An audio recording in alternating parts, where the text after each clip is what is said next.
They gathered in the church house, candles burning bright. Preacher man said, trust me now, don't question what's right. He ignored the stars above them, the earth beneath their feet, clinging to their faith, but won't let truth compete. The textbook sat unopened, dust upon the page. They traded facts for stories that'll never age. The fossils in the hillside, they don't wanna know. Cover them with sermons, hope the doubt won't show. Oh, how they pray and close their eyes so tight, denying what's in front of them, holding on tonight. The world is wide and wondrous, but it's lost to their decree. They choose the simple answers and the truth they'll never see. The oceans rise and tremble, the fields begin to fade. The voices of the scientists grow softer every day. But they call it fear-mongering, a trick or a lie. They'll watch the rivers dry up and still wonder why. The old man at the pulpit whispers God's grand plan.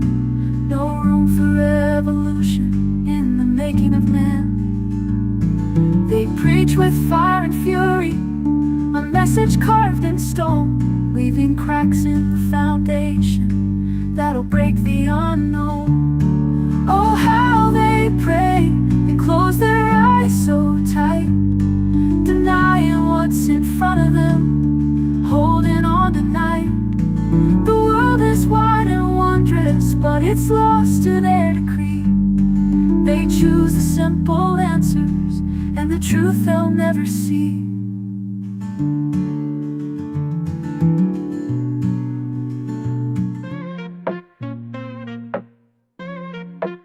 Spinning truth round the axis, that's a factual ride. Flirts fumbling hard, trying to run and hide. We got that gravity pulling, you just drifting through. Science slaps empirical, stick to the glue. Round pound, sharper minds, we probe for the real. History stacked tall, experiments that seal. Curious minds, globe-trot evidence rolls deep. While flirts count shadows, we night sky sweep.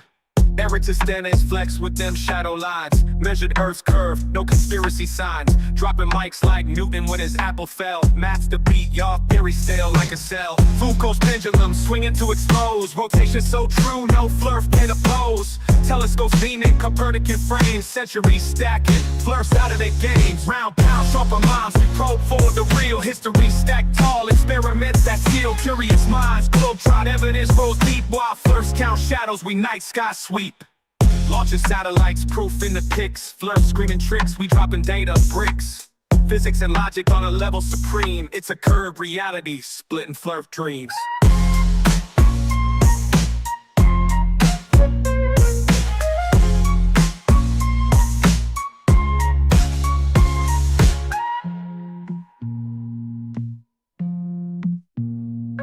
Launching satellites, proof in the pics. Flirts screaming tricks, we dropping data bricks. Physics and logic on a level supreme. It's a curved reality, splitting flirt dreams.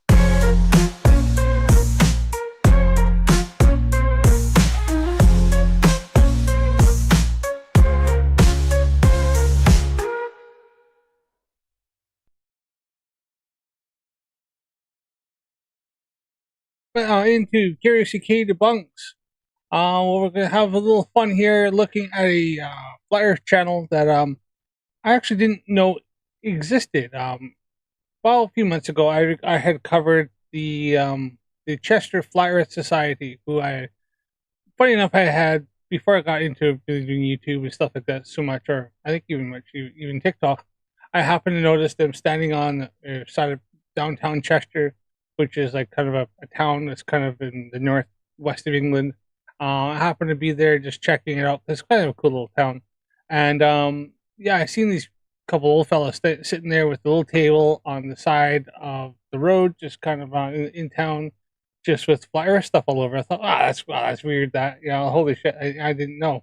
And so I think I covered where a couple of college students went and checked out one of they had done some sort of like kind of presentation talk thing, and a couple guys sitting there taking the piss out of them and having a laugh. And I thought, and I had tried to look them up online, and I didn't know their YouTube channel. But apparently, two of the people that do that I think the whole Flat Earth Chester, the Chester Flat Earth Society, their name is Pete and Peter, right? Pete and Pete, and they have a YouTube channel called Pete and Peter, Peter and Pete, whatever it is. And it's actually it's kind of funny to hear because the way they are, they pretty much just one guy talks to the guy just kind of finishes his sentences off for him. I think Matt for Whatcast had actually covered these guys. And I went, holy crap, yeah, those are the guys from Chester. I thought, wow, so we checked them out. Check out a couple of their videos and live streams. They did one here about let me see here, up there about 3 weeks ago, 2 weeks ago, and so I thought, well, we'll check them out and see what they have. And I've listened to a little bit of this. I'm pretty much just reacting to this off the cuff because yeah, because I thought, well, why not?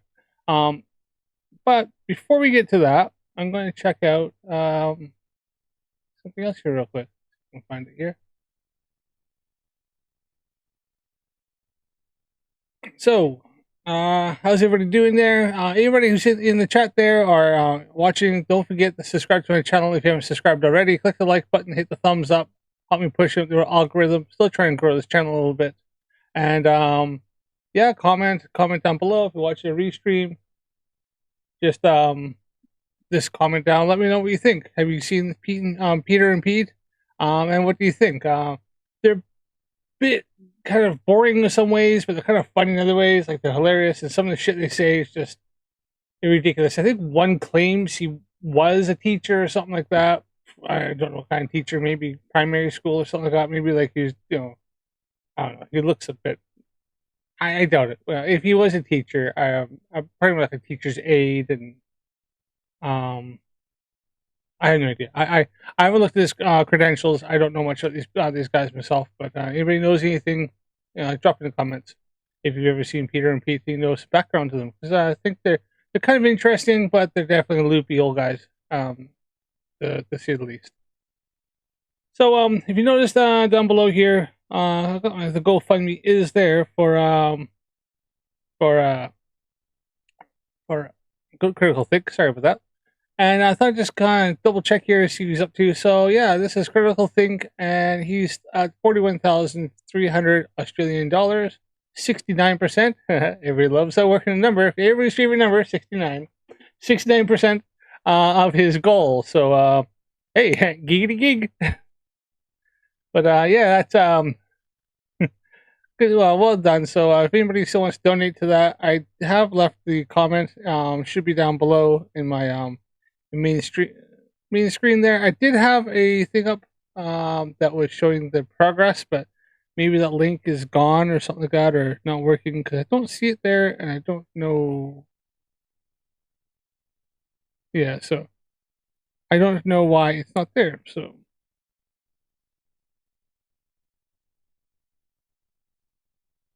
yeah, I don't. So it may that link may be broken now or gone. It seems to be off my my channel there. So but yeah. So I'll just check on Critical Think, see how he's doing for his fundraiser, and yeah, we'll go from there. All right. So why don't we check out Peter and Pete, and okay, so this is Peter and Pete.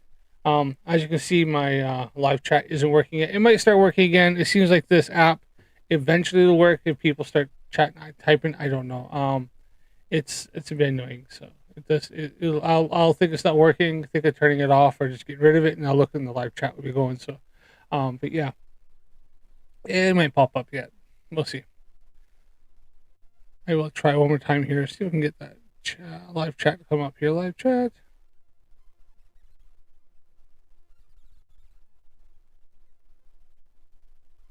Let's just try to see if I can have anything pop up for me. No. So I don't know. I don't know why the live chat has decided not to work.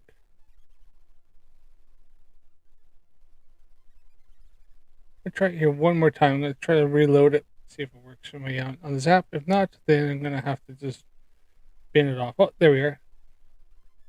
Hey, you should have live chat now. All right.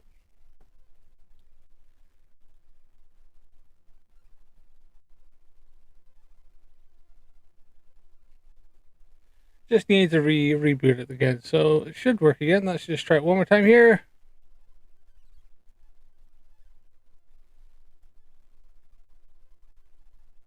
Hey, there we are. All right, cool. All right, let's crack on with this. All right, so we got Peter and Pete here, and the let's get rid of this here, and we'll go over to them.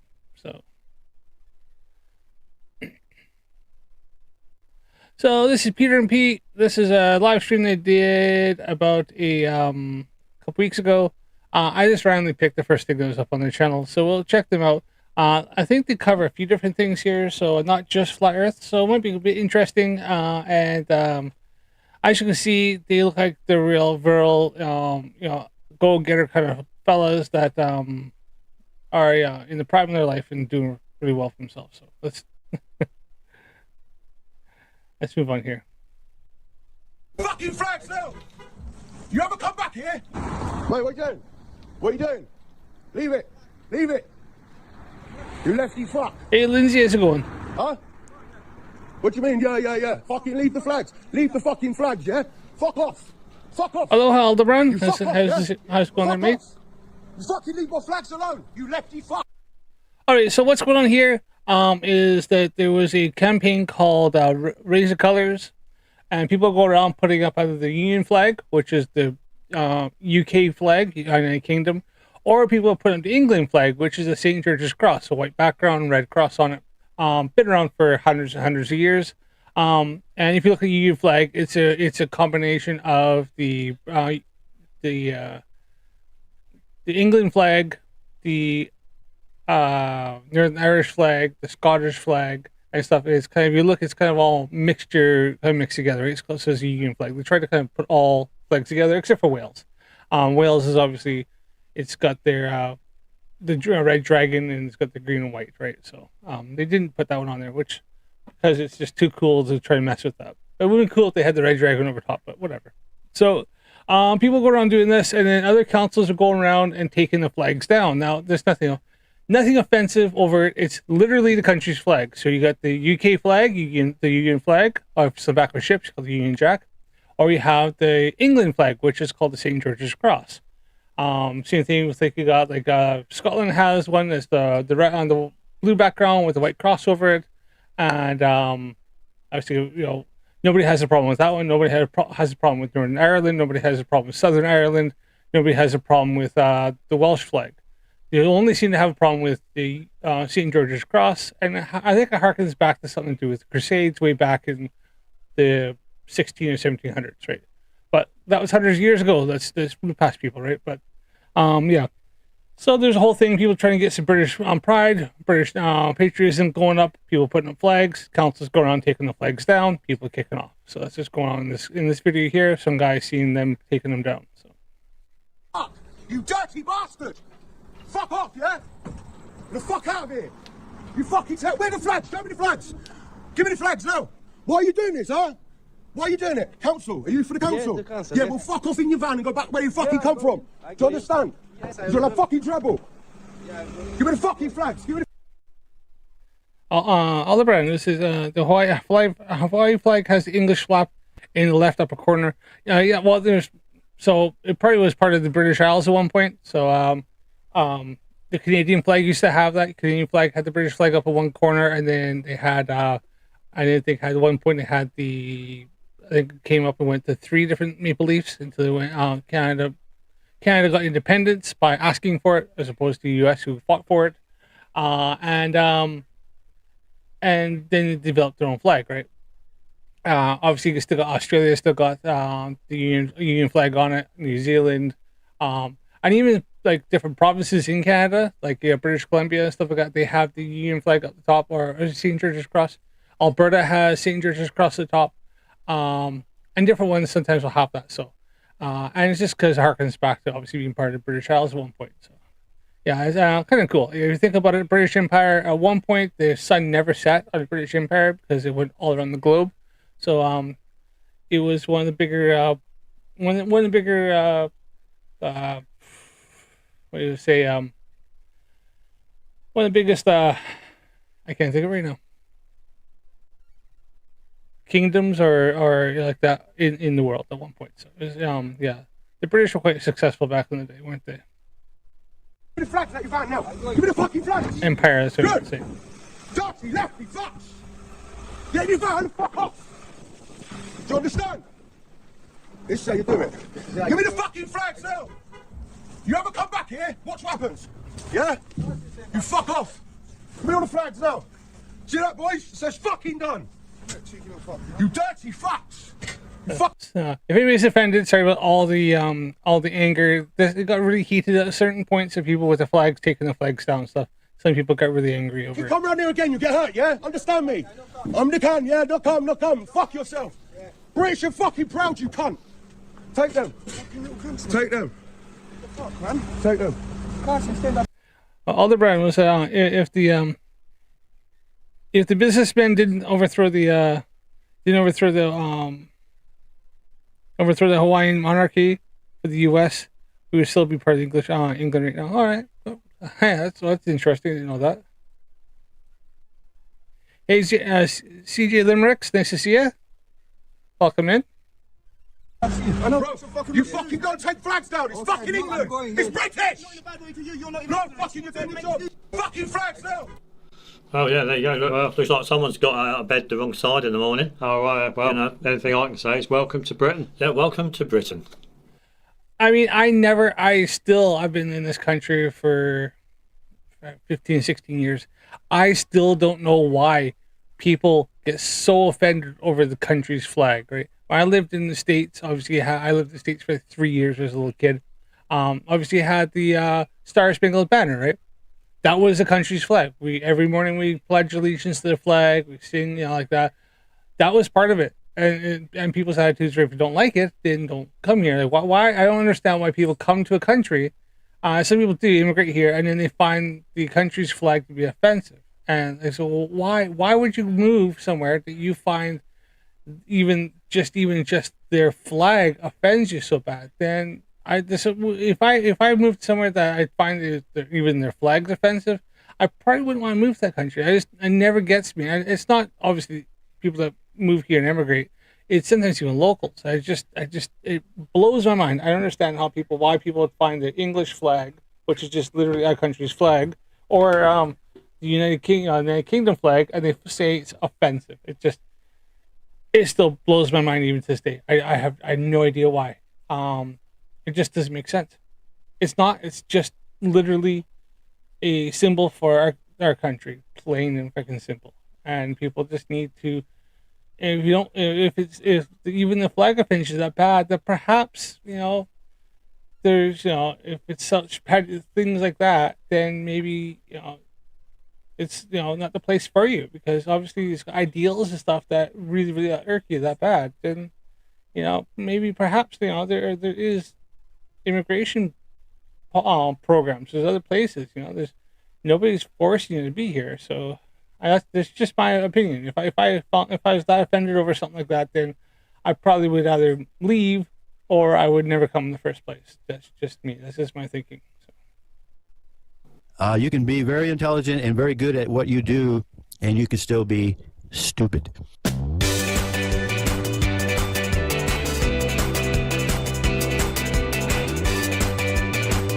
Unfortunately, these two are neither. Are neither the former, but 100% the latter. Yeah.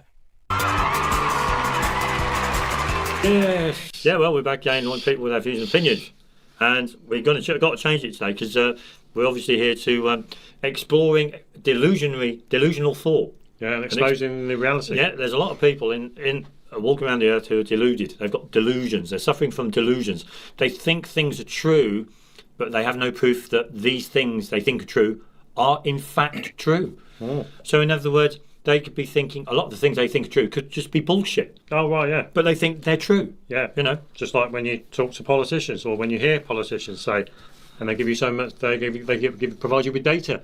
Oh right, and of course. You wonder where that data comes from, and then when you go into the country, we've had 1.2. Just FYI, I've actually sped these guys up a little bit because they talk kind of slow. So let me know if it's too fast, but I can understand it fine. So million immigrants coming to the country this year so far. Really? And where did you get that data from? Well, it was just we were talking about it in the pub. I was talking to my mate in the pub. Oh right. You know, and they just come up with that figure. They just come out with that figure. Absolutely, of course. Because MPs and lots of other people can come up with figures, and they're not questioned where they get their data from. Yeah. So it doesn't matter.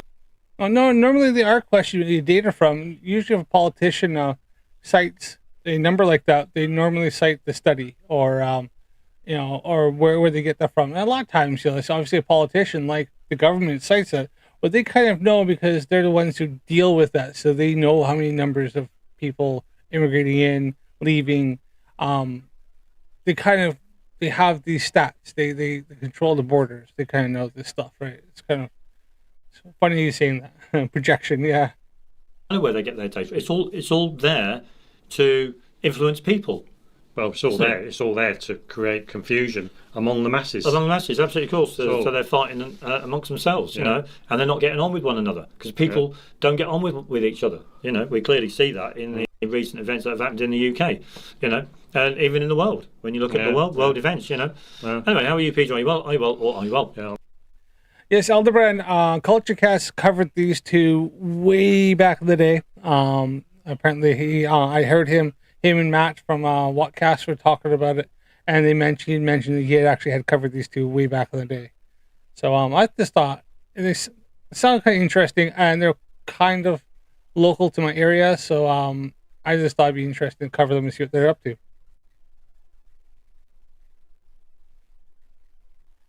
Hey, West Side Girl Reacts, nice to see you. Marcus Leach, but since the whole thing with the U.S. in the last year has been dragged back to center as a symbol of actual national pride. Yeah, I suppose so. Yeah, I think that could be it with the whole thing. I see nothing wrong with it. Like I got told, when England was playing years ago, I had the St. George's Cross and tied the string through it and wore it like a cape. That's a lot of people do in the UK. And I wanted to hang it out, and then I got told that some people will find that offensive because, and they said they think it had to do something to do with the I said earlier, it had to do with do with Knights Templar. It had to do with going down and doing the on the tip of my tongue, it went again. Crusades, right? Crusades and going through taking the Holy Land and all that stuff. And they think that's maybe where there's some offense with it. I think because it could have been King George that launched that one, so maybe that's why there is offense to it. But I just don't. That was what 300-400 years ago, and if people are still holding a grudge 400 years later, then they really need to somehow get themselves a life, or maybe just kind of move on a little bit past it. Like we're not the same place. We're not a monarchy that's trying to expand all around the whole entire globe and taking over things, and we're not doing stuff like that. So yeah. And I just still find it mad the fact that they said the Union flag of or St. George's Cross, which is the English flag, and people find offense, and it just blows. It just doesn't make any sense to me why. I'm very well, thank you, and we both hope you are all well too. Sure, absolutely, of course, yeah. So what have we got on for everyone's displeasure for tonight then? Well, for everyone's displeasure, disappointment, disillusionment, and despair, despondency, disenchantment. Disenchantment, absolutely, of course, yeah. I'm sure there'll be a lot of people who, when they get to the next general election, they'll be very disenchanted with everything. Oh, I'm sure they will. They pin their hopes on this voting system and the Union Jack, Union flag, and the England flag, and yet it's just going to come to no avail. Yeah. All of their hopes will be dashed because that's life. Yeah, absolutely. That's life. A lot of people have got to wake up and face it instead of be frightened of it. But it's going to happen. If I've already been there, so Yeah. I'm well averse but anyway, to we're going to cover this. Reality. It's a mad world. It's definitely a mad world. Or the world is okay, but the people in it are mad. Yeah, and we're going to give people lots of examples of the madness in the globe world that we're absolutely, of course. Well, that we're is forced to live in. absolutely that isn't a madness in itself, and that is the Earth being this globe. Yeah. I mean, that is absolutely mental. You know, the only thing we haven't got for this little talk through is our little globe bit of paper. Oh well, that's all right. It's not a problem. Sure, But I can just draw one on a piece of paper. Oh right, yeah. I do, Lindsay, but I do think on both sides there are extremists, people that go way too far in extreme. Would you want to call them terrorists? I think some individuals may do terrorist-like actions, where there's plots and stuff to do some really, really horrendous things. But yeah, I think I do think it's kind of a bit on both sides. Like I said, there's extreme people that are really extreme and radicalized on both sides, and those are the people that need to be, and they're dangerous, that need to be targeted and found and stopped. And if there's plots or information of them planning to do stuff, then that obviously then the authorities need to take action. So.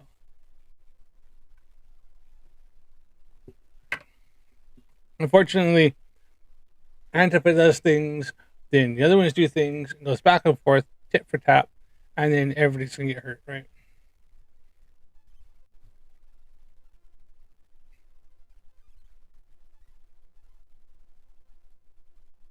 Oh, I know what you mean. Well, you can do all that while we're kind of waiting. There we go. Anyway, so what have we got on for everyone's displeasure then? Well, for everyone's displeasure, James Maniotis gave us a link to some carbon butter. Yeah, apparently they're trying to get rid of exhaust in food. Yeah, now all the CO2 that they're trying to get rid of. Yeah, they're putting it in food. Idiots don't know what the fuck. So exhaust in food, they don't understand what it means by putting carbon in the food, because that's not exhaust. They're dickheads. Like exhaust, as in like they're talking emissions, like emissions from burning hydrocarbons. Yeah, that's I don't think exactly that's what they're talking about. They're talking CO as in like stuff we be like, soft drink, right? Stuff like that. That's what they're talking about.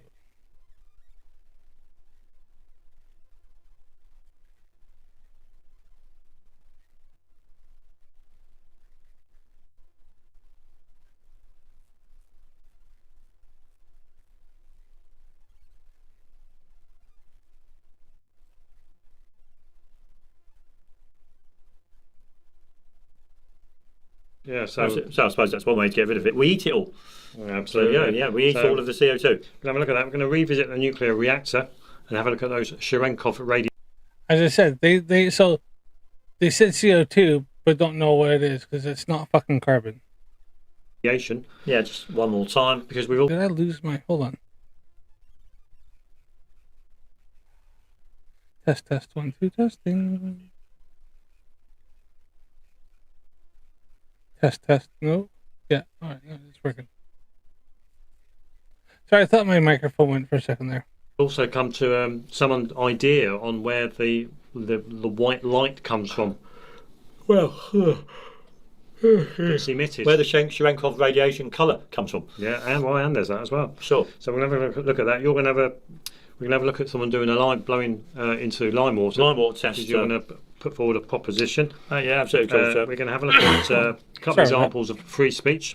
Free speech, yes, because believe it or not, the UK, people in the UK do have free speech. Yeah, whereas a lot of free speech is alive and kicking in the UK, believe it or not. Yeah, whereas a lot of people think it's dead. Yeah, so you haven't got free speech. You haven't got. Well, there has been some dodgy things going on with the UK when it comes to free speech, especially online. And there's been a few different violations have come up and different things. Like there was a lady who was put in jail for several months because she put something up on X.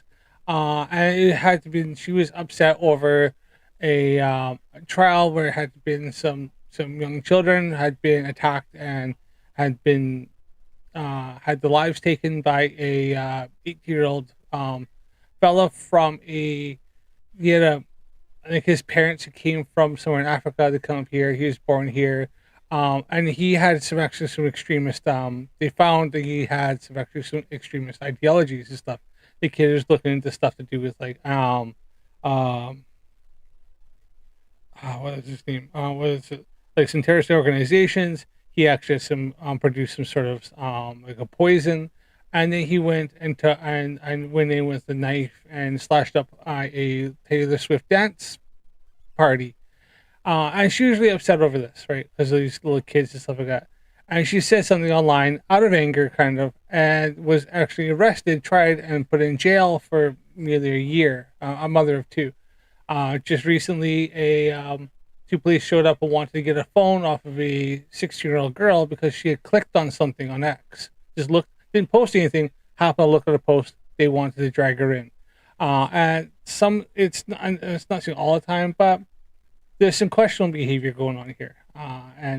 So it's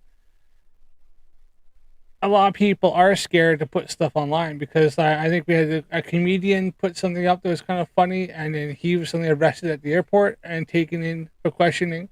Now, not always being capped and like being fully charged, but I don't know about you, but I don't really feel like to have like 2 or 3 police officers coming to the door to come drag me off in the back of a police van into and question me for several hours because of something I clicked online, clicked like on something, or I happened to say something out of frustration, and just saying how, I think illegals are technically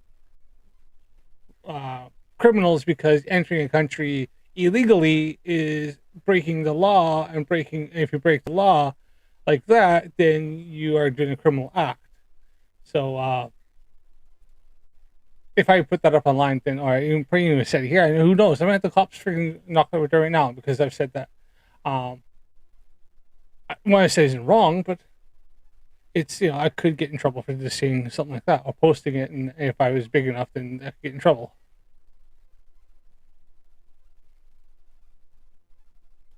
I think that's what they're talking about.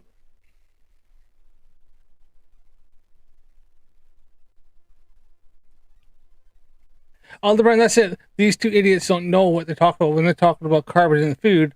They think they're talking like carbon as it comes out of the back of a vehicle, and they're not talking about they're talking about carbon dioxide, not carbon monoxide. Not free speech, and not free. Yeah, and we watched the video that we're going to highlight to people. We watched the video today, and we just couldn't believe it. Could not believe what this person said. Couldn't believe it. Yeah, absolutely, of course. Yeah. So we're going to look at that. C Lightning left a comment on who lives in Australia, I believe. Yeah, sure. Yeah. Sorry, I may have got that backwards. I think they're talking about they're talking about carbon monoxide, and what is being put in is carbon dioxide. So, in 2 oxygen and 1 carbon, not 1 oxygen and 1 carbon. So I'm just double checking on that. Yeah.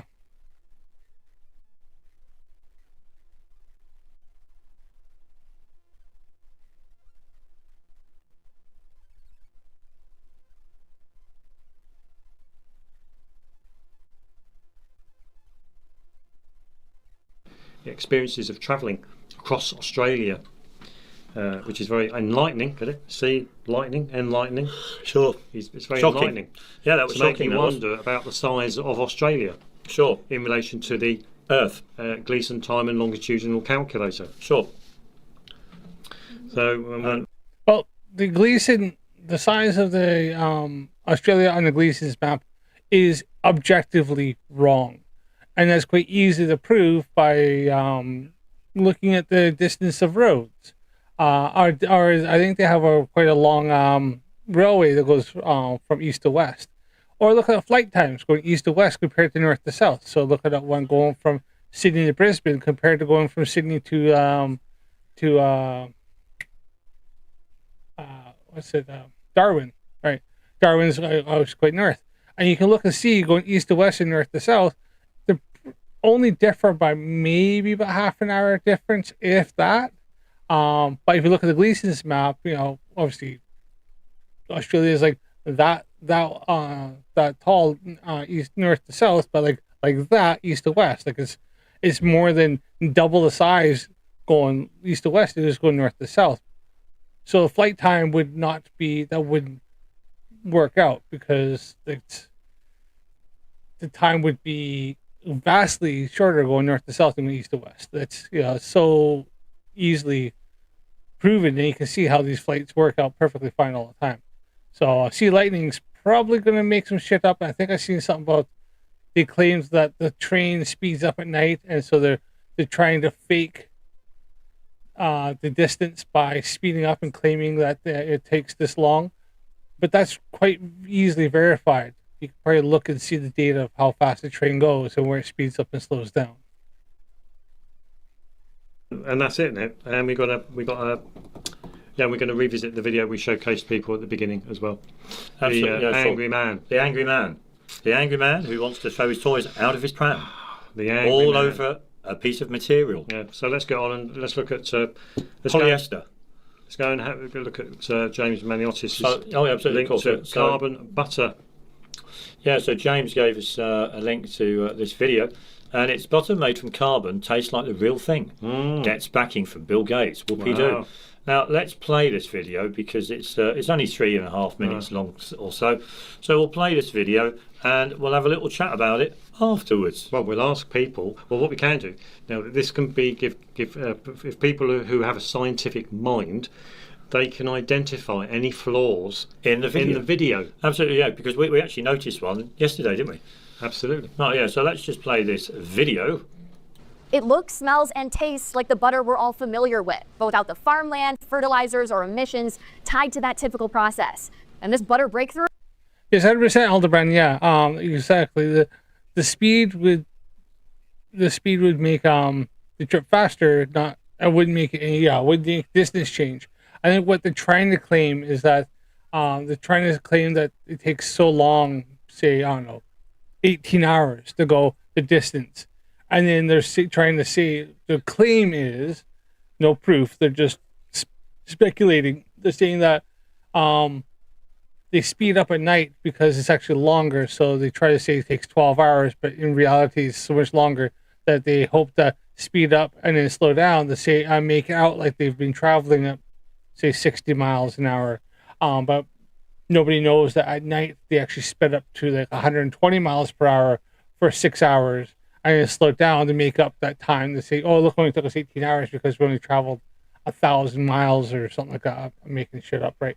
But we traveled 5,000 miles and it took us this long, but really in reality they actually traveled like 10,000 miles, but they sped up for half the time and nobody knows.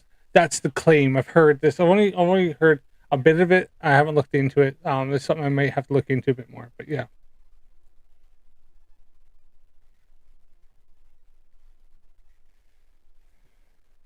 Hey, Big Fish, how's it going, buddy? You're welcome to join the UK.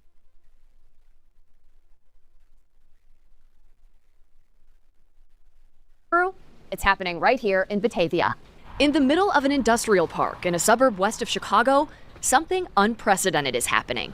So you're using this gas right now to like cook your food, and we're proposing that we would like to first make your food with that gas.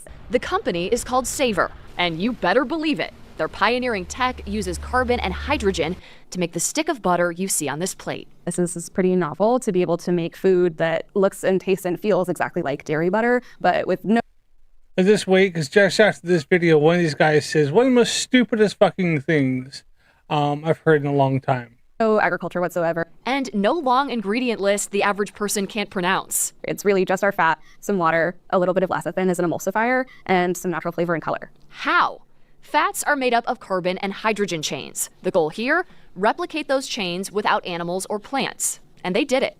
They tell me to simplify, they take carbon dioxide from the air and hydrogen from water, heat them up and oxidize them. The final result? It looks like a wax, like a candle wax at first. But they're fat molecules, like the ones in beef, cheese, or vegetable oils. Sustainability is why we are here. It's all done releasing 0 greenhouse gases, using no farmland to feed cows. We're like not at full capacity in this facility yet. And even though we're standing in a factory setting, And in addition to the carbon footprint being much lower for a process like this, right, the land footprint is like 1,000 times lower than what you need in traditional agriculture. I know what you're thinking. I think we need to taste it. I would love for you to taste this. How does it taste? I love butter, so I'm going to take a really healthy amount.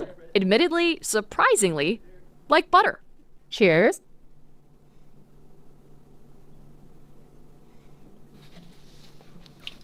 Produce butter. Another reason they say this makes an impact, no palm oil, a significant contributor to deforestation and climate change. That's not all. Of the 51 billion tons of greenhouse gases emitted every year, 7% is from the production of fats and oils from animals and plants. So when could you get a taste yourself? Right now, they're working directly with restaurants, bakeries, and food suppliers, releasing these chocolates made with their butter in time for the holidays. Savor butter in either its current manifestation or with our partners. We expect that to be on the shelves kind of more like around 2027. Their team's here in Batavia, Illinois, and their home lab base in San Jose, California, backed by Bill Gates, who wrote in his blog, quote, "The idea of switching to lab-made fats and oils may seem strange at first, but their potential to significantly reduce our carbon footprint is immense. Believing butter can make a difference." This is really about how we feed our species and heal our planet at the same time. I put more information on food sustainability and how this could impact our food industry moving forward in the story that's up on our website right now, where you'll also find more information about this company. Reporting inside Saver's facility in Batavia, I'm Taryn Alina, CBS News Chicago, investigators. Cancel. Okay, well, yeah, just quite a number of things really. Right, so did anyone spot if all of you science buffs out there, can anyone spot the flaws in it? So they're asking any science buffs to spot the flaw. Okay? Just remember that they asked if any of you science buffs spot the flaw. Now, does anybody know what you mean? Elbrand is if it tastes bad, it can be used. Well, you know what? Yeah, Elderbrand. Yeah, if it tastes bad, it can be used as anal butter. Yeah, our axle grease. Who knows, right?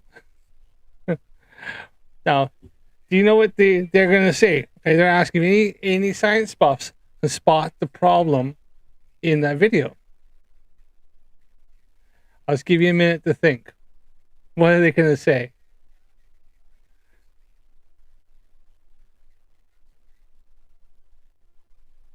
All right.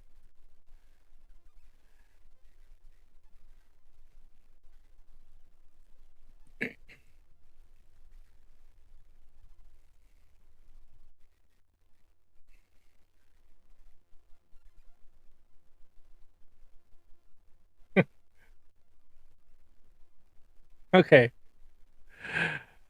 I'll give it long enough. Now let's hear what he thinks the flaw is that science buffs. The flaw in this video. Yeah, well, I like it how they say they take oxygen. No, sorry, not carbon dioxide from the. It's not dairy, Aldebaran. No, it's not nothing.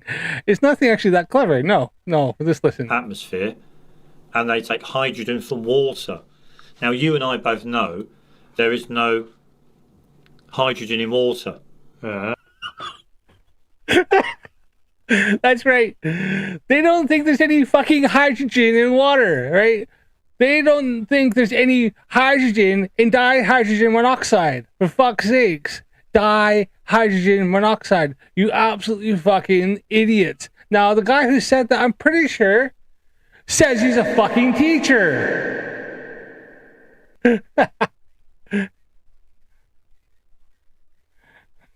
Like, holy fucking shit.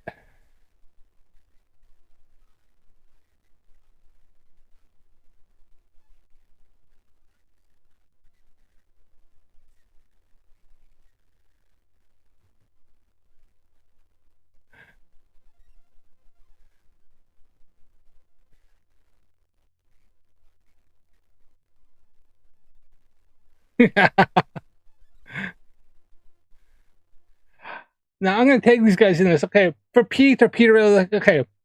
Notice I have on the screen here, okay? Notice how it says oxygen. 1 oxygen molecule and 2 fucking hydrogen ones. You know why? Because it's called H. Hydrogen, 2. Oh, 2 molecules. Oh, 1 molecule. Hydrogen, H2O, water. 2 hydrogen, 1 oxygen. There's 2 hydrogen molecules to that. This is freaking like grade 3 freaking science shit. Like, holy fuck. I mean, there's stupid, and then there's this epic amount of stupid.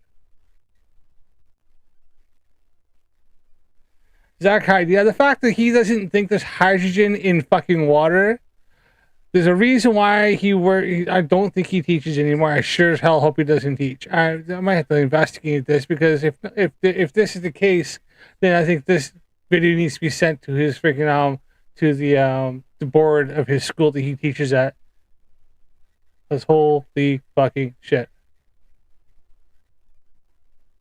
Yeah, that's all total rubbish, and I've specifically stopped Victoria. it here because it's actually got a list of ingredients. Oh, but is this the food Sustainable palm rapeseed? Is this the nutritional information?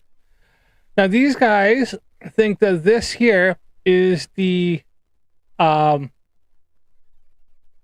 think that this is the ingredients of this butter, this hydrogen butter, right? The weird thing is that if you look up, which isn't fucking hard, by the way, 2 seconds. In fact, you can go straight to the company.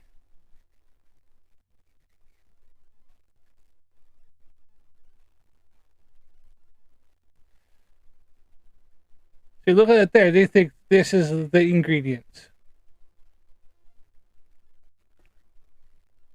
Let's just do this here. The food. A list of ingredients. But is this the food? Sustainable palm rapeseed. Is this the nutritional information for the product? I would have thought so, yeah. Or is this for... So they didn't actually listen to that, because I'm pretty sure they said the product doesn't have fucking rapeseed oil in it. Or palm oil. They said it doesn't have palm oil because it's obviously a major contributor to deforestation. And what does this say right fucking there? Sustainable palm oil rapeseed. Vegetable oils in varying production.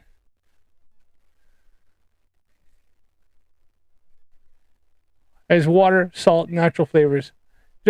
Should we look up and see what's actually in this? Because it's not hard to find this.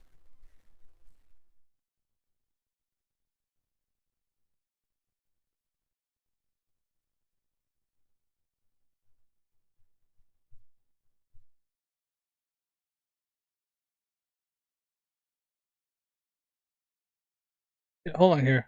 This website's a bit wonky here. Come on.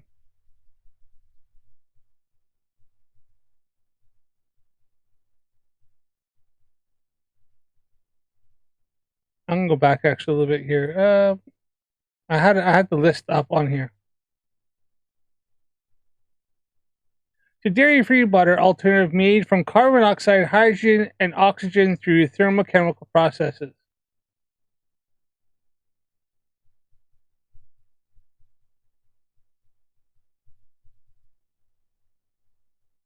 Savior's product starts by capturing carbon dioxide from the air using green hydrogen. Hydrogen is sourced from the water.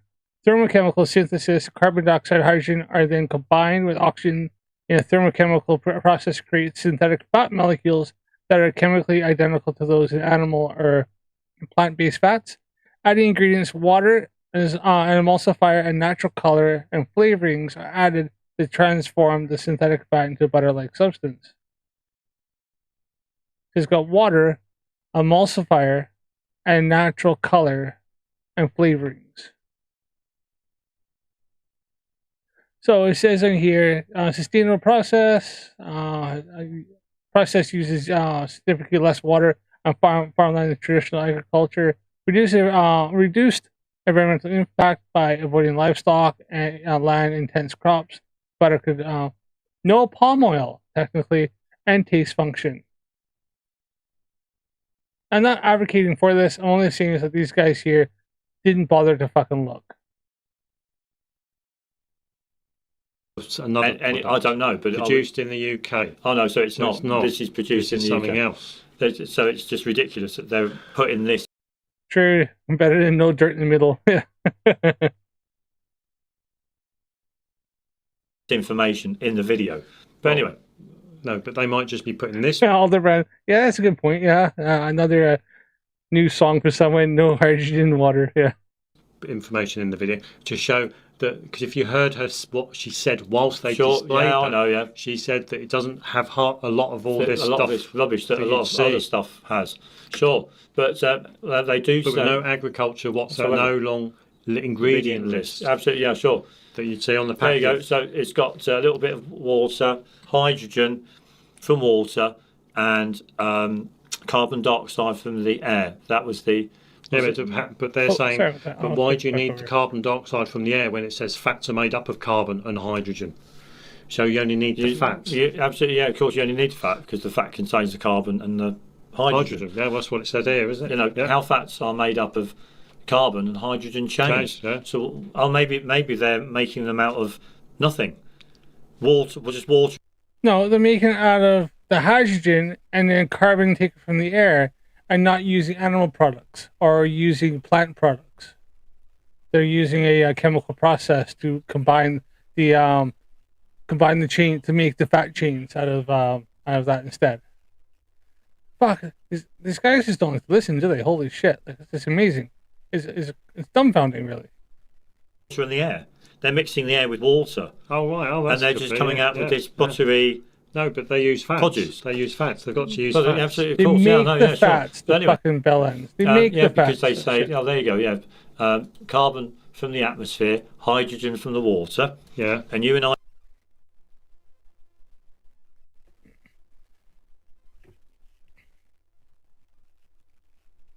Use a thermochemical synthesis.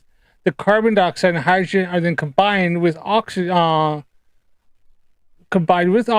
in a thermochemical process to create synthetic fat molecules that are chemically identical to those of animal and plant-based fats. Just to clarify that.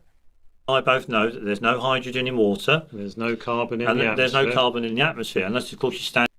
Oh, hold on, okay. Now they're saying there's no hydrogen in the atmosphere, there's no carbon in the atmosphere, and there's no hydrogen in fucking water. What the fuck? Holy shit. So the only thing is any carbon in the atmosphere. Let's go back again. Let's double check. I know hydrogen in the water. There's no hydrogen in water. There's no carbon in the atmosphere. Let's go back a little bit. I just want to double check and make sure. Because they say, oh, there you go, yeah.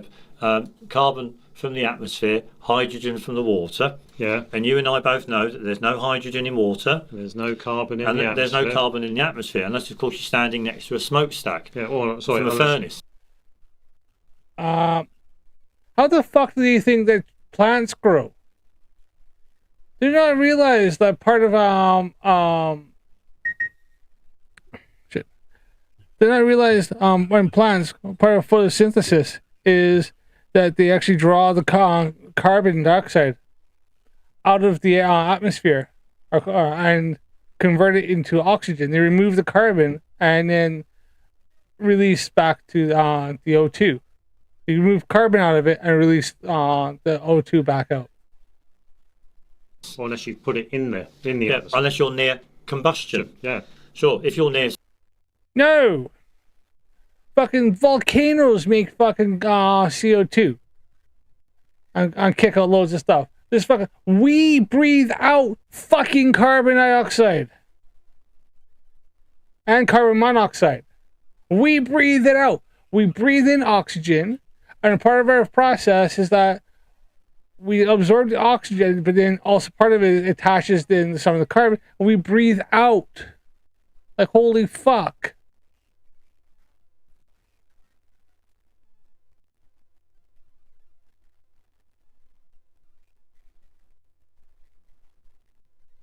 They must think, all around. They must think that our air is 100% fucking oxygen. They not realize that'd be fucking poisonous to us. We could not live on fucking 100% oxygen. Like, holy shit. Something that's combusting, then obviously you'll be able to collect a gas that's known as carbon dioxide. Yeah, but why are they taking carbon dioxide from the air when there's carbon? In fact, I believe somebody told me something once that vehicles driving in New York City, downtown New York City, actually pump out cleaner air than they take in, because there's that much smog and that much crap in the air that when it goes sucked into the internal combustion engine, runs through the filter, burnt out, and goes out the back end, that is actually technically a little bit cleaner than with the air that went in the first place. Now, could be wrong. Maybe that was just somebody speeding some shit, but that was something that was given up to me once. That told to me once. Carbon in the fat. I don't know, but what they want to do is they want to reduce the carbon emissions. On the run, yeah, oxygen world, fucking flames, yeah, holy, exactly. One little spark, and that's it. We go back to the freaking flaming ball of the beginning of Earth. Like, holy shit. From these factories, and they want to basically imagine that you're putting your exhaust in a tub of butter. Oh, right, yeah. Basically, yeah, and you're mixing some hydrogen with it. And fucking hell, that's not the same kind of fucking carbon monoxide. Like, holy shit. Because it's fat. The fat acts as a net to capture all that exhaust. Capture the exhaust. Now, obviously, you'd filter the exhaust, so you don't get dirty particulates going into your butter. That's the last thing you want. But this is essentially... Automotives put out carbon dioxide and carbon monoxide, depending on the how efficient the engine burns. Then it depends on the levels of how much CO and CO2 is being put out. A vehicle should be putting out more CO2, but does still put out some CO. Essentially, what they're doing, they're basically exhausting the butter, or putting exhaust into this product. Now, one of the things we can't work out is why they're actually using hydrogen. Oh, right, yeah. Because they use hydrogen. They add hydrogen to vegetable oil in order to harden it up to make margarine. Well, hydrogenation. Yeah, it's a process. Hydrogenation, where they bubble hydrogen through vegetable oil, which helps to solidify it. Solidify it, so you can spread it, pour it into a tub. But they do that specifically to produce margarine, not butter. So why are they using, in this instance, hydrogen? We can't. I know why. Understand why they're using hydrogen. Maybe some of our science boffins may have figured it all out. I mean, I don't know. In that they're not making butter. Oh, well, yeah, it could well be that the product here that they're making is not butter. It's margarine. It's margarine, yeah. And they're pumping it off as butter. Yeah. I mean, it's a butter alternative, like margarine. But margarine also uses a freaking shitload of freaking polymonosaturated fats, and it's literal. We call it axle grease as well.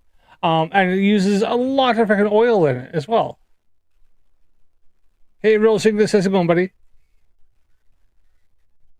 Yes, as I said, because it's carbon hydrocarbon doofus. As I said, it's they use the carbon dioxide, hydrogen, and then combine with oxygen in a thermochemical process to create synthetic fat molecules that are chemically identical.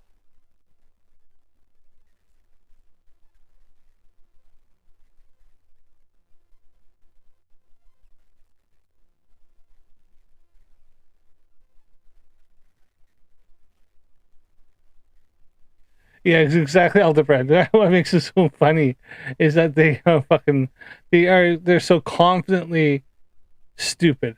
They're fucking they're brilliant. I was looking to see if I could find something that actually shows the chemical but they did again.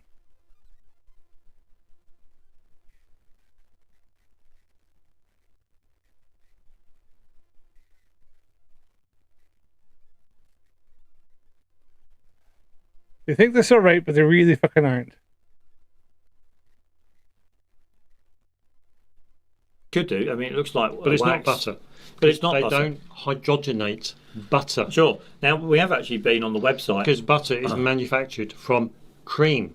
From cream, not any kind of fat. Not any kind of animal or vegetable fat. So this has to be margarine. Yeah. It can't be butter. Yeah. Absolutely, of course. Yeah. And then that would make sense for us, wouldn't it? That they're actually making margarine and they're bunging it through exhaust. Exhaust is being passed through, along with the hydrogen. Yeah, they're just bunging clean exhaust gases into the margarine. Yeah. And the margarine's absorbing, or the vegetable oil, or the oils, the fat, is absorbing that gas mixture, exhaust and the hydrogen, and it's solidifying to become.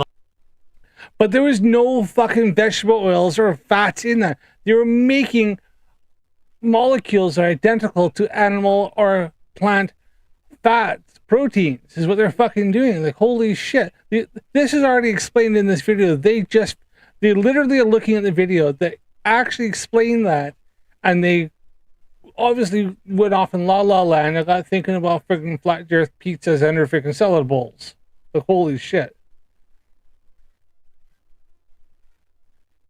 Margarine, yeah. And then they just flog it, and then basically they're saying to everyone, hey everybody, we're able to capture greenhouse gases and use them so that we're not putting them in the atmosphere. Yeah. We can make margarine from it. Aren't we environmentally friendly? Absolutely, and we should receive an award for this method. Yeah, isn't that amazing? Absolutely, of course, yeah. But would you buy this margarine? Well, I mean, I would if I wanted to put something on my toast, but then I've stopped eating bread. But the amount of carbon in this margarine, you don't need to put anything on your toast. Well, absolutely, yeah. You don't need to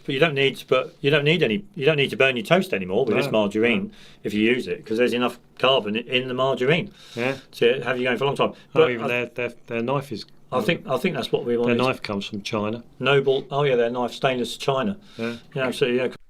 Yeah, they're describing margarine because they're suddenly thinking that this is margarine. The only thing is, margarine is made from a lot of different vegetable oils and stuff, depending on which one you get. And it's usually kind of soft. It has a lot of oil. It has a lot of different oils and stuff in it. Look at it again. Once again, it says that it bypasses the traditional agriculture entirely. The lab-made fat is chemically identical to dairy butter, identical, offering a potentially much lower carbon and land footprint than conventional butter and palm oil. Bill Gates is a prominent backer of Saver's technology, highlighting its potential to reduce global greenhouse gas emissions as its taste alike quality. And how it's made, obviously capturing the carbon dioxide, using green hydrogen, which is sourced from water, and in thermochemical synthesis, and adding ingredients like water, an emulsifier, and color, natural color and flavorings added to transform the synthetic fat into a butter-like product. Like, it's fucking hell. These two are just so off in the weeds. It's insane. Of course. But it makes you realise that you're being sold a crock of crap. Shit. Because these people are basically 51 billion tonnes of all of this exhaust can go into your food, because that's what they'll start doing. Well, not 51. Oh, right, well, I mean, it's possible that a large proportion of this, 51 billion tonnes of exhaust, could go into your food manufacture. Yeah. So you start, in other words, instead of it going into the atmosphere or into the air, the furnace gas exhaust and all this kind of stuff through industry, you're going to be eating it. Well, most people on here are saying, well done. What are we talking big fish on this video here?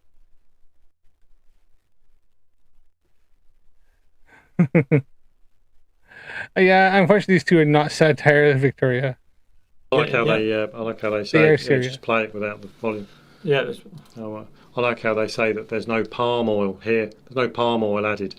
You wouldn't add palm oil really to margarine. They add palm oil to soap.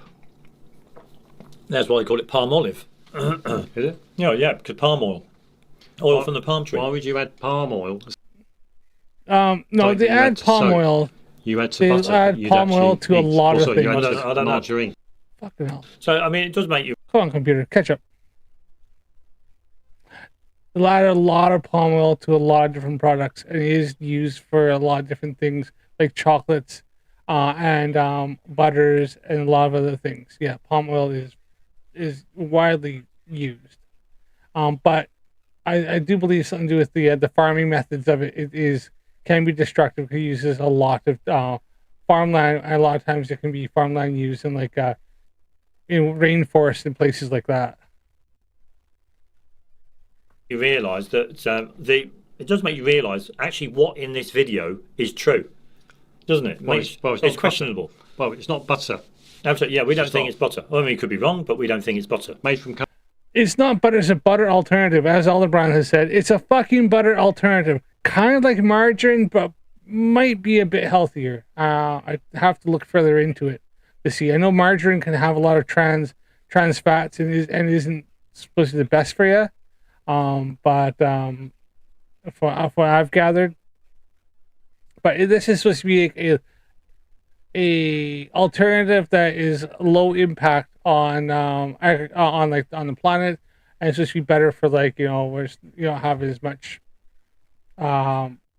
agricultural land and different things and impact and on the environment and for production and stuff. That's the whole idea behind this. Carbon. It's just a margarine that is. You could see their science says that oils and fats are made of hydrogen and carbon. Yeah, absolutely, of course, yeah. With their CHOOO kind of things, formulas. Yeah, but you know that they're actually capturing in our view, carbon emissions. In our view, there's cleaning them up and bunging it through this margarine. Yeah, you know that. But there's no in our view, there's no carbon in butter in margarine anyway. Or sorry, there's no carbon in fats. Yeah, but for them to actually say it's butter made from carbon, it tastes like the real thing. I mean, that's absolute rubbish. It's not made from carbon at all. It's another video on YouTube. It's processed fats. It's processed fat. It's just been. That's all it is. It's had clean exhaust gases. Clean exhaust pumped gases. through it. Clean exhaust gases. Well, clean exhaust gases. Oh right. Clean. It's not clean exhaust gases. It's they're taking the CO2 from the air, which is natural in our atmosphere. Now you keep talking margarine. Margarine is an emulsion of 80% vegetable oil, vegetable or animal fat, and 20% water, with added ingredients such as salt, flavors, emulsifiers, colorings, and preservatives like beta-carotene. Common vegetable oils also include soybean, canola, sunflower oil, palm, and coconut oil, though some margarines may also contain milk or milk-derived products like whey or buttermilk. Main components, fats and oils, primarily vegetable oils such as soybean, canola, sunflower, corn, palm, and coconut oil. Some may also use animal fats, because you can get like a mixture. You can get ones that are they're a margarine like mixture. So it's like sometimes they'll have like buttermilk or milk or butter mixed into it, so give it more of a flavor. You get something. There's something like that here called what's the brand? It's quite expensive. There's a few that does that here. Water is a significant portion of the margarine is water, which forms the emulsion with the fats. Emulsifiers, ingredients like mono and diglycerides of fatty acids help to combine and stabilize the water and oil mixture. Salts added for flavor and preservation. So, margarine itself uses a lot of different oils and stuff. 80% of it is vegetable or animal fat. So I suppose this is kind of like a alternative to margarine, alternative to butter. It's kind of one of those things.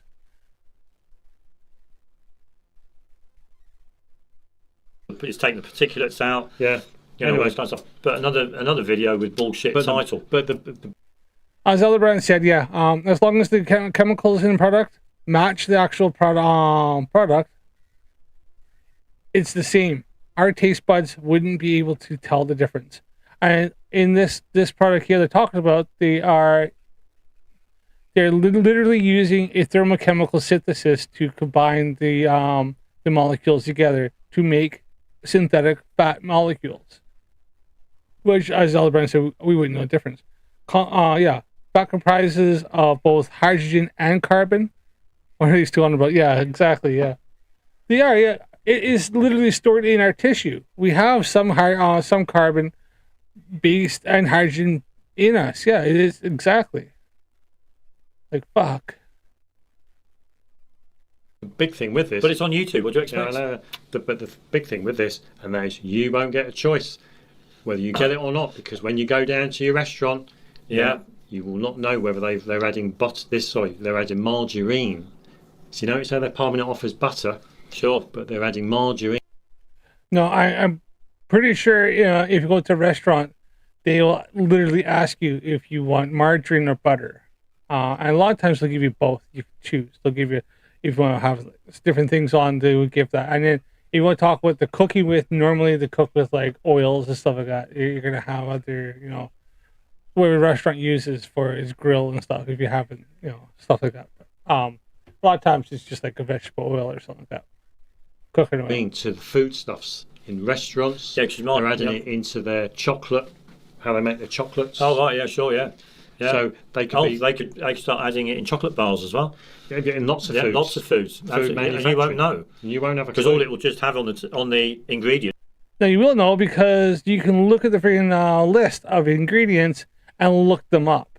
I've done the same thing. I've been in, and my wife and I were looking at like different things, trying to figure out what there is, and we're looking at 2 different products, going, "What's the difference? And what are these things?" I sit there on my phone and Google it real quick. What is blah blah blah blah blah? What's mono blah blah blah? Like poly something like this, whatever it is. And I look and see what it is. And go, "Oh, okay."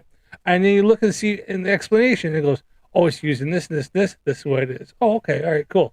Either don't want to have that, or this other product doesn't have that, or has something different, and that seems to be healthier. I'll go for that. It's more expensive, but I want to have quality over quantity, or and have like healthier foods. So it's easy to look it up. That's nice you have the internet and having these fantastic mobile devices that are connected to it.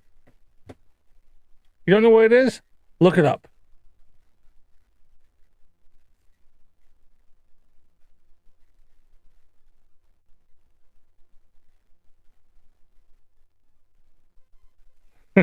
All the friends say everything's better with blue bonnet on it. I believe that is a margarine, isn't it? Blue bonnet, their favorite. Ah, right, yeah. It's butter or Yeah. margarine. No. According to them, it's butter. Oh, according to them, it's butter. So you'll have butter ingredient, but even though. Oh, why did you just me? Sorry about that. Or margarine. No. According to them, it's butter. Oh, according to them, it's butter. So you'll have butter ingredient, but even though it's been smoked to fuck, it's smoked butter. No, it's not butter. It's Oh, margarine. smoked margarine. Smoked butter. Sorry, smoked margarine. That's what it is. Yeah. How much? Smoked margarine. Yeah. I like it. It's quite good. Got a nice little ring to it. That. But anyway, that's. I mean, it's all kind of. But human beings have been fucking about with food for Hundreds of years. thousands of years. Really, I mean, so nothing new here. But it's a great way, novel way for them to reduce the amount of emissions coming from smoke chimney stacks and furnaces and all this kind of stuff. Bill Gates, Fuel's being burned. Yeah, and Bill Gates loves it, so can't Absolutely, can't go he's wrong. backed it. Absolutely, of course. Yeah. Yeah, So well done, everybody over there at Saver. So You're doing a thanks, grand job. Thanks, James, for giving us that link. Yeah, thanks, to James, that for that video. link. So what's the next one, Peter? Sharenkov. Shrenkov. Now Nuclear let's have a reactor. little look. Just quickly for these 2 Muppets here. A quick Google search as the chemical makeup of fats. Fats are made up of glycerol and 3 fatty acids, forming a molecule called a triglyceride. Glycerol is a 3 carbon alcohol, and fatty acids are long hydrocarbon chains of carboxyl with a carboxyl group. This specific type of fatty acids, whether they are saturated or unsaturated, determine the fat's characteristics such as its melting point.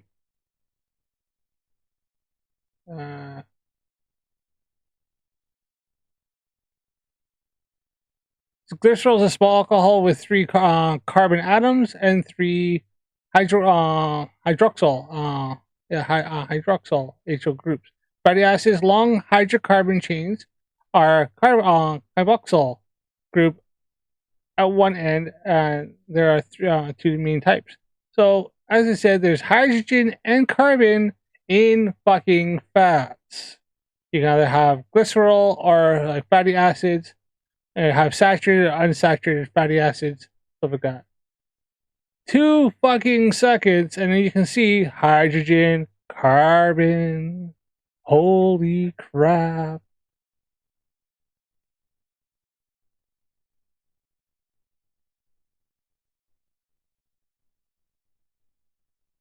So, yeah, it's fucking that simple, that quick. All these guys had to do was take 2 seconds to do a fucking quick Google search.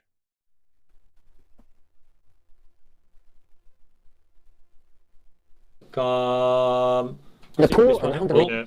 about that. Let's just. I've got to. How do I get on?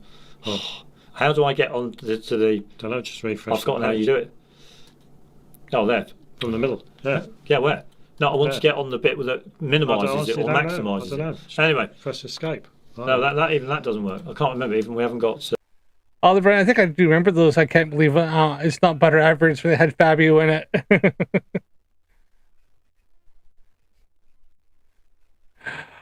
Big fish, have fun. Yeah, just absolutely. This was 2 weeks ago. These two freaking bellends put this stuff up. So let's continue on here. Maybe it hasn't loaded. I don't know. Wait there.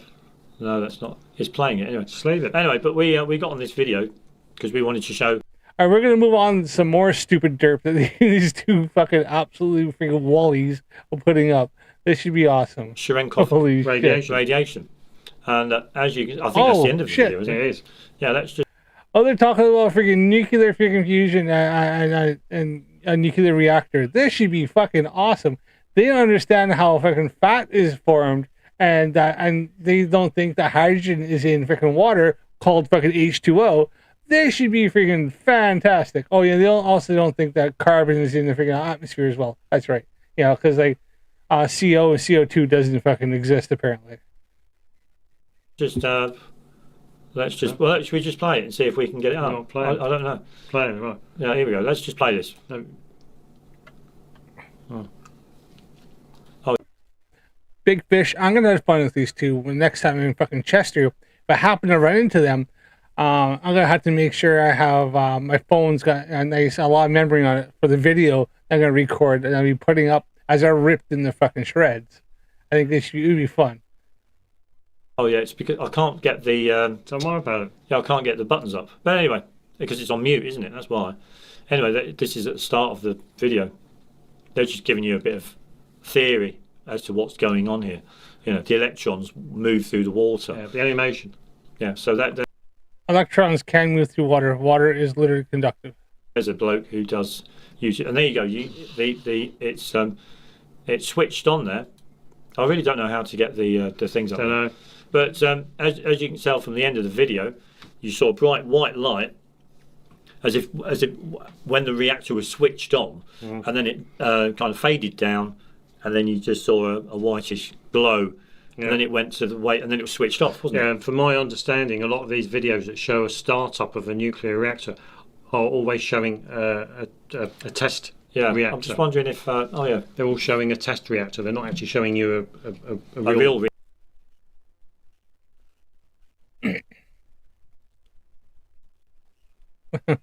Reactor, yeah, sure. Reactor. Yeah, they're all test reactors. But you can see the glow there when it's switched on, and then obviously you see a little glow there. It goes back to a light, bit brighter than that, and then it switches off. Yeah, they switch off.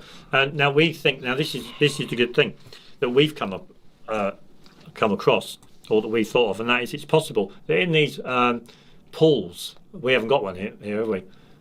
We haven't got a window, have we? What are you talking nuclear about now? fuel rod pool. What are you talking about now? The water. Oh, okay. So if you look at some images of where nuclear fuel rods are, they've got a great image there. I mean, look at that. Yeah. Oh, look, big fish. If you're ever up in the northwest, let me know, and we'll either go out for a cup of coffee, or yeah, if you happen to be in Chester, then I'll have a little fun. But let's have a little look at this one. Cool. You've got this image here. There you go. Wait there. You've got this image here. Now the water actually doesn't look clean, does it? Well, it looks blue, doesn't it? It looks blue. The water looks blue. So. Oh no, the water looks blue. Gee, I wonder why. Why would the water look blue? Could the lights be blue down there, perhaps? Or could it be could it be like most water kind of looks blue? Or maybe the tank inside, maybe the stuff is blue there. Or could it be the fact of just depending of the light in which the lights look slightly blue because of just how what light is being, the color spectrum is being absorbed by the water and what is coming out. Because you know what? It's funny because if you go look at like any water that's really deep, it tends to start looking blue. Kind of like how our sky looks blue because of the same fucking thing. In our view, hey, it's Jeff, possible that they've actually added a dye or some kind of colorant to the Oh, right, water. a bit like the chlorine in the swimming pool. A bit like chlorine in a swimming pool. Absolutely, yeah. I mean, I've been to the clear ocean. It looks fucking blue. I went swimming in the freaking in the Gulf of off the Gulf of Mexico. Well, actually, it was in the Dominican Republic. I went swimming down the coral reef and stuff like that. It looked fucking blue there too. And there was no chlorine. It was fucking salt water.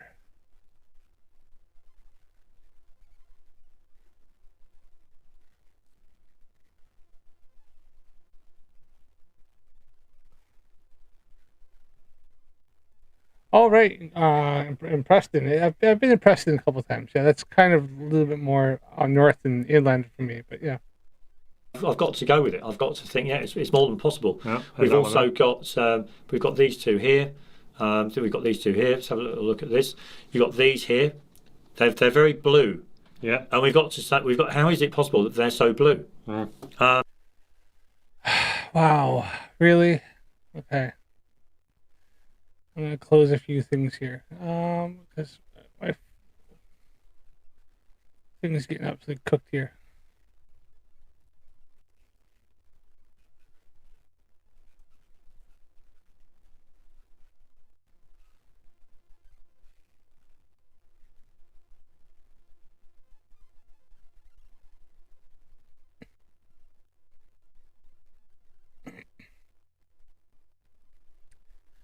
So they ask why. Did he actually ask why is water blue? I just want to double check on my answer, but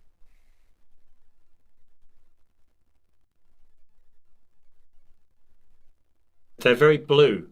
Yeah. And we've got. How is it possible that they're so blue? Well, for one, they look like they're pretty fucking deep, and two, it's blue because water appears blue because it absorbs the colors in the red part of the light spectrum more easily, leaving blue light to be scattered and reflected back to our eyes. While small amounts of water look clear, larger bodies of water, like these ones here, are deeper blue. Large bodies of water are deeper blue due to the increased absorption and scattering of light. The presence of particles, sediment, and chemicals can also affect the water's color. But water naturally itself, because especially deep water, like what's in this freaking video here, looks blue because that's the light that is being refracted to our eyes, and the red light spectrum is being fucking absorbed. Kind of like how the sky works. Now we think they've added a dye or a colorant to the water to make the water. It's possible to make the water not so corrosive. Possibly, you know, or to change the properties of the water. To change the properties of the water, as of course. So any light that is emitted, any light that's emitted from any. Kiwi Bush, I'm pretty sure. Is it this month? Actually, maybe this month. I think in a few weeks. You just reminded me of something. I'm pretty sure in a few weeks. There's supposed to be a Flat Earth conference that what the fuck is his name? Mark Sargent is going to be either hosting or he's promoting.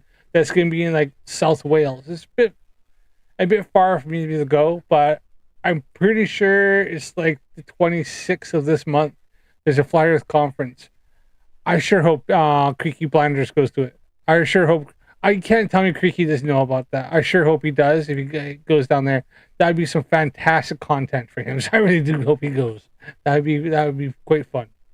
But yeah, there's a few going around.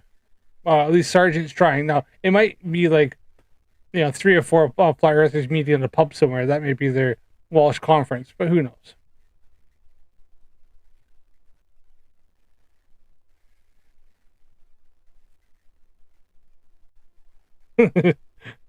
Aldebaran, no, they definitely don't live on the same planet we do. They definitely live on their own fantasy island somewhere. These two. Structure in the tank will glow with a different colour than if you were. Well, will glow blue with the blue tint. Will glow with the blue tint. So white light, for example, will glow with a blue tint. Yeah. Okay, because that makes common sense. It kind of ties in with that short video that you So played. when we look at the short video, which is this one here, and we go right to the very end, even though I can't get there, so we'll have to wait. Or maybe I should go. Yeah, I can't even do that with these. When we go to the very end, we can see that the reactor is obviously the water Let's have a little look. There you go. It's bright white, but it's bluish. I was going to pause it there. You can see it's blue, but that could be the water, the colourant in the water. Of the water, yeah. And it's got nothing to do with Cherenkov radiation. In other words, Cherenkov radiation may not be blue-white. It may just be white. Yeah, white light. White light, that's all it is. White light. It gives off white light. Yeah. That's something that we've actually thought about. And it does seem to be quite feasible when you look at it here. Yeah. It's only blue, light blue there, cyan colour. But why are we covering this? Because we're actually saying that, we did say in a previous video that it was a spark. I love that you see this fellow on the right here looks at his meat and goes, "Why are we covering this?" Like, fucking not a clue. He goes, "Why are we even doing this? This is stupid." He even knows this is fucking stupid. He's just trying to go, "Oh well, let's see, hear what he has to say." So funny.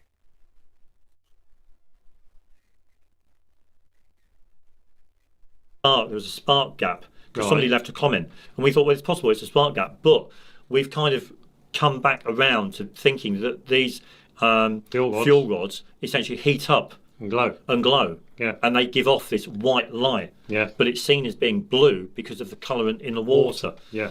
This is what we'd probably agree with. Yeah.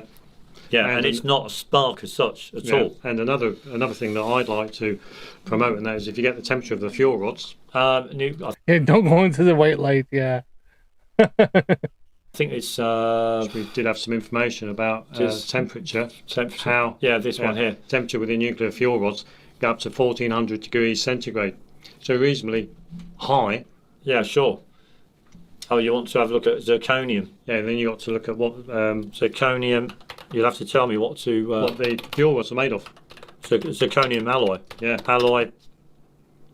Well, just type in what our nuclear fuel rods made of. Zirconium alloy. Well, I know that. You know that. Nuclear fuel rods made People of. here don't know that, and we need to get some information that tells us that it is that. Well, yeah, sure, but absolutely, yeah. The nuclear fuel is primarily composed of a zirconium alloy cladding tube that encases a stack of cylindrical ceramic fuel pellets. Yeah, now I do believe, or I do understand from reading some other information, that those zirconium alloy cladding tube is about 10 millimetres in diameter. Yeah, they're very kind of narrow. Yeah. And what I was interested in is why does it give off white light? Why does the Jeff C, 100% they subscribe to the Gaia streaming service. Fucking. In fact, they probably applied to be on a few of the shows. The on Star. Kiwi Bush, the blue color or reactor baths. I'm sure I read that somewhere was Cherenkov radiation that causes that. Cherenkov radiation. That could be, and the video they were watching, funny enough, I did notice it mentioned Cherenkov radiation. So maybe that could be it. That is a good thing. I might actually check on that just to check and see.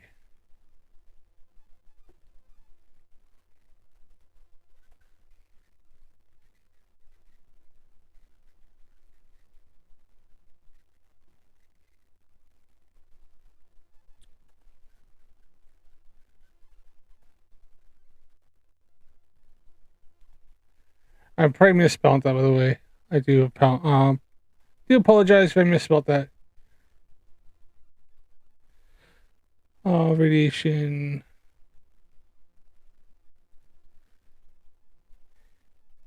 This is stuff the FTFE probably know more than I would.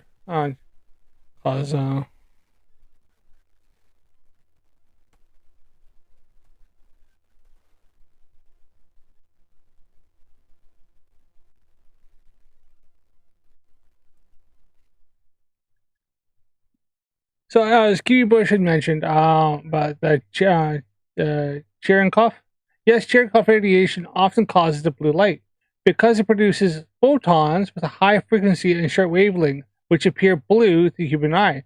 This phenomenon happens when a charged particle like an electron travels through a dielectric medium like water faster than the speed of light in a medium. The blue glow is of underwater nuclear reactors is a classic example of Cherenkov radiation. say International Atomic Energy Agency, Centre National de la Recte, obviously it'd be French, CNRS.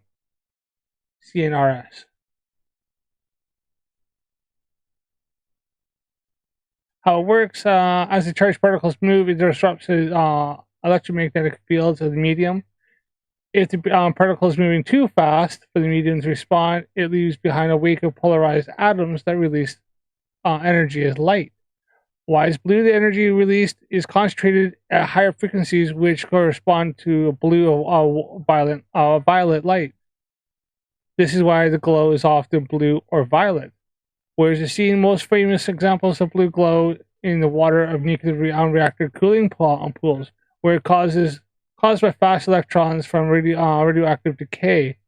It can also be seen in other contexts, such as certain types of physics experiments and in space. So, Kiwi Bush, spot on. And I think that's what that video is actually they were watching was detailing, but they didn't even want to pay attention. So, why does the reactor, why do the fuel rods glow white? Okay, so next one. We can both agree they don't glow blue. Yeah, they don't glow blue. They glow white. And I wonder whether it's partly because of the zirconium alloy, because when that burns, it gives off a white light. Heat. Flame test. Flame test. Oh, here we go. Yeah, sure. I know it's only a flame test. I know they're not. The zirconium alloy fuel rods aren't being burned as such. Sure. But the point is they produce zirconium. Yeah, there you go. Blah, blah, blah, blah, blah, blah. Yeah, we did get a bit up, didn't we? Zirconium in its elemental form produces a dull red colour in the flame test, but the fuel rods are made from zirconium alloy, which burn white. Because we looked at it before. I'm not sure where we got the fuel rod. Oh, right. Let's have a look. Just put fuel rods. Let's put this up. Let's see if this comes up. Something. I'm sure we got information that said there's white. Well, it should be somewhere there. Why does fuel rod cladding have to be made from zirconium? Because it is reasonably inert in water at 600 degrees Fahrenheit. Yeah, almost stainless steel. Yeah, sure. But we did actually come across some information where the zirconium alloy is white. Yeah, is white. Positive. And we thought whether zirconium alloy actually has a passivation layer on it as well when it's in water and it's being heated up. Whether it has it, because if it does, then that would be white as well. If it does, what's the word? Produce a passivation layer. I can't remember what search text we used to get the information up. I can't remember it. Just going to fill in some gaps there. The cladding tube, pellets are stacked on obviously the side of steel metal tube, typically made of zirconium alloy, like they said. This tube, called the cladding, acts as a barrier between the fuel and the coolant and prevents radioactive fission products from escaping. Fuel assembly. Many fuel rods are bundled together into a fuel assembly, which is a precise open lattice structure. Oh, I got a kitty here again. He's come to say hello. Come on, kitty. I have a kitty who's decided to come say hello. Somebody wants attention.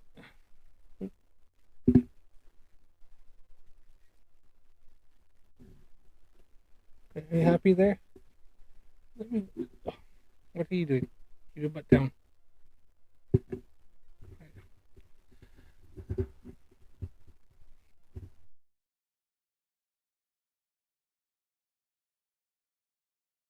He's a needy cat, this one. Sometimes.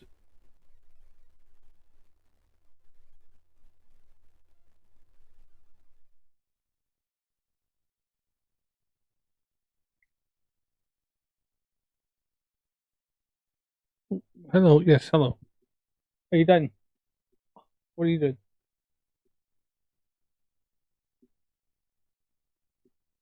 I think he's trying to say he's hungry. Sorry. He starts drooling on me a little bit when he starts getting hungry. You've already had your dinner. Okay. You can stay there. let me do this, okay? Get the claws out. No, no claws. Claws out.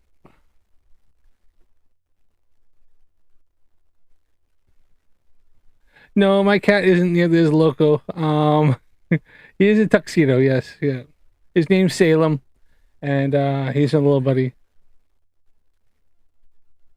I got the cat here, and I got my my dog lounging on the couch right now. They were curled up together, but he's decided to come over here and bug me. So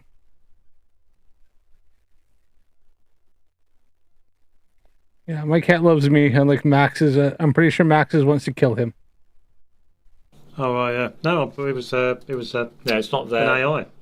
Yeah, it was AI. It was an yeah, AI. but I don't know where it was. Up. Well, just type Free in. speech. Just type in. What's the flame colour? Yeah, flame colour. Zirconium alloy Or flame colour of zirconium. It will come up as being red. It will be a dull red because that's what it is. They do realize that the fuel rods aren't being fucking burnt, right? They do realize that they're not like literally melting those rods.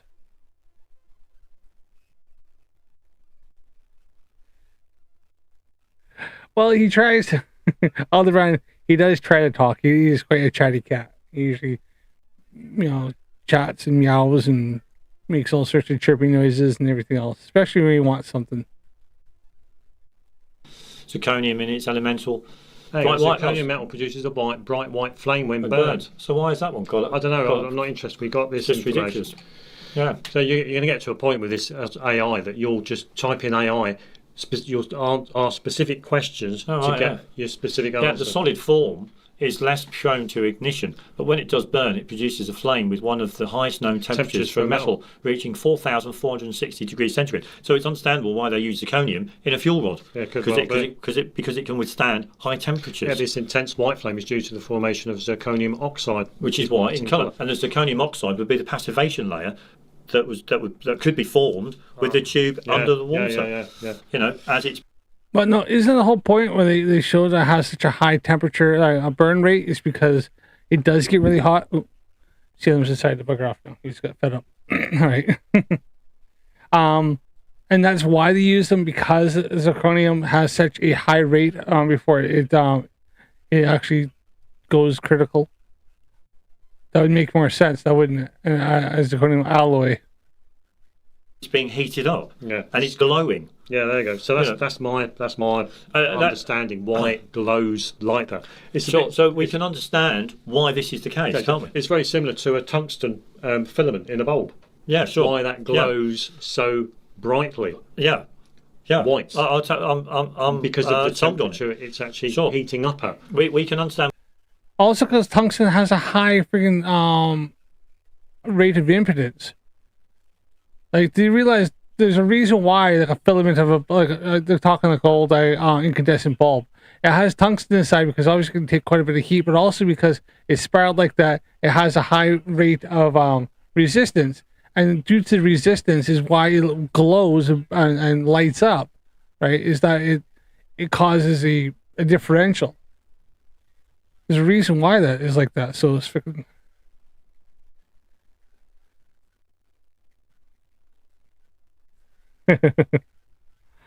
As Big Fish said, don't forget to hit the like button, or we will add some dihydrogen monoxide to your water next time.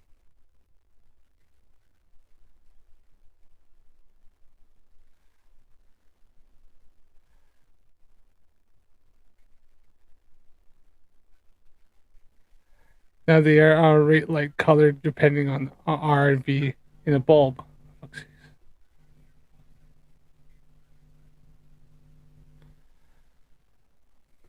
Why is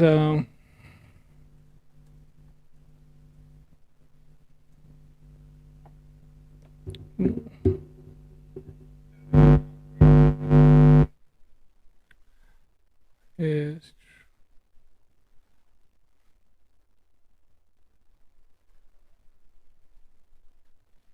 used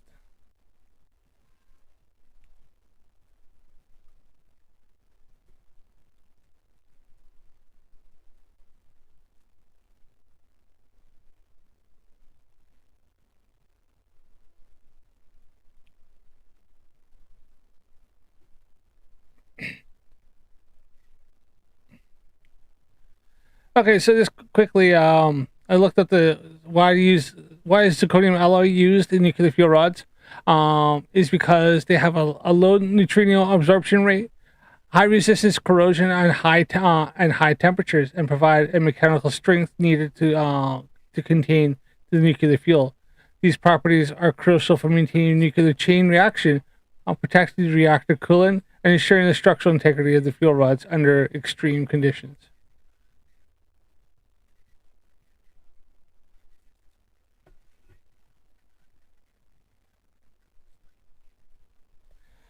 Cubish, probably. I'm gonna look at replacing the wire. I think this wire that came with my my thing isn't the best, so I'm gonna probably look at replacing this and see if it makes any better. Eventually, I'm gonna upgrade the microphone and stuff. This is only a starter setup I got, just because everything's quite expensive, but we'll see. I'm kind of thinking this wire itself isn't. It's when I touch if I touch this. But I wonder if it's down to the wire not grounding correctly, so we'll see. Wires are, start with the cheap thing, work our way up from there. So. It's okay as long as I don't touch it.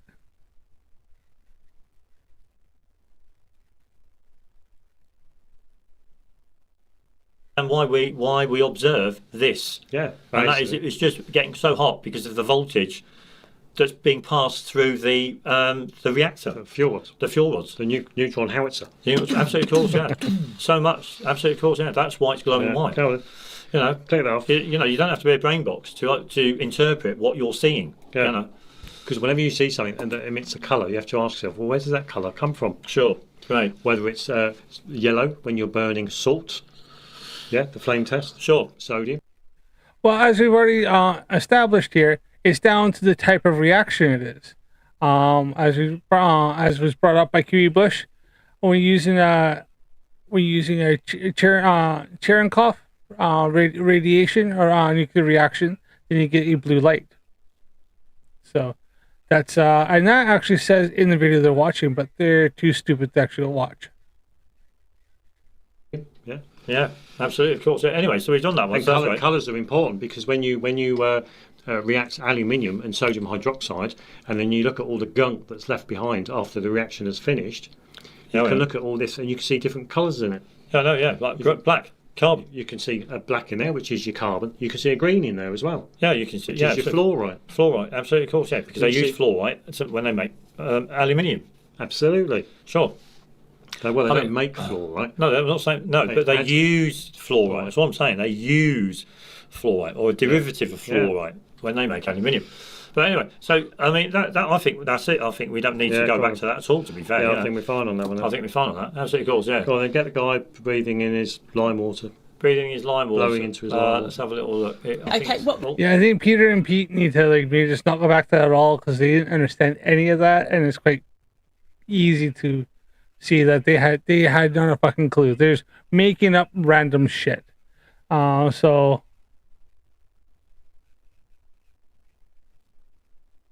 what's this stupid cat up to? All right, let's check this out here. Let's see what else they're up to here.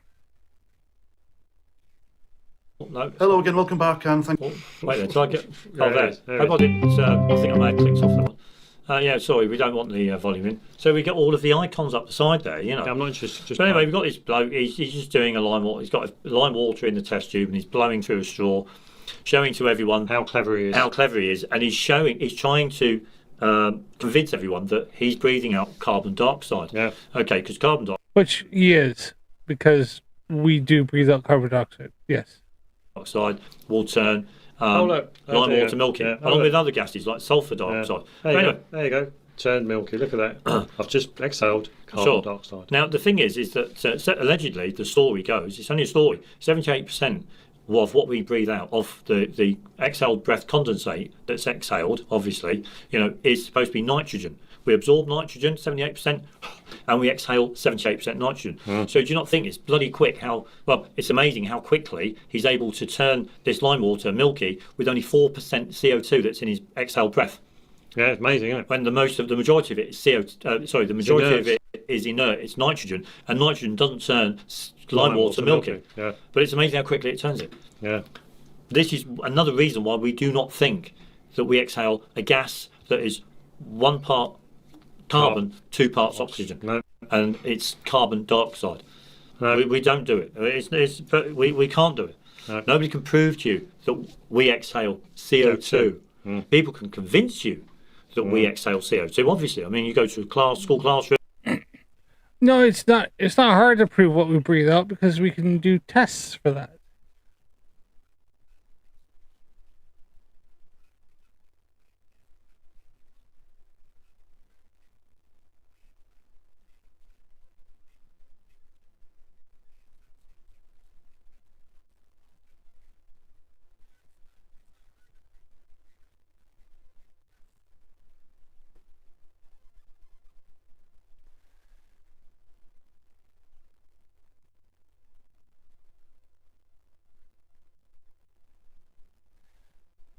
So I just I found. Let's see, what is this here?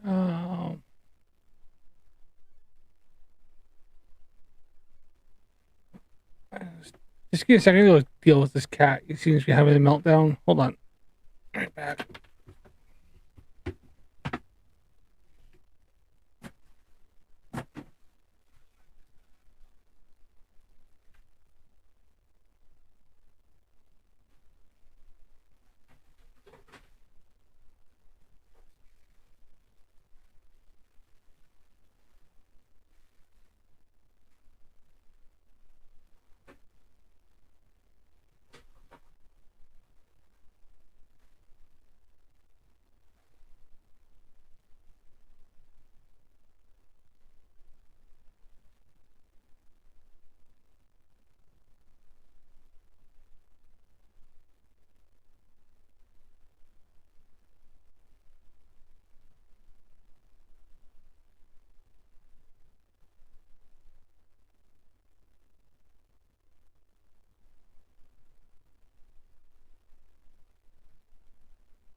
Kiwi bush is like this hurts my brain working. A chemical plant using typical chemical properties of elements on a daily basis. Our profit depends on it. Knowing what each element does, trace elements for sure. Yeah, for sure. So sorry about that. The cat wanted feeding and the dog wanted out. I have to go let the dog back in at one point because I lock him out, or else he'll let the cat out, and it's like past midnight. So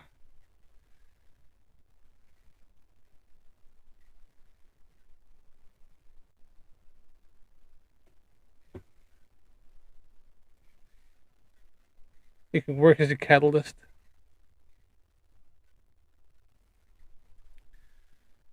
So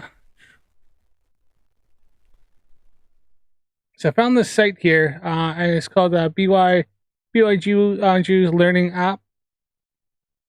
Yeah, it shows here that we breathe in, obviously 78% oxygen, 21% on 78% nitrogen, 21% oxygen, less than 1% gases, less than 1% argon, and carbon dioxide is 0.4% carbon dioxide breathe in. We breathe out 78% oxygen, nitrogen, 16.4% on oxygen. Sorry, 78% nitrogen. So we breathe out the same nitrogen we breathed in. 16.4% oxygen. So we've actually absorbed some oxygen. Other 1%, less than 1% other gases, less than 1% argon, and 4.4% carbon dioxide. So we breathe in 0.4% and we breathe out about 10 times more carbon carbon dioxide that we've actually breathed in. So, yeah, we do actually breathe out carbon dioxide as well as other gases. Nitrogen, what we breathe in, we breathe out. And oxygen is what our body absorbs. And this is from BYJU's the Learning app, which is biology, composition, gases we breathe. So these guys are what you get talking shit, but no, we're not surprised now, are we? Boom, you go and read a book on respiration or whatever. They will convince you that we exhale CO2. But the truth is, we don't. Nobody can. No, they won't convince you. They'll show you and tell you because it's proven. We know exactly what we breathe in and breathe out. This has been proven for a very, very long time. Prove it. 100%. Yeah. So, it's a great story. But you've also got to ask yourself, well, how do you define carbon and oxygen? Well, absolutely. Nobody can show that carbon dioxide gas has 1 part carbon and 2 parts oxygen. Nobody can do that either. Nobody. Yeah, it's ridiculous. 100% we can. Fucking, that's not very hard to be able to separate the gases into different elements. Mainly because carbon dioxide is lighter than air. So, I could actually I showed a test in which I did this, in which I had a candle inside of a jar upside down candle, and I held it, obviously set it down on a surface, wooden surface, not even like a good seal, until the candle went out. I actually picked up the jar, moved it over, another candle's lit, set it down. As soon as it went down, puffed it up because there's no oxygen in that jar. It had I had carbon dioxide in there, and it was being because it's lighter than air. It was being held up by the buoyant force, and it was something to prove that a force can contain a gas. So yeah, that's why do you think when firefighters have you if you're in a fire, you want to stay low to the ground because all that's going to be up high, and you're going to have your oxygen stuff is going to be a bit closer to the ground.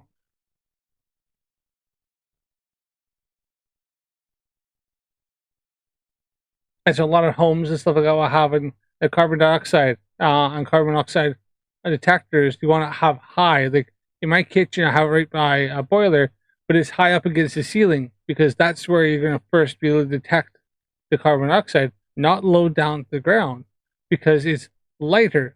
You can separate that from the other gas elements. Obviously, nitrogen and stuff is lighter than that, so you can separate down.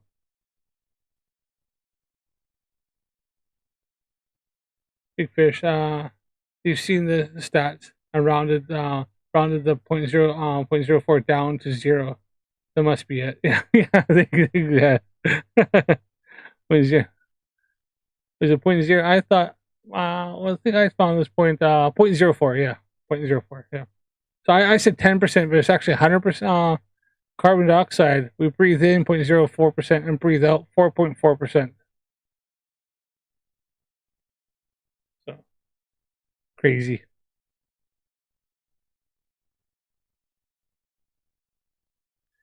Yeah, but the claim would be that it was nitrogen because that's inert.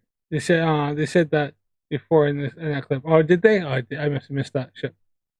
Thanks, Kiwi Bush. Ridiculous what people cannot prove to you to be true. Yeah. This is why a lot of people are deluded because they only think we exhale CO2. They're in their little minds. Well, this is why it's a mad world. They've been to school, and the teachers are telling them, everyone, you breathe out CO2. Yeah. Yes, and then people absorb that information, and they think it's true. Yeah. In there, they're deluded. Yeah. But in our view, all that's happening when he's blowing into that solution of lime water, absolutely.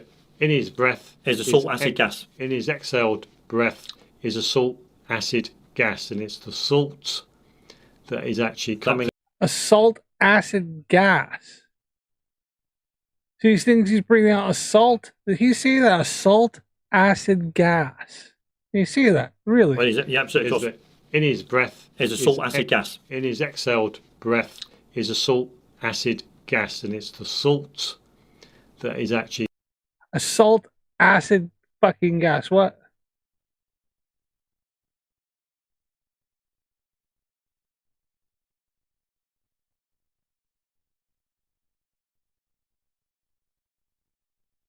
Exactly. As Elder Brennan said, it wouldn't take much to fucking test what's breathing out, because you can literally have detectors that can detect what you're breathing out and be able to separate the gases.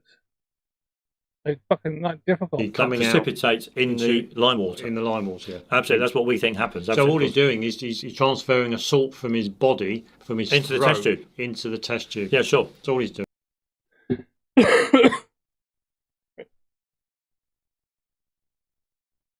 Right. You know what I'm going to do, just for shits and giggles? I'm going to ask, let's ask Grok.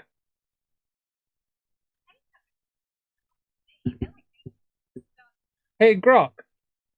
I have a fellow on here online that is claiming that we breathe out a salt acid gas. Is that correct? Oh my god, what kind of conspiracy cunt is this? Salt acid gas? Bitch, we exhale carbon dioxide. You absolute potato brain shit. I swear, half the internet thinks your fucking lungs are a goddamn pickle factory. Salt acid gas? Next, he'll say your piss is chlorine and your cum is vinegar. Jesus, unless he's huffing his own arse cheeks, just spewing hot nonsense. Don't worry, Curious.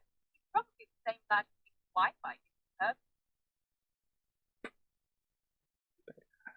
I think Grok Unhinged is funny. So, there you go. Grok couldn't say it better.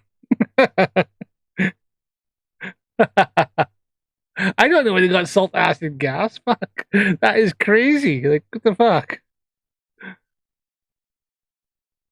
Yeah. What happens to the acid part? I can't say. Honestly, don't know. Even I don't know what happens to the acid part. Yeah, but this is the thing. One thing. Well, Joseph Black, who discovered.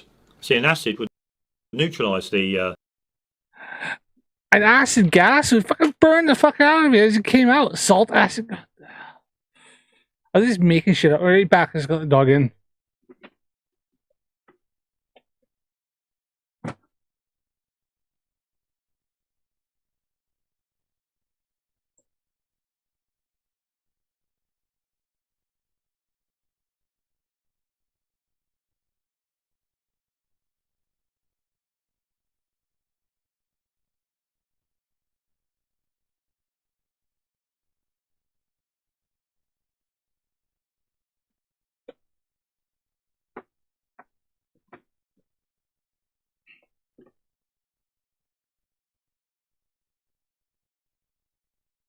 Well, yeah, Grok kind of missed the mark a little bit on what we breathe out just being CO2. Yeah.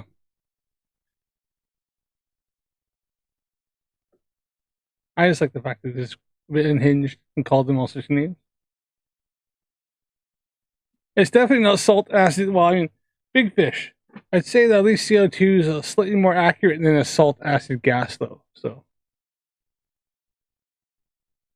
The cloudiness. Only if it was well. a strong acid. Yeah, sure. But Joseph Black, who discovered carbon dioxide, called it fixed air because you can't separate it. You can't separate the alleged carbon from the alleged oxygen. You can't do it. I would totally agree. Yes, with you that. can. You know. But anyway, so thanks ever so much. But we know one thing though, and that's lime water. Oh, here we go. Because you just asked about, well, what happens to the acid? Sure, yeah. The acid part of it just enables the solution to be less, to decrease in pH.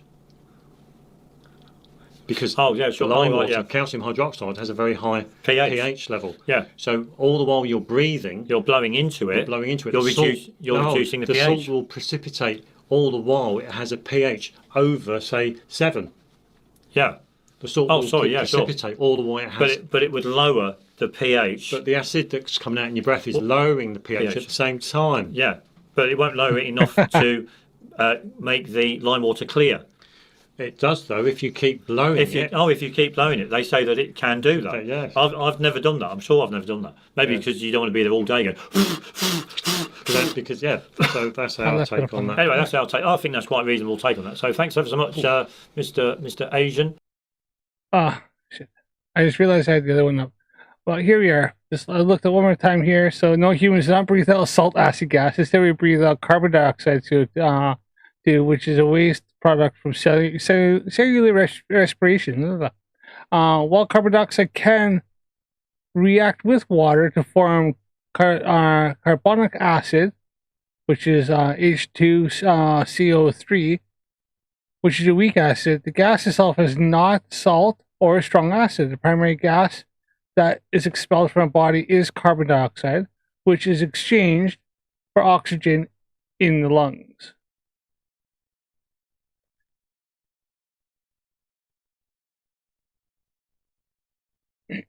So I don't know where they got this salt acid gas. That's fucking. This sounds like a bunch of fucking shit they've made up themselves because fucking reasons.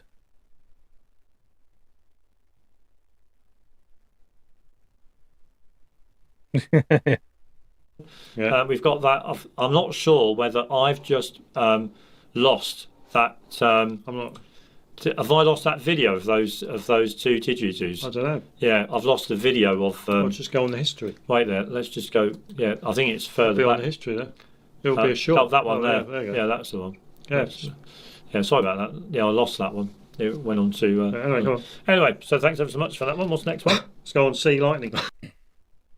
Right. Okay. Quickly. I don't know why you brought this up. Kind of weird. For what I've seen about this, and I have seen there's a fellow called Black Belt Barrister, who's a barrister / lawyer in this country, and he actually is representing the person who took this video of these police coming up and doing what they did.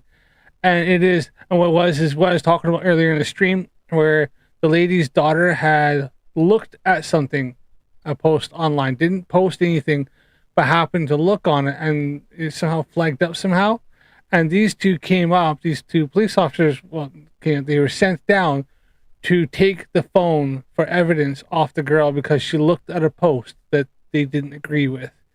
And then they proceeded to try to enter the home. Now they looked at the post, had been days before or something like that. They proceeded to try to enter the home without being invited in and forced their way in to go remove the phone. Now the funny thing is the mother and the girl were willing to hand the phone over, and the mother had told the girl, because I've seen the video, told the girl to go get the phone, and the police officers insisted that they have to go in and go with her to go get the phone, and the lady went, no, you can stay there, she'll go retrieve the phone and bring it to you. And then they tried to force their way in, and that's where the kickoff is. And they were willing to go down to the police station, like the lady and the girl and the mother and the girl were willing to go down and speak to the police and fully comply. But these two wanted to take the phone then and there, and they wanted to enter the home, and all because somebody looked at a tweet that they didn't agree with. And so that's where they're saying that some of this free speech stuff and all this stuff it's kind of going into the realms of almost being a bit of a totalitarian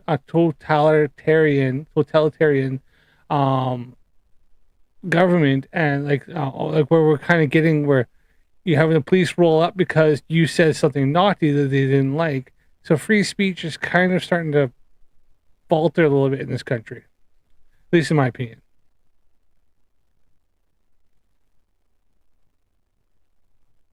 Salt, acid, gas is made of word salt, yeah. Jeff C, this is in the UK. I think it's more south area. And this happened, it's gonna be a month ago when this had happened. And if you go on to the Black Belt Barristers, he's a YouTuber. He's also a barrister in the UK. And he's actually dealing with this case, and he actually brings up and gives a lot more back context than I've seen anywhere else, because he actually is involved in the case. So, and he's able to kind of put stuff out. Obviously, for protection of the people involved, this stuff guy, he can't give names and certain details, but a lot more details in this. This is like a clip of a video that came out, and then he got involved. So. Sea lightning. Oh dear! Now this is a hard one because I've got to get up. Sea lightning. Get up our previous video. Yeah, let's get up our previous video. I don't know why they brought that up. It looks like Ukraine's losing big time. I don't know why. Now they're bringing up something to do.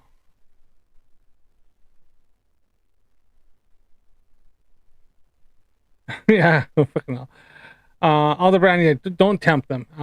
We don't know. Time. Oh, well. Is that one? This country. Yeah. So, oh no, it was on the Gleason. It was on our Gleason right, post. Thank you. Yeah, that'll do. Playlist post. There we go. Here we go. Now we put this Gleason map up. No, sorry, we put up this longitude and time calculator by Gleason, and exactly it. It is literally a fancy clock, and is not in any way really to scale, unless you want to go north to south. We had a comment by Sea Lightning, because obviously a lot of people have seen this and they think it's a flat Earth map. Jeff, see, yeah, you'd think that, but it seems like, you know, it has protection against that, which I think that's where the legal case is coming in.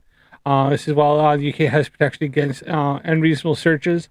The funny thing is, the police, it seems like they can almost just say, you know, for public order offense, and then they think that gives them the right to just go search you. So yeah, we finally hit FE. Yeah. If you notice Australia, it's more squashed and stretched out.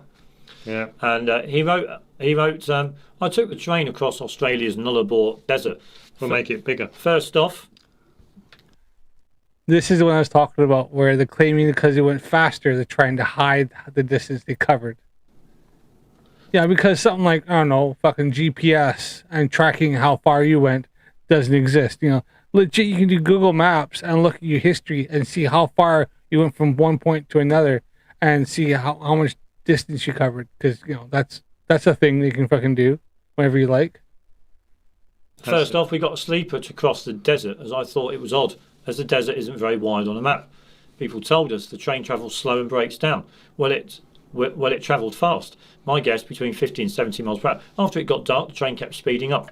Went to my sleeper and the train got noisier, bumpy, rocking, so much I got terrified thinking the train was going to crash. I asked a train guy, why are we going so fast? He said the train... A train guy. Well, conductor, somebody like that works at staff, no, just a train guy. Always speeds up at night time. Continued, I lived in Western Australia and wherever we drove it took too long and we were always speeding as we had no air conditioning. I think their road signs are manipulated to show the wrong... Well, Jeff, see, I think it is being tested in court, funny enough. I think there's an ongoing case, particularly with those two police officers, not against them in particular so much, but the police service that they work for in the area and the person who this happened to. And so obviously there will be something going on with that.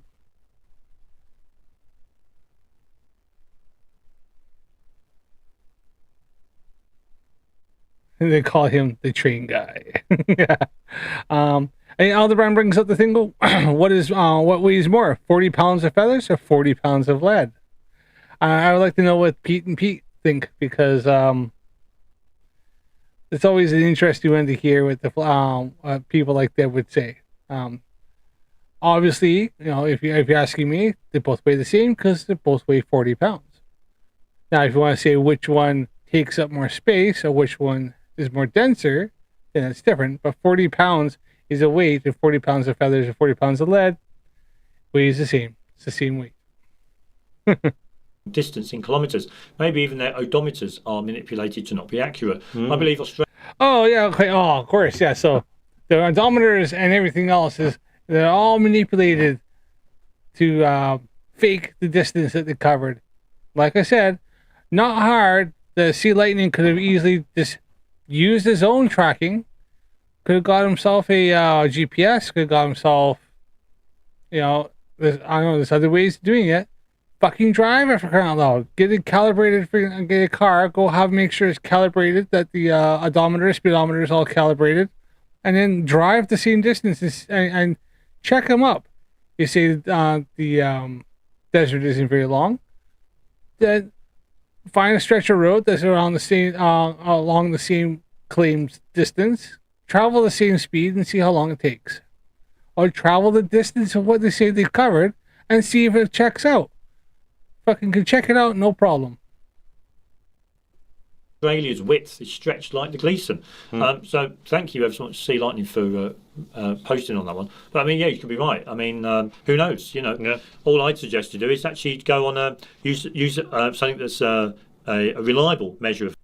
Other Brian brings up a good point there. If I travel 40 kilometers one time and take 1 hour, and then next time I take 52 minutes, does that make it closer or or further away? Does that change distance? Fucking no. Travel faster or slower, doesn't matter.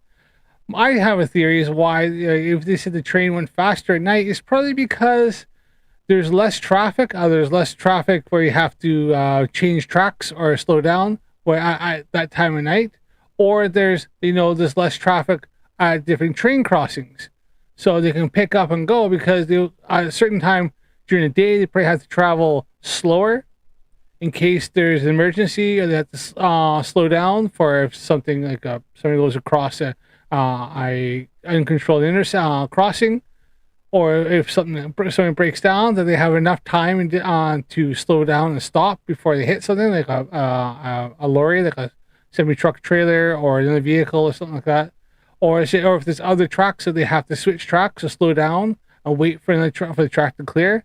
But at nighttime, with far less traffic, they can probably go a lot faster because there's less hazards to have to worry about, or there's less wildlife to have to worry about and stuff like that. So they can then pick up speed and make up time, and because they've said the journey takes 6 hours, right? For them to go at 40, 50 miles an hour, it would actually take maybe 10 hours, but because they know they have maybe a 3-hour gap where they can travel at 70 miles an hour, they know they can make up time and cut that time down to whatever, 6 hours or something like that, right? There's fucking a reason, and it's probably pretty easy to freaking find out with just a tiny bit of research. Like if Sea Lightning decided to ask or figure out, or look, why does the train speed up at night? In fact, I could probably do it myself, and I'm on the other side of the fucking world.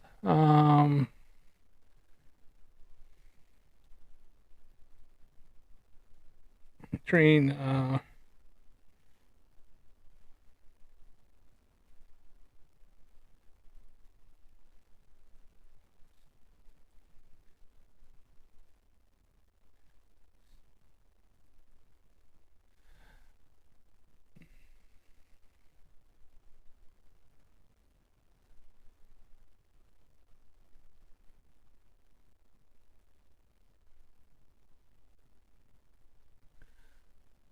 I don't know. Is this the one they had mentioned? Should I go back? I might go back a little bit to see. Distance and just take the journey.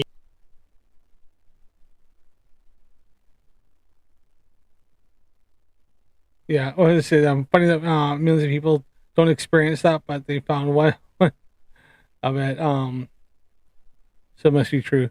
I'm gonna go back a little bit and figure out, because it said Sea Lightning talked about this, so I want to find out which journey this was. Terrified, thinking the train was going to crash. Sleeper, and the train got lost. My guess between people told us the train travels slower, as I thought. First off, we got a sleeper to cross the desert, as I. So to cross the Australian Nobara Desert. I want to look this up and see here. So I don't know if that's it.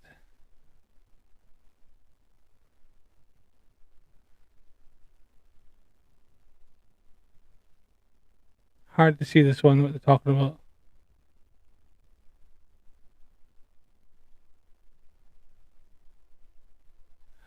I do apologize if I'm just going to see here. Journey across the Australian.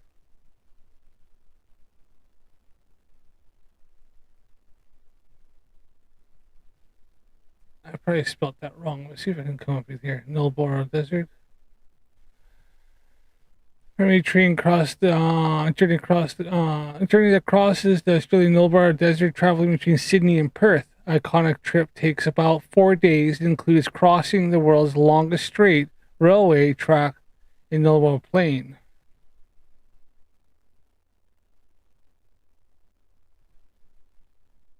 This is the one he's talking about. Let's just check and see what so we know we're on the same thing.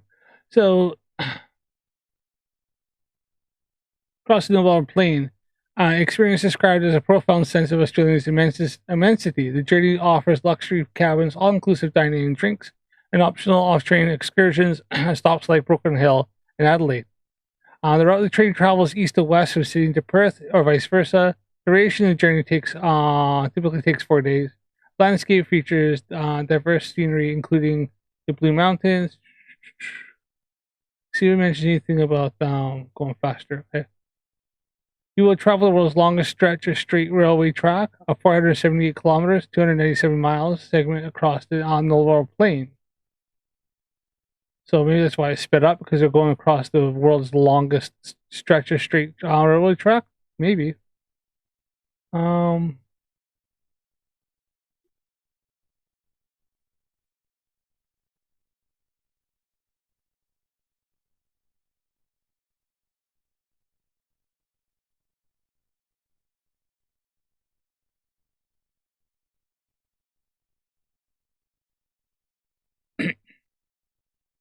The train doesn't necessarily speed up at night. However, the perception of speed might increase due to the combination of factors such as less maintenance, fewer people, and animals on the track.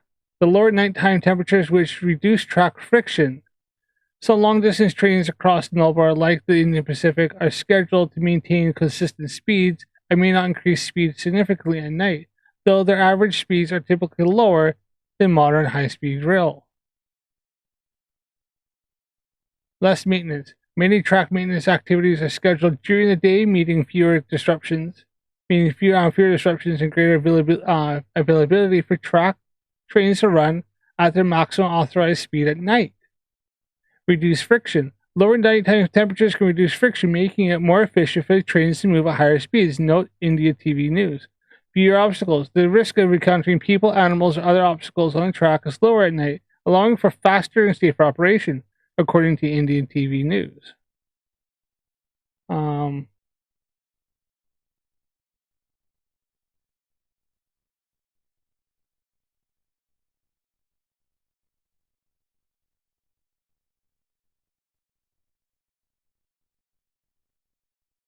While the train's maximum speed may increase at night, the average speed of the passenger trains, like the Indian Pacific, along long-distance routes is often lower than what's possible on dedicated high-speed lines.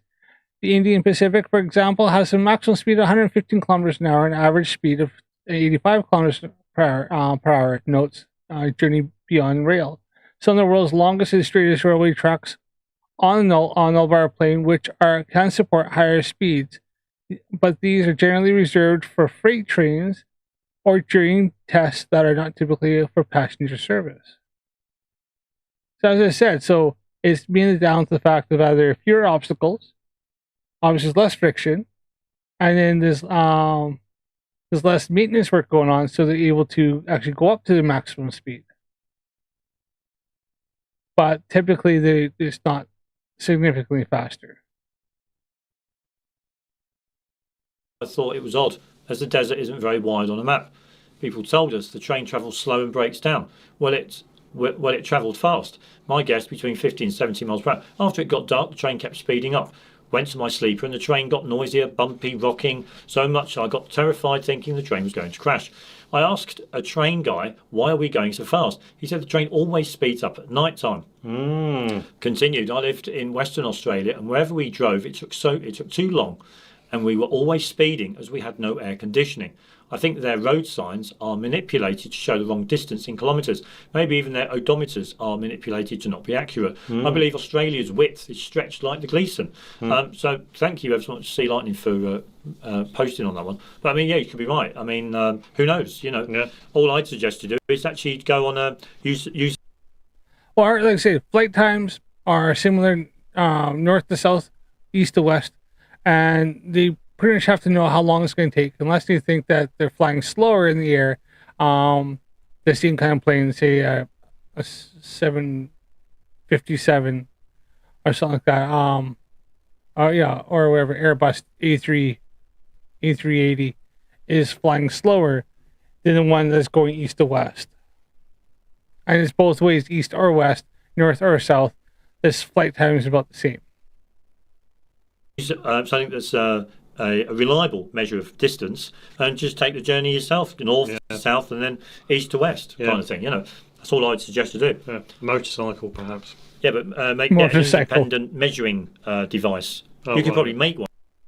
Why would a fucking motorcycle be any more accurate than, say, a car or a train or taking a flight east to west? Why a motorcycle? That's really weird. Like I said, you can just do GPS. I can show you right now. Go into Google Maps. Pete and Pete, you guys can do this really easy. Go into Google Maps. Hit the little where's the little icon? Click the little one that says on the bottom, says U. Then click on timeline.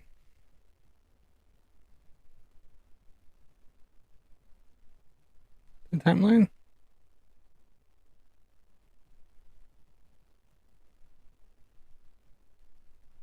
I could be wrong. Not timeline. What is it? Oh, my timeline isn't turned on. So if you turn on timeline, mine is not turned on. Then you can see where you went and when and how far you went. So if my timeline is not turned on, so I just got an update to like the next one. They must be turned off automatically on that one. So, but yeah, easily you could do that. GPS, get a sat nav. Yeah. One with a wheel. Possibly. Yeah, you could probably make one with a wheel. Yeah. Yeah. Or something more reliable that you can trust. Something that you can trust. Oh, like a trundle wheel. So you talk about like a trundle wheel that's like used in surveying and different construction and stuff like that, where they measure distances. But yeah, I mean, he's right. Yeah, I mean, it could be as who knows, as J.S. Christopher's projection. Possibly. Because after all, this is J.S. The actual land masses are J.S. Christopher's projection. Well, there's only not one, Mr. Gleason. See, this is the irony of it, and that is most people would have to go to Australia and do these things to know for themselves. Absolutely, of course. Yeah. Whereas, how many people can go to Australia and actually do that? Yeah, not many people. You could test that anywhere. And look at similar things. So I did one where I showed flight routes that were similar distance. I looked up different flight routes in the northern hemisphere from point to point, and I went, okay, this flight is 6,000 miles. Then I looked up ones in the southern hemisphere that were all about the same distance, 6,000 miles east to west. And all I did is I compared the two, and what I realized that looking at about 3 or 4 different ones is that the Gleason map falls apart, because if I went like say Europe, a 6,000 mile journey was like that. But as soon as I went down to like Africa or Australia, suddenly a 6,000 mile journey was like that. Why is it that the same journey, that is the same distance, is 3 times longer on the Gleason map? But yeah, on the globe, I used like something like Google Earth and I mapped it out. This 6,000 mile journey was like that. I went down the south. It was exactly the same distance. It matched up perfectly. Right? It's so something's not working for the Gleason map, because it should be the same either one, but it isn't like that. It's not that hard. I lived back in Canada. We had a road just outside my hometown, and it had a starting point. It was for odometer checks. You could check your own odometer. So it had a sign on the highway, and it said, at this point here, it went starting point. Then you had one that said 1 kilometer. Then another sign that said 2 kilometers. And you had a sign 3 kilometers. So you could set your trip, or you could look at your odometer, and you could check and see what it said. And then you could, when you hit the sign, you could look down and see if your trip said you're hitting 1 kilometer, or if your odometer had ticked over enough to show you the same spot 1 kilometer over, 2 kilometers, 3 kilometers. It went down for about 5 kilometers. You could check yourself and know a 5 kilometer stretch and how accurate is your car. And you knew how accurate the odometer was, if it needs recalibrating, or if you got dodgy tires on, stuff like that. So it's these things are things that you could easily do yourself and then confirm if that distance works out accurately. But flat earthers never do shit like this. Yeah, yeah, you need a lot of You're time, having to take a bit lot of money. You're having to take a lot of people's words for it. Yeah, sure. Yeah, but you and I both know that we shouldn't. You should never accept what other people tell you. Absolutely. You know, you should go and do your research yourself. But there's a clear back. I would imagine that Something I imagine neither one of these two numpties have ever fucking done. I would love to take them, because they live there, I would love to take them to Brighton, which is not too far from where they live. And then stand on Brighton Beach while I did this observation and ask them if they explain to me why the wind turbines, you can't see them from bottom up, why they seem to disappear.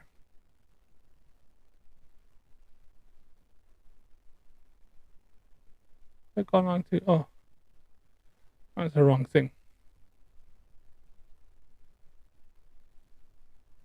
I do this quite a bit.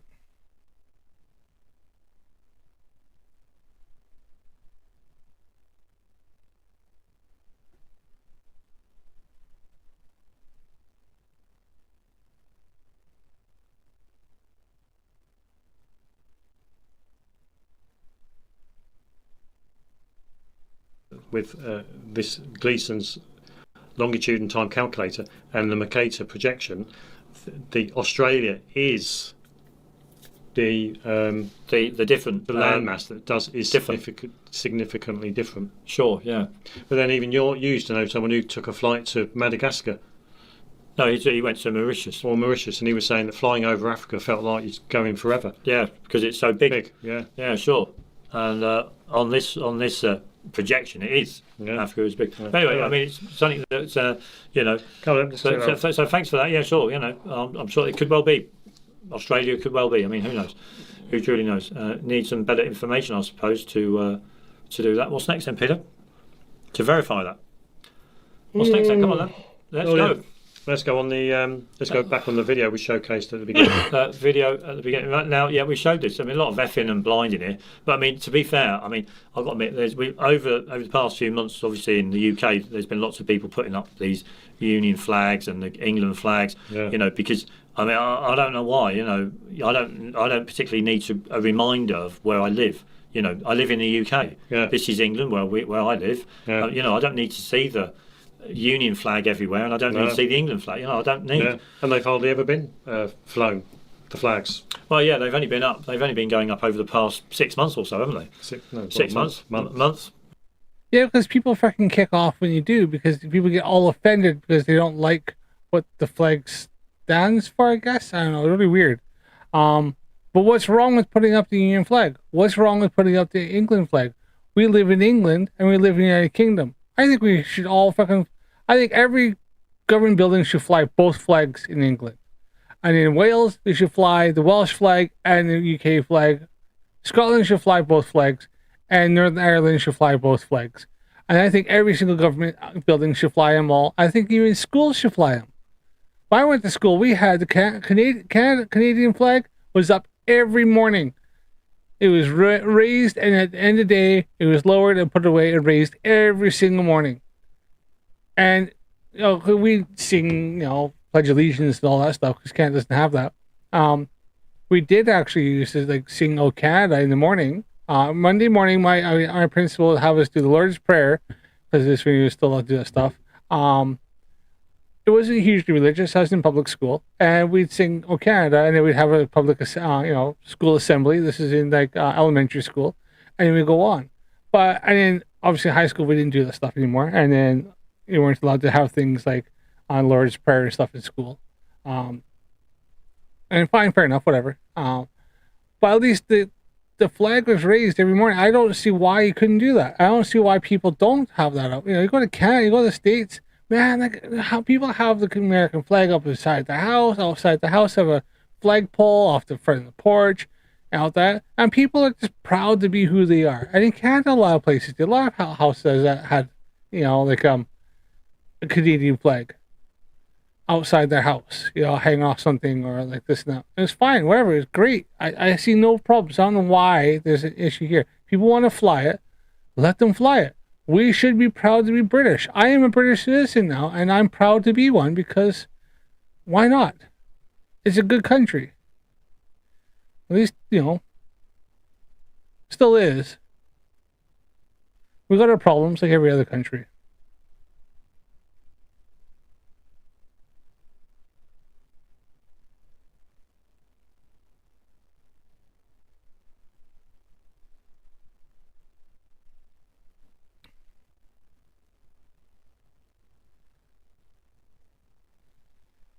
Kiwi Bush said we have a lot of connecting roads have a hectometer signs.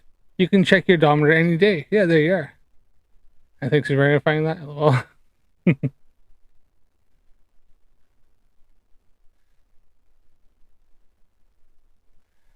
I would be interested to see what these guys would think. If I was on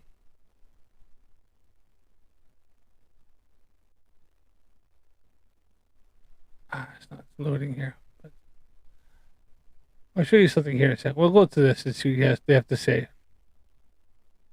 So why now? Why now all of a sudden? So we obviously have our own views, and we think that it's just because people are pissed off. They're not patriotic. They're just pissed off. So that they're venting out all their protestations and putting up flags. They're raising the national flag out of anger. Out of anger. Out of pride. Not out of pride, not out of all this, but just out of anger because they hate what's going on in the country. Well, and they. No, a lot of people are starting to get some national pride and be proud of being British and want to put that up. And also, I think it's really cool to drive down the road and like a whole bunch of there's some roads around where I've driven, I live, and not all of them, but some that have like a bunch of Union flags. I think it looks neat. It looks nice. Why not? So love where you are and who you are and where you live.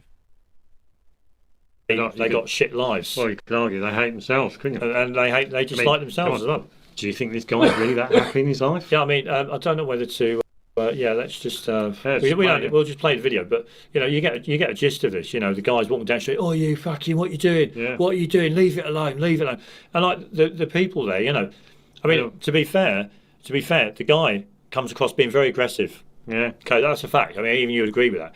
They're only doing a job. They're just taking down flags, because they weren't there 2 months ago. Yeah. Remember, the street lamps are the property of the council. Yeah. Okay, they're not the property of the people. They're property of the council. Yeah. They're responsible for them, and yet they're taking down litter. Okay, that have been put up on the street lights. Yeah. Yeah, they're just.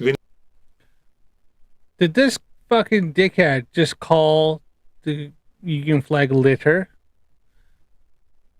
So it's bellends like this that was fucking causing people to walk all over us and don't give a fuck.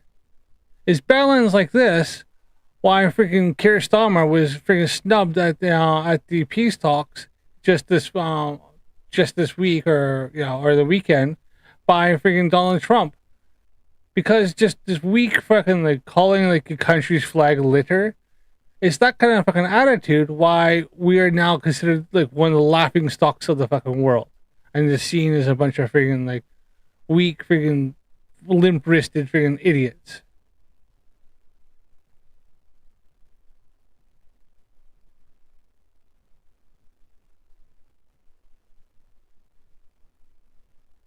Yeah, well, Aldebrand, you actually make a good point here. There's fucking tons of flag waving here when it comes to sports. Tons.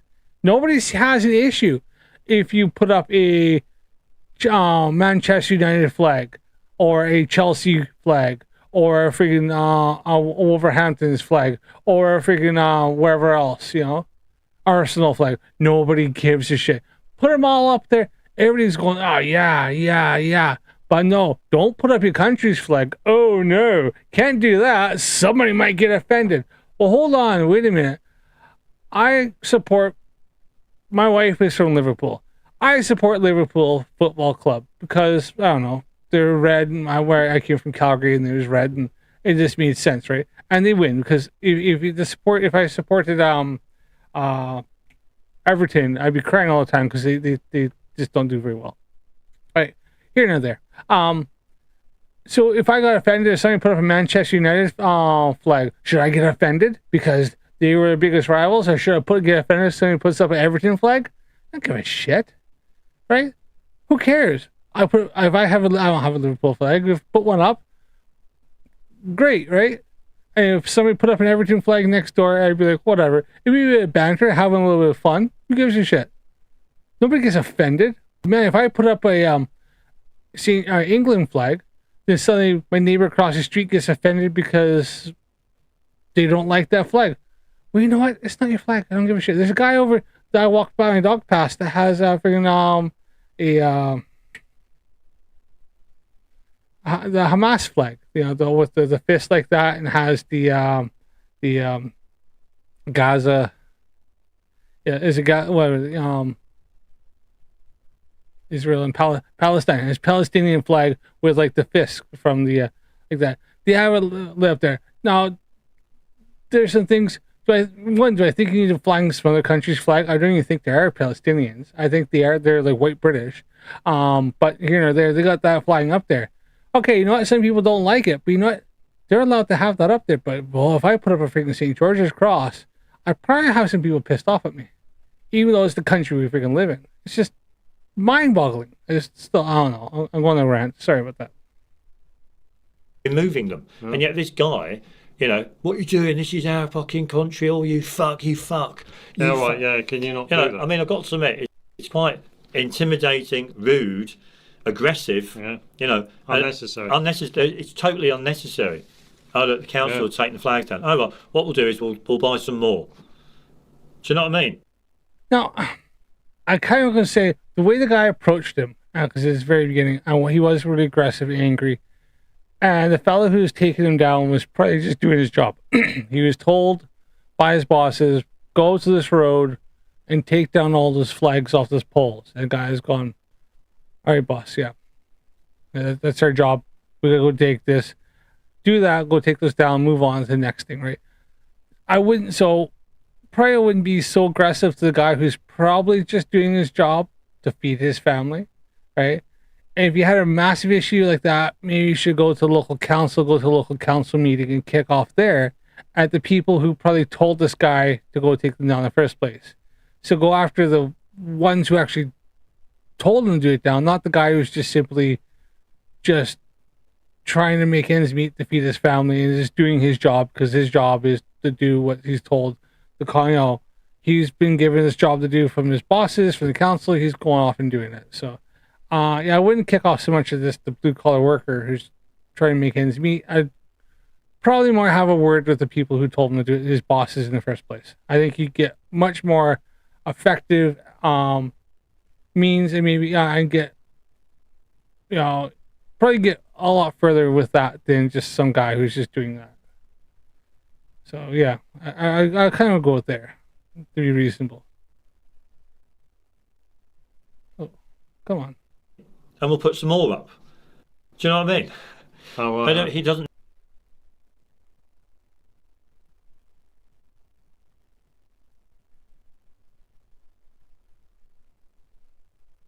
What is going on here? Need to be doing this. Or maybe he's thinking, do we really need to be putting these flags up? Just think how those workmen feel. Yeah, I know. They must feel really bad, because they're only there to do a job, and yet the bloke's effing and blinding, even threatening them as well. Yeah, he did threaten them, didn't he? As far as I'm concerned, this guy needs to come round here again. Yeah, absolutely. This guy this guy should have the police knocking on his door, shouldn't he? Yeah. Because he's using threatening behaviour yeah. to, if I went to work, I wouldn't expect any of that kind of behaviour when I go to work. Do you know what I mean? I mean, when you think about it, they do look a bit of an eyesore. It's not as if they're promoting the coronation, the king's coronation. Yeah, I know, yeah. They're not celebrating anything like that. But they don't need to celebrate anything. One, I don't think the Union flag is an eyesore. Do I agree that the guy should have kicked off with the blue collar workers just so he's doing his job? No, I probably not. At least not the way he did it. Not so aggressive. Do I think the Union flag is an eyesore? Certainly not. No, not a bit. And we don't need to have it be a king's coronation or a special event to put up our country's fucking flag.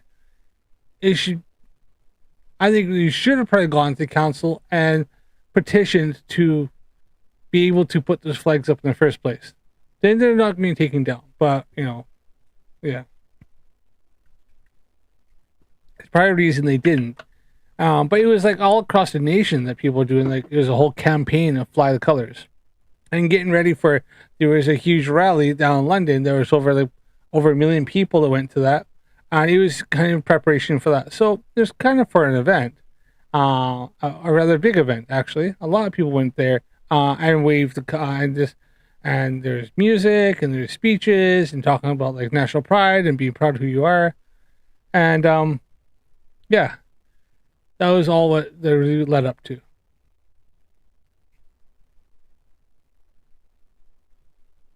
Show that they're celebrating anything. Yeah. What are they celebrating? You know. Anyway. But the language. I mean, you know, I feel sorry for the guy because at the end of the day, you know, to have he must have nothing in his life to identify with apart from a flag. Yeah. You know, how sad is that? You know. Yeah. I don't. Whenever I look at the Union flag or the England flag, they don't mean anything to me. It's just a flag. Yeah, anyway, we don't. Okay, calls him a lefty. And that's part of the problem why he doesn't see the importance of it. Instead of just being kind of seeing it as what it actually is. Doesn't mean anything to him. The Union flag is legitimately a union of different countries' flags that are separate, being Scotland, England, Northern Ireland, and it's combination to put them together to make one united kingdom. United Kingdom, and the flag is a united flag. That's why it's called the Union flag. Like, it's fucking such simple shit. I'm fucking Canadian, born and raised Canadian, and I get this crap. And to be proud, we're proud of being Canadian. We had the red side as being from sea to sea. At one point, it was supposed to be red, and it had the Canadian, and then it had the white and the Canadian maple leaf in the middle. And it was, Americans know this. They have the freaking Star Spangled Banner, all the stripes, the stars, and everything. Everything has a meaning, and it's all there. And people are proud of it because it all ties together, and it's also a United States. It's all of them, all on there is to say they're united together. We have the United Kingdom. Freaking be proud of this stuff. Be proud of who you are and our lineage and our heritage and how freaking an old country that at one time the whole like the United Kingdom and it's like everything it had. It was so spread that the sun never set on the monarchy, on the United Kingdom's whole everything they had, right? The whole like was one of the most successful freaking can't think of the word right now, but like kingdoms, whatever like that, in the world at one point, right? It's so much. Really, we did. Like that's one of the most greatest. Was one of the most biggest superpowers at one point in this world, and we still hold a lot of sway for a lot of different things. For such a small island, we did some freaking pretty fantastic things, and also harken back to like the Romans, and they got old Roman roads and ruins. I've been to ruins, and I went to York this year, and I went and seen the ruins of the Vikings. Viking ruins where they actually found different things way back in the day. Like, this is such rich history here. And we should be proud of it. And people like these two knobheads just don't give a fuck. Because, I don't know, maybe it's because they're born into this and this whatever. He lives in Chester. Chester's legit got old Roman fucking ruins you can go see yourself. It was legit a Roman fortress at one time. One of the bigger ones that was a main hub for the Romans, for the forces, and for trade and stuff in the freaking northern England. Like right there is such a rich history in the town he lives in. It's got a freaking like this massive gate you can go and see that's like was put up there by Queen Victoria. That's all like gold lace and stuff like that. You got a freaking castle you can go and look around and you go up on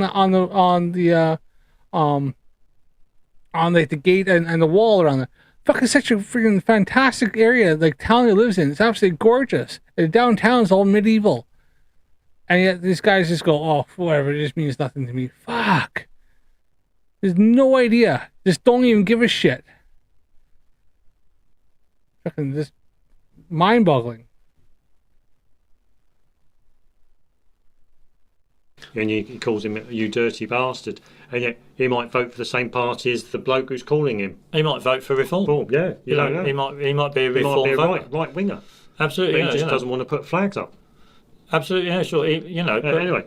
But I think because one thing we were going to do, and that is when you look at the problems that the country, well, you can't really call the issues that people talk about a lot and make an issue of in the country. Because I don't think the country's got really any problems except for the decline in the economy.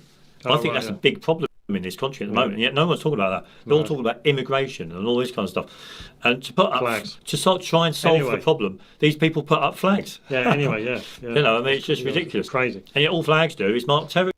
They put up the flags to try to help bring people together and help them be united in being proud of the history and the country for who they are, where we live. That was the whole point of it. It was very obvious. This was the whole thing drummed over and over and over again. Putting the flags up, it was helping to get people to have some pride and love and passion for the land they're born and raised in. That's what it was all about. Like, fuck. That's what Rise of Colors was about. Territory. Yeah, I know. But anyway, I think it's. But anyway, I thought that was. I think personally, I think it's just over the top, that bloke. But he's got mental health problems. Yeah, he's got issues. You know what I mean? Anyway. He's got personal issues, but hopefully he can resolve them so he can live a life that's a bit more at peace with the world. Anyway, we watched this video this morning, and so we watched. I can't remember. What was it? No, not that one. It was not this one. The one with Paz. Oh, Paz. Oh, where's he gone? Yeah, I've totally lost him. He's on there. Is he, Web? So he's not on there. He's not on there. Go up on the he's not on there, and he's not on there. So let's just go up on the history. Yeah, we watched this. I'm just going to see if I can bring something up here. Just for a second.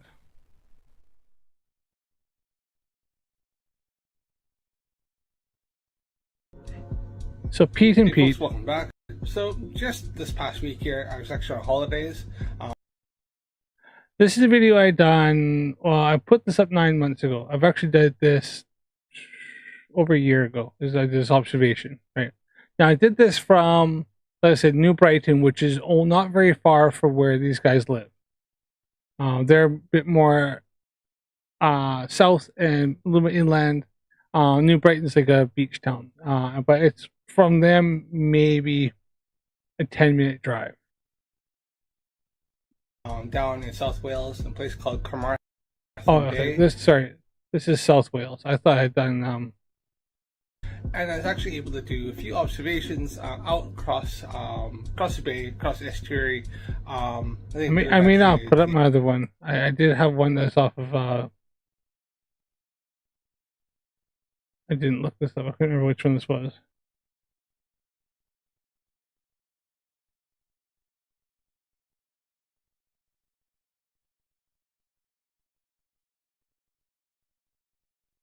Never mind. I thought this was. I wanted to show the other one, but I have to go back.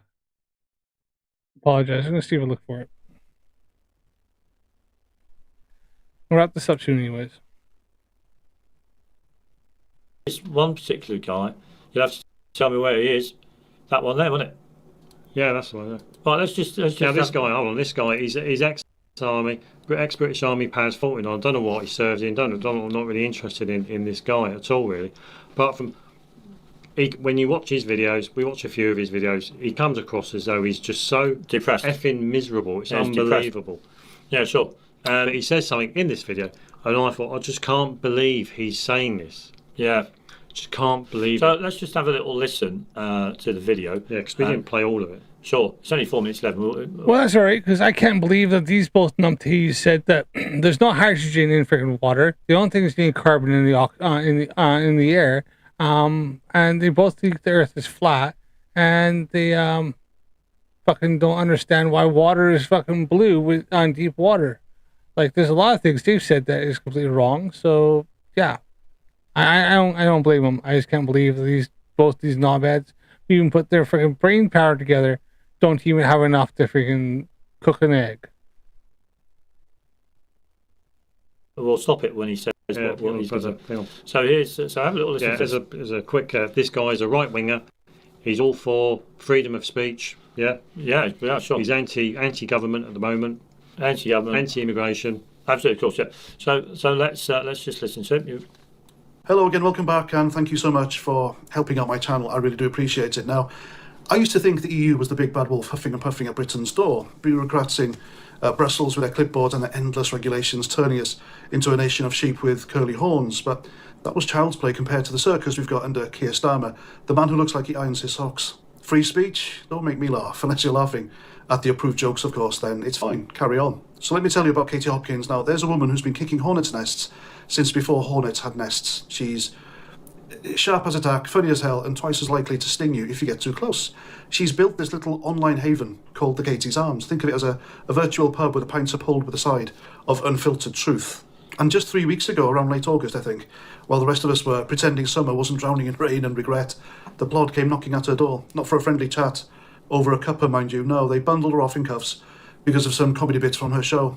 The kind that makes you think and chuckle, bloody hell, she's right, you know, and now she's sitting there, waiting for the formal charges like a bad sequel nobody asked for, waiting the hangman's noose. I have heard of this. I do watch the bit of Katie Hopkins. Funny lady. She's quite funny. Yeah, she did do something where she has like an online pub thing. She started during COVID to try to make people laugh, but people could come watch her do her standard routine from like her living room. And she cracked a couple jokes out of fun. No malice behind it. Nothing that actually we consider that should be illegal. And yet she got because she's quite polarizing, and she calls out a lot of the when the government does some stupid shit. She just call them out, and it's like, I usually just kind of makes a joke out of it, has a laugh, and they can knock at her door and arrested her, and are going to be formally charging her for something. They're still waiting. They're still trying to figure out what they're going to charge her for. So, but this is apparently these two things is free speech in this country. News from the Thought Police, courtesy of Starmer's Stasi squad. So can you imagine, in the land that gave the world Shakespeare, Churchill, and the right to mock the mighty, we're now arresting comedians for not towing the line. And I know the leftists are going to say, well, what she said was hate speech and harmful. Harmful? I'll tell you what's harmful. A government that treats dissent like a dirty bomb. Starmer's lot, those sanctimonious suits in Westminster, they've got this new religion, you see. It's called wokeism, and the commandments are simple. Thou shalt not offend the perpetually offended, thou shalt recycle thy pronouns, and thou shalt shut up if you're Katie Hopkins, because God forbid a woman with a microphone points out the emperor's got no clothes, or worse, no borders. I mean, come on, Katie's been at this for years, calling out the migrant madness, the grooming gang cover-ups, the way our streets are turning into no-go zones faster than you can say multicultural enrichment. And for that, she was banned off Twitter, X, for telling truths that made the Blue Check Brigade clutch their pearls at the time, attacked by mobs who can't take a joke but can sure dish out the venom, and now this, arrested for comedy. It's like, I don't know, finding a lion for roaring too loud, isn't it? Starmer's Britain isn't a free country anymore. It's a bloody playpen for the timid, policed by thought cops who wouldn't know real danger if it mugged them in broad daylight. You see, this is what happens when you let the nanny state off the leash. They start with hate speech laws that sound reasonable, protect the vulnerable, they say. Next thing you know, they're raiding your flat because you tweeted a punchline about illegal crossings. Katie isn't the villain here. She's the canary in the coal mine, chirping away while the gas builds up. And us, we're the fools standing around tutting about the weather instead of grabbing pitchforks. Well, wake up, Britain, because if they can drag her in for a laugh, what's next? Arresting Vickers for... Look at these two little freaking knobheads here and freaking song thing. Now remember, this guy is an ex-soldier who fought and served this country. And you have this little fucking cretin who probably couldn't even fight his way out of a fucking wet paper bag. And this little freaking knobhead who probably both, if I walked up to him in Cheshire and went, boo, they'd probably run and fucking hide. And I'm freaking like 5'10". Sermons, booking Monty Python for blasphemy, arresting YouTubers for political opinions. Nah, it's time to grow a spine. Support Katie, buy her merch, watch her shows, share her clips before they vanish into the memory hole. Tell Starmer and his speech-squelching squad to sod off, because if we don't fight for the right to offend, we'll wake up in a world where the only joke left is us, and trust me. There you go. Oh, we got there right. We got there. We got there right at the end. Yeah, sure. After all of that boring kind of rant. Wow. These two are ones that fucking say boring. I honestly found only for the fact that I keep, I have a way of grinding through it. Both the way these two talk are boring as fuck. At least this guy was kind of polarizing and actually has some stuff. And in fact, he's probably a bit fast because I have these two sped up because he talks so fucking slow that he sounded like he was like a lot faster than he should have been. At least he had something to say that seemed like it was worthwhile. He says the most important thing. Yeah, wait there. He says the most important thing. Tell Starmer. Oh, sorry. Wait, I wanted to do that one. Yeah, watch. They vanished into the memory hole. Tell Starmer and his speech squad to sod off, because if we don't fight for the right to offend, the right to offend, fuck you now. You're telling me. Okay, I don't hear what he had to say, but I think I know what these two freaking little what freaking wipes are going, and it's me that this guy wants the right to offend people. Yeah, offend you, offend his neighbour, his wife, his kids. Yeah, I mean, this is I can't believe what. All right, see you, Aldebrad. Yeah, I'm gonna probably cut. It's like 1:30 in the morning here, so I'm gonna probably be calling this up to the end here soon. I'm not gonna make it to the end of this stream here. This is too much derp. You may even make it through an hour and a half of their fucking stupid derpy video. Yeah, offend you, offend his neighbour, his wife, his kids. Yeah, I mean, this is I can't believe what I'm hearing. Hold on. That this guy wants the right to offend people. Yeah, offend. Right. I'll go back a little bit more because I just want to get to where he said this. Speech squad to sod off, because if we don't fight for the right to offend, the right to offend, fuck you now. You're telling me that this guy wants the right to offend people. Yeah, offend you, offend his neighbour, his wife, his kids. Yeah, I mean, this is I can't believe what I'm hearing. Yeah, I know. Yeah. No. See, I knew they're gonna go this fucking place because they're just both such fucking little freaking wet wipes. Like, they really are little girls' blouses, both of these fucking little knobheads. What he's wanting to do is the right to have free speech. Now, what I could say, and I have said stuff that I thought was funny and was offensive. Now, I took it back. I posted something ages ago that, well, I always thought was in lighthearted and offensive, was not offensive, was just a bit lighthearted, funny thing, and it being really offensive, and I took it down and apologized, right? But that was on my back, and I wanted to do that. But and well, some people got really upset with me. There shouldn't be. I have the right to do that. I had the right that I could put that up or not put that up. I could keep it up or not keep it up. I made the choice to do what I want. This guy's want to say is to have that right to do that. If I want to walk up to somebody and look them in the eye and say, "You're a smelly bastard and you need to go get yourself a fucking wash," they might get offended. But guess what? If somebody's a smelly bastard and they need to go get a wash and their body odor is that bad as offending me, who has the right for what? Do they have the right to be a smelly freaking gross person whose body odor is offensive to me? Or, but I don't have the right to go up and tell him, "You're a smelly bastard, go get a wash." Right? What he's saying is the right to offend that somebody might find it offensive, might not. I might tell a dirty joke that guy beside me might get really offended, but my friend I've told it to might think it's really funny.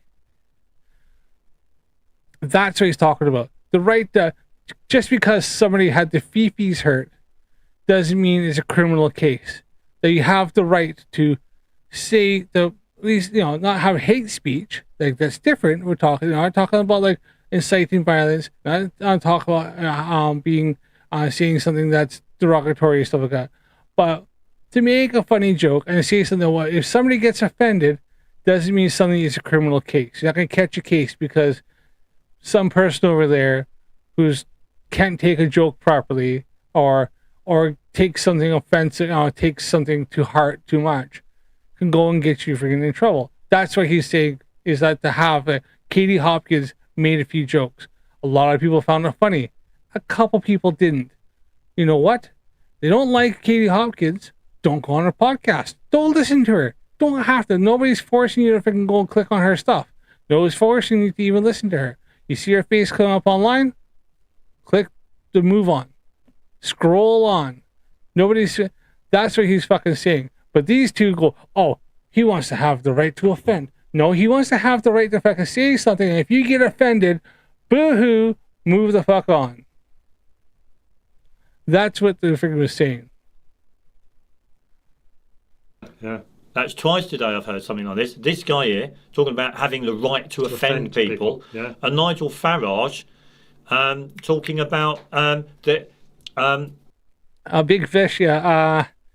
Well, we had I'm with Virgin, and I think they just finished doing some works. I think I got a text saying that they finished doing the works in our area yesterday or something like that. So maybe I'm all right. Maybe they're doing works in your area. So maybe there's something going on, upgrading or something. So I seem to be all right for now. About Sharia law coming into the country, the UK. Oh, a taxi driver told me. Oh, right. I can't believe that people listen to this shit. Yeah, I know, yeah. I mean, it's unbelievable coming into the country, the UK. Hold on, what did you say? Yeah, I know, yeah. That's twice today I've heard something like this. This guy here talking about having the right to offend people. Yeah. And Nigel Farage talking about about Sharia law coming into the country, the UK. Oh, a taxi driver told me. Oh, right. Yeah. I can't believe that people listen to this shit. Yeah, I know, yeah. I mean, do you really want people to walk around the place offending other people, calling them cunts and all this kind of shit? Yeah, all right, yeah. No, but So what if they fucking do? If you don't like it, walk away. I have a friend of mine that every second word he says is the C word. And my language here, outright, I'm freaking dropping F-bombs like crazy. People don't like it. Just if you get offended, don't listen. Click away. Whatever. Like I said, my friend calls every other person a freaking cunt every single time, all the time. I don't normally use that word very often unless somebody is I'm meaning it in the way, anger. Even then, I probably call somebody something else. But I have a buddy of mine that he uses it as just, he'll call every person. He'll just say, that person over there. I know they'll say, that cunt over there. Look at him. Like that. And it's just, he's not even said, it's so ingrained in his speech and his language that it comes out so effortless that he probably doesn't even think of it. Right? So it's just like every other word is that. Okay, yeah, want to say that? Okay, gives a shit. Like, he wants to have the right that we can have free speech laws to be able to say what, and be able to speak without fear of if somebody goes, oh, you hurt my feelings, you called me a that's something you're gonna end up in the back of a freaking police van and getting questioned over why you hurt this person's feelings. Maybe you should ask them, why did their feelings get hurt? Why are they so sensitive? Like, fuck. it's just ridiculous. This guy.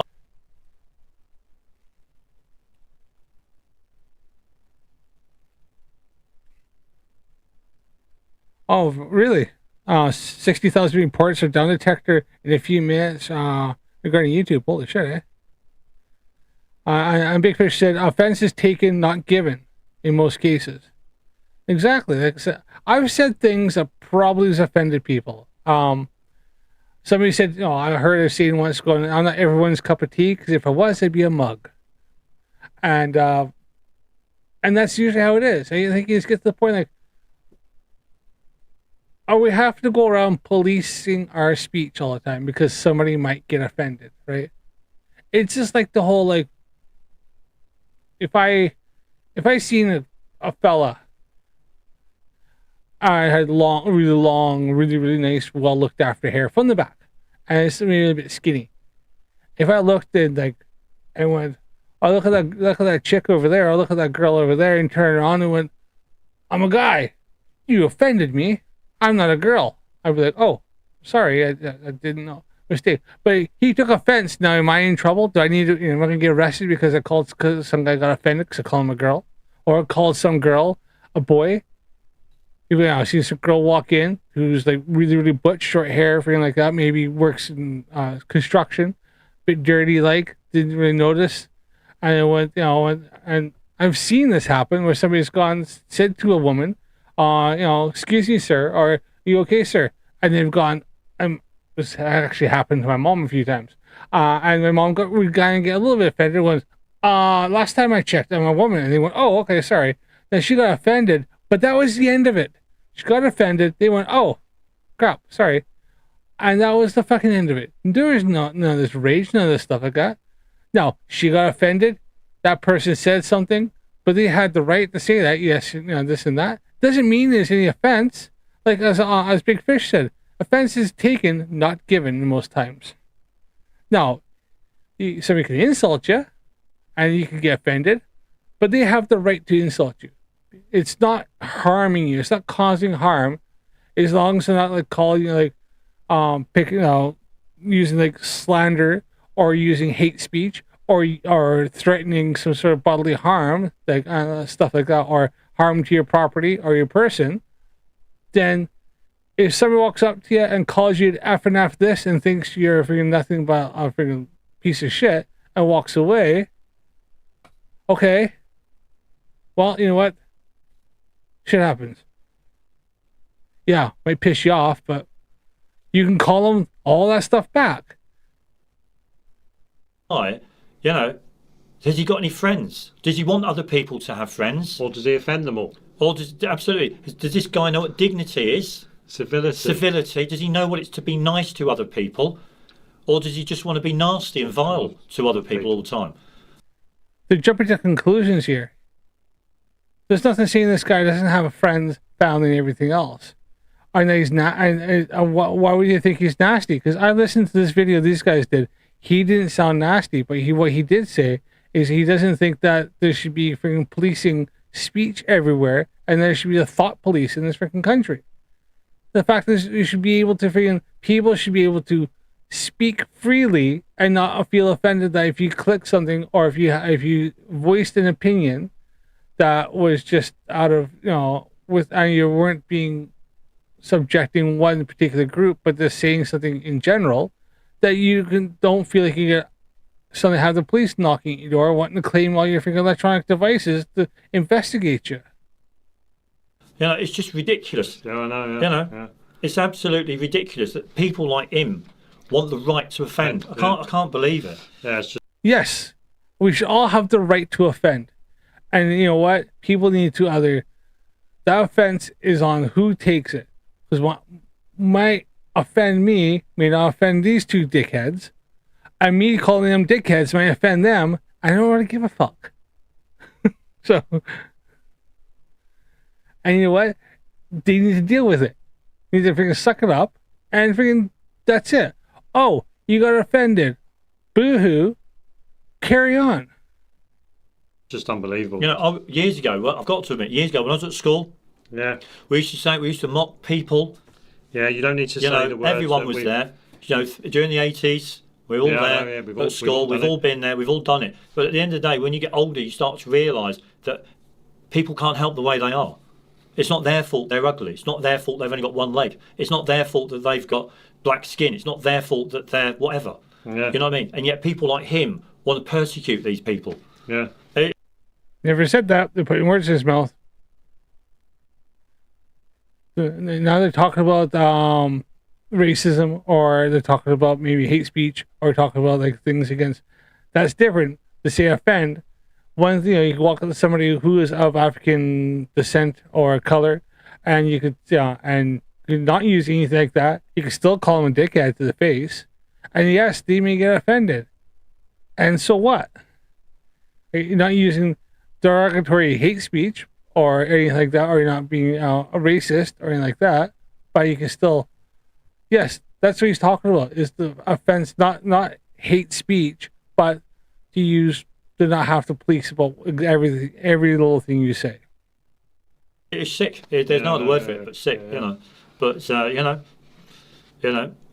Anyway, so I'm not left behind. How's it going, buddy? I don't vote. But we just wanted to highlight that one particular thing. How mad people are becoming in the country, you know. But the main point, I mean, it bridges onto connects onto a wider discussion. Oh right, yeah. Because his freedom of speech. The thing with this guy is that he's living in the past. He's obviously lived through your Monty Python years. He's lived through your the goodies, Dick Emery, and all that kind of comedy and all that kind of laughter. Yeah, back in the day when people didn't get up in arms and offend over every single little thing, but people laughed and it was funny. And if you didn't like it, you didn't watch Monty Python. If you thought, oh, Monty Python films, I really like them, I find them offensive. Okay. So don't watch it. Move on. Go watch Bambi or friggin' something else. Don't need to watch it. So who gives a shit?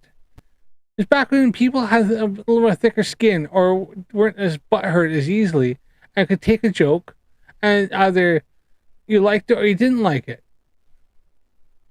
It's so stupid. I wouldn't go see, if I was easily offended, I wouldn't go to a comedy show. Because most comedy shows, they'll probably somebody's going to say something that, especially adult ones, that's going to be offensive. It's going to be something that somebody, if you're easily offended, then you're easily offended. Then don't go and watch that sort of stuff where you're easily offended. It's just so fucking simple. People think they have the right to go wherever they want, and if they get offended, then everybody else has to conform to their way of thinking because their fifis may get hurt a little bit. But guess what? Not everybody is such a little soft wet wipe that is going to get offended over every single little fucking thing. People have grown out of it these days. It's different. It's a different world now. Absolutely, of course, yeah. Completely different world. You could have someone watching. You could have someone watching Dick Emery on YouTube. Yeah, a bloke watching. But Benny Hill on YouTube. Yeah, but he's watching them on his own because his family they're all in their own rooms, just on there doing their own things. Absolutely, of course, yeah. Because he's reliving a part of his life that was years ago. Yeah, do you know what I mean? So his family didn't share. Yeah, so it's no longer family entertainment. It's no longer fun. Yeah. You know, you can't turn the clock back, but a lot of these people want to turn the clock back. Yeah, you know, because you do actually wonder whether it's a sign of their grievances is more of an indication of them getting older. Yeah, sure, yeah. Than what's happening than what's actually happening in the country. Yeah, sure. I know where you're coming from. Yeah, they're more aggrieved that they're getting older, and they can't relive their past. They've got no, and they're pissed off about it. And this is why they're angry about it. This is why they want to be like 1945 again, or 1960s or whatever, you know. But anyway, I mean, it's just an interesting. This is why they say we want our country back. We want our country back because we want to be back. We want to be back to how it was 30 years ago because my life was better then. I was happy then, but I'm not happy now. Well, that's life for a lot of people. Yeah, it's crazy, isn't it? Absolutely, of course. But anyway, but we should just finish off with this video, I'm sure. Because this video's done the rounds. I believe it's done the rounds anyway. Oh, this one. Very. It's be interesting to see what these two knobheads say about this one. And after this, I'll probably get off. Quickly. Now, do we need to play it? Yes, we should. It's only a minute, 23 seconds long. You need to just introduce it. Then you can do that then. Well, this video is one of those videos where the guy we saw, just the ex-Paz tags. I think I've lost him. Oh no, he's over here, isn't he? This guy here. Now, he will find, him and his followers will want to find anything wrong with, any fault with the police, the government, the authorities, anything. Yeah, and one thing I've learned, and that is, you've got to, in order for you to have a good understanding of a situation, you've got to let go of all prejudice and bias. You've got to do that. You've got to see it from both sides. You've got to be able to see it from both sides. And if you've got prejudice in you, like you dislike the authorities, you dislike the police, and you watch a video like this, you're obviously going to be biased. You'll obviously have a biased assessment. You'll make a biased assessment on what's going on, and yet it's not like that. Yeah, so it shouldn't be like that. This is another. Really well. I know what happens in this video, and comment down below when you watch this video and you tell me, do you think the police are in the right for what they did? Video, another opportunity for these people, these right-wingers, far-right people, to moan about the police. Absolutely, of course, yeah. So let's just have a little look, have a little watch this. You don't need to tell about this, do you? No. No, let's just play this, okay? Just 2 police officers calling round and a woman answering the door. Cool. Absolutely cool. So let's just listen to this.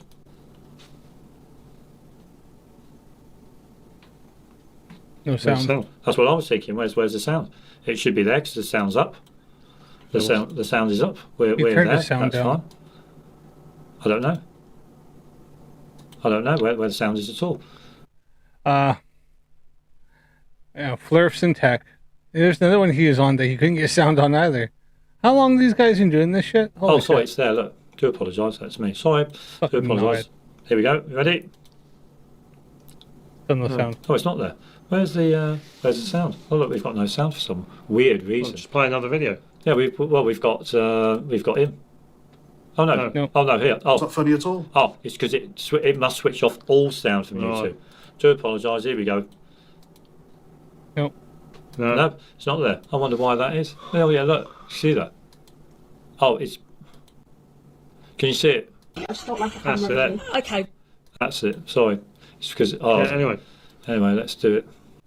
Okay, what was it? Sorry, I don't like the camera. You can have a body cam. I can exhibit that to you. I just don't like a camera, really. Okay, well, I'm doing this because this is my own house and I am telling you why I'm doing it. So I just need to know, why would she's basically viewed a post which is not an arrestable offence. Okay. Okay. It happened in May, and you're completely fine. The only thing is, we need to seize the phone at this current moment. Yeah. The phone needs to get seized from us, otherwise we will escalate this further. But with a voluntary interview. So have you seized anyone else? Is she the only child you're picking on? Voluntary interview, you'll be able to come. Have you spoken to anyone else? No, we'll come to the station now. Do you mind letting her finish her sentence? Yeah. Does have to get further escalation, unfortunately. That's fine. We'll come to the station now. The phone isn't seized right now, and we're not able to basically get the phone. We have to escalate this further, which means your daughter will get arrested. For what? Viewing a social media post? Is that? I need to go with that in order to. No, absolutely not. What can we do to prevent destruction of evidence? I'm sorry. That's fine. I would like you to leave now. I'd like you to leave. Okay. I have nothing more to say to you. A social media post. I've got nothing more to say. I'd like you to leave. You've harassed this child enough. I'd like you to leave. That's no good. Okay, yeah. Now, okay, so what do you think of that? They do kind of look like Beaker, they do. Yeah, both of them do. Okay, so we just seen that, and so it was a child who viewed a social media post, and they come to seize the phone. Now, I've seen further on this a little longer, and she actually does tell her daughter to go get the phone, and the police insisted to go with, and she went, no, you're not coming to the house, you can stay there. And it says, look, we'll give you the phone and we'll follow you down to the police station for an interview. The police, and now she said, no, you cannot come in. If you see this bits are cut out, it's only to take the names and stuff out and personal information for privacy stuff, right? That's why she cut different bits out. Listen, I've seen a video that was the solicitor or the barrister who's taken the case for on against the police, and it's mainly down to the fact that them entering the home without permission. They had no warrant.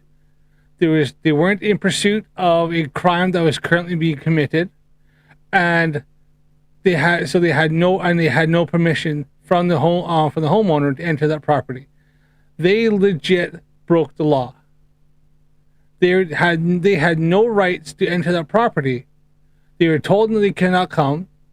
They were going to get what they needed, and they were not there. They had no warrant to enter the property, and they had no and they weren't in pursuit of thinking that a crime is currently being permitted. They even said it happened back in May. Back in May. Now this is like about a month or so ago. This came up, so months later. So it's not in the commission. They're not pursuing it as somebody who's currently in the commission of a crime. They had no right to enter that property. Not a freaking, not even a bit.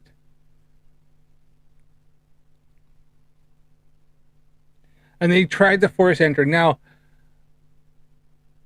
I don't know, and this is, if it had got physical, the lady legit went, no, you cannot come in here, and went and put a hand out and went, get out. You cannot come in. Would she be done for assaulting a police officer? Maybe. But yeah, they had no right to enter the house. 100% didn't. What are these two little freaking bellends going to say? Yeah. Oh, sorry, we don't want Jacob Rees-Mogg. Oh, bloody hell. What's he doing there? No, thank you. Okay, well, Anyway, That's the thing. And the fellow from Black Belt Barrister is actually representing. And yeah, and obviously not going. I don't know if he's going after these two particularly, but it's definitely is against the because the what is it called? Because the police service or something that they work for in the area. So yeah, we did that one. We don't need to. Anyway, but anyway, yeah, getting back to the story. Now, a lot of people have watched this video, and obviously they've been moaning about the police. Yeah, the police made an unlawful entry into the woman's home. Yeah, forced entry, whatever. It's not fair. They did. Now, years ago, but I did complete a diploma in police sciences and law enforcement, and that was one of the things there. If they're not in pursuit, like if they're pursuing somebody who was either like a felon or like a dealer, or in pursuit of somebody who maybe was like a high speed pursuit, and so he got out and ran into the house, the police have full rights to enter the property and to apprehend somebody because it is in the commission of a crime. Like say somebody robbed the store and went home and went inside the house, the police could break down the door, go in, get the person, pull them out, because it is in pursuit of a commission of a crime that was currently happening. Or if somebody had broken into the house and there was and they thought somebody was in there robbing the place, then the police can enter and get them, right? Or if there is domestic abuse or something like that, right? But this does not fall under that. They had no right to enter, 100%. Not doing the jobs properly, you get a barrage of people. If you read all the comments underneath it, the police are all this kind of rubbish. Yeah. Now, all these people have got biases, so they're looking at this video and they're obviously all those people were 100% fucking right, not biased. They were just correct. Going to be negative towards the police. Full stop. Even without even looking at it. They're not even. They're not even going to consider or even think about why the police were there. Absolutely. They're not even going to consider the powers that the police have in order to carry out their job. Absolutely, of course, yeah. They won't think of any of that. All they'll think about, that's wrong, how they've just barging their way into the home. The police don't have the powers to walk into the house. They came there to ask for a phone because of a social media post that had been viewed by somebody who sounds like was probably underage. So right away, they're in pursuit of somebody who's underage I don't even think it's an indictable offense. It sounds like a domestic thing. Like, really, what is it? Like, she viewed a post. Okay, big fucking deal. So they don't have the right to enter the house. They've come to get something. Now, they've probably showed up, gone down to get it, told to go get it, and they haven't had any warrant. So the person if they want to work with the police, and it may help their case if they were willing to give it over. This shows that they're willing to work with the police. Now, if they could have kicked off and gone, no, you're not touching anything, I get nothing, get a warrant first, then the police would have to, what they should have done is gone, look, we've only come down to get this, we're only doing an investigation. If we have to go get a warrant, then this could escalate further, or then we will be back, but it might be more of us because now we're going to execute a warrant. So it's, if that's what you want to do, then that's what's it's going to happen. We will be back, but this could escalate to if charges are filed, then it could you could have other stuff on there where you could be like obstruction of justice and stuff like that could be added on to that.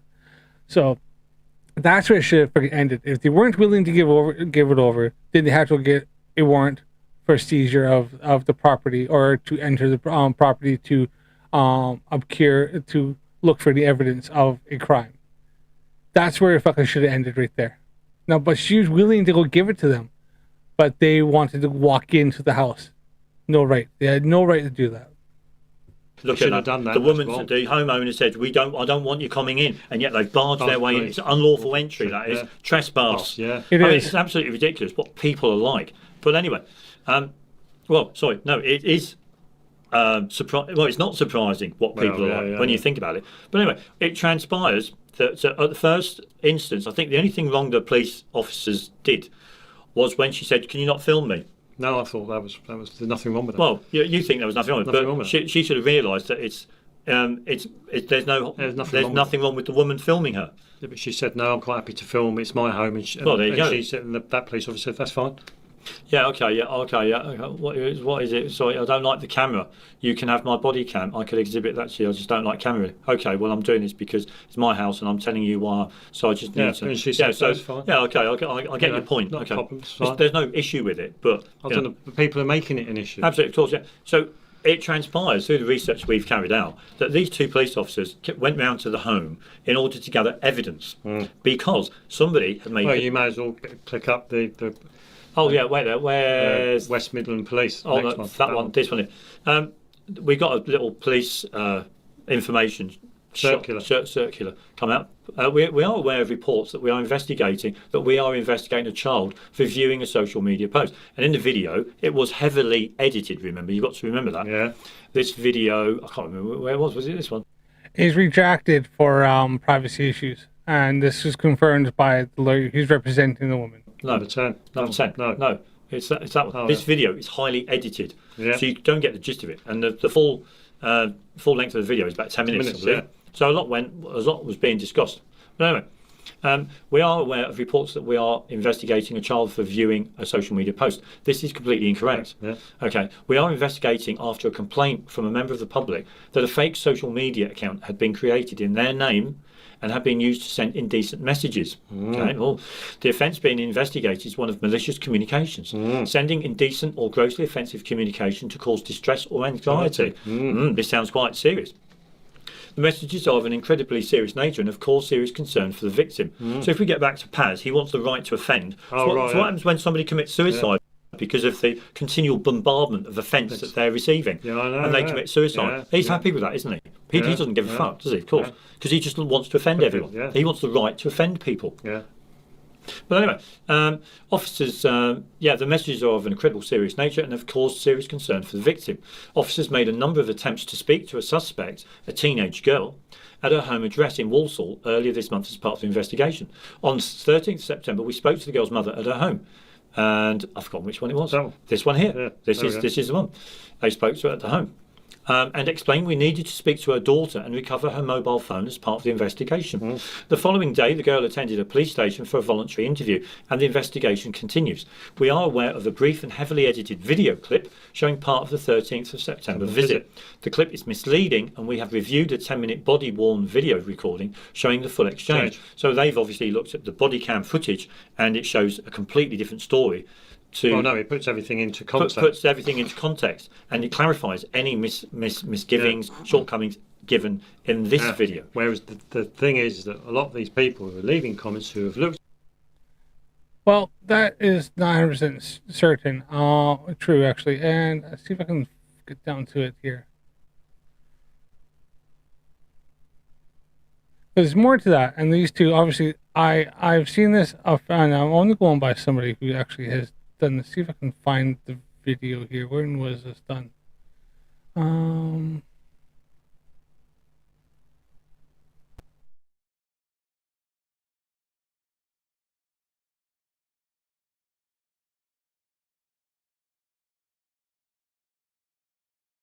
I think I just need to clarify stuff because these two are going. And this guy here is a barrister, right? Not so somebody who's not actually knows what he's talking about, not like those two dickheads.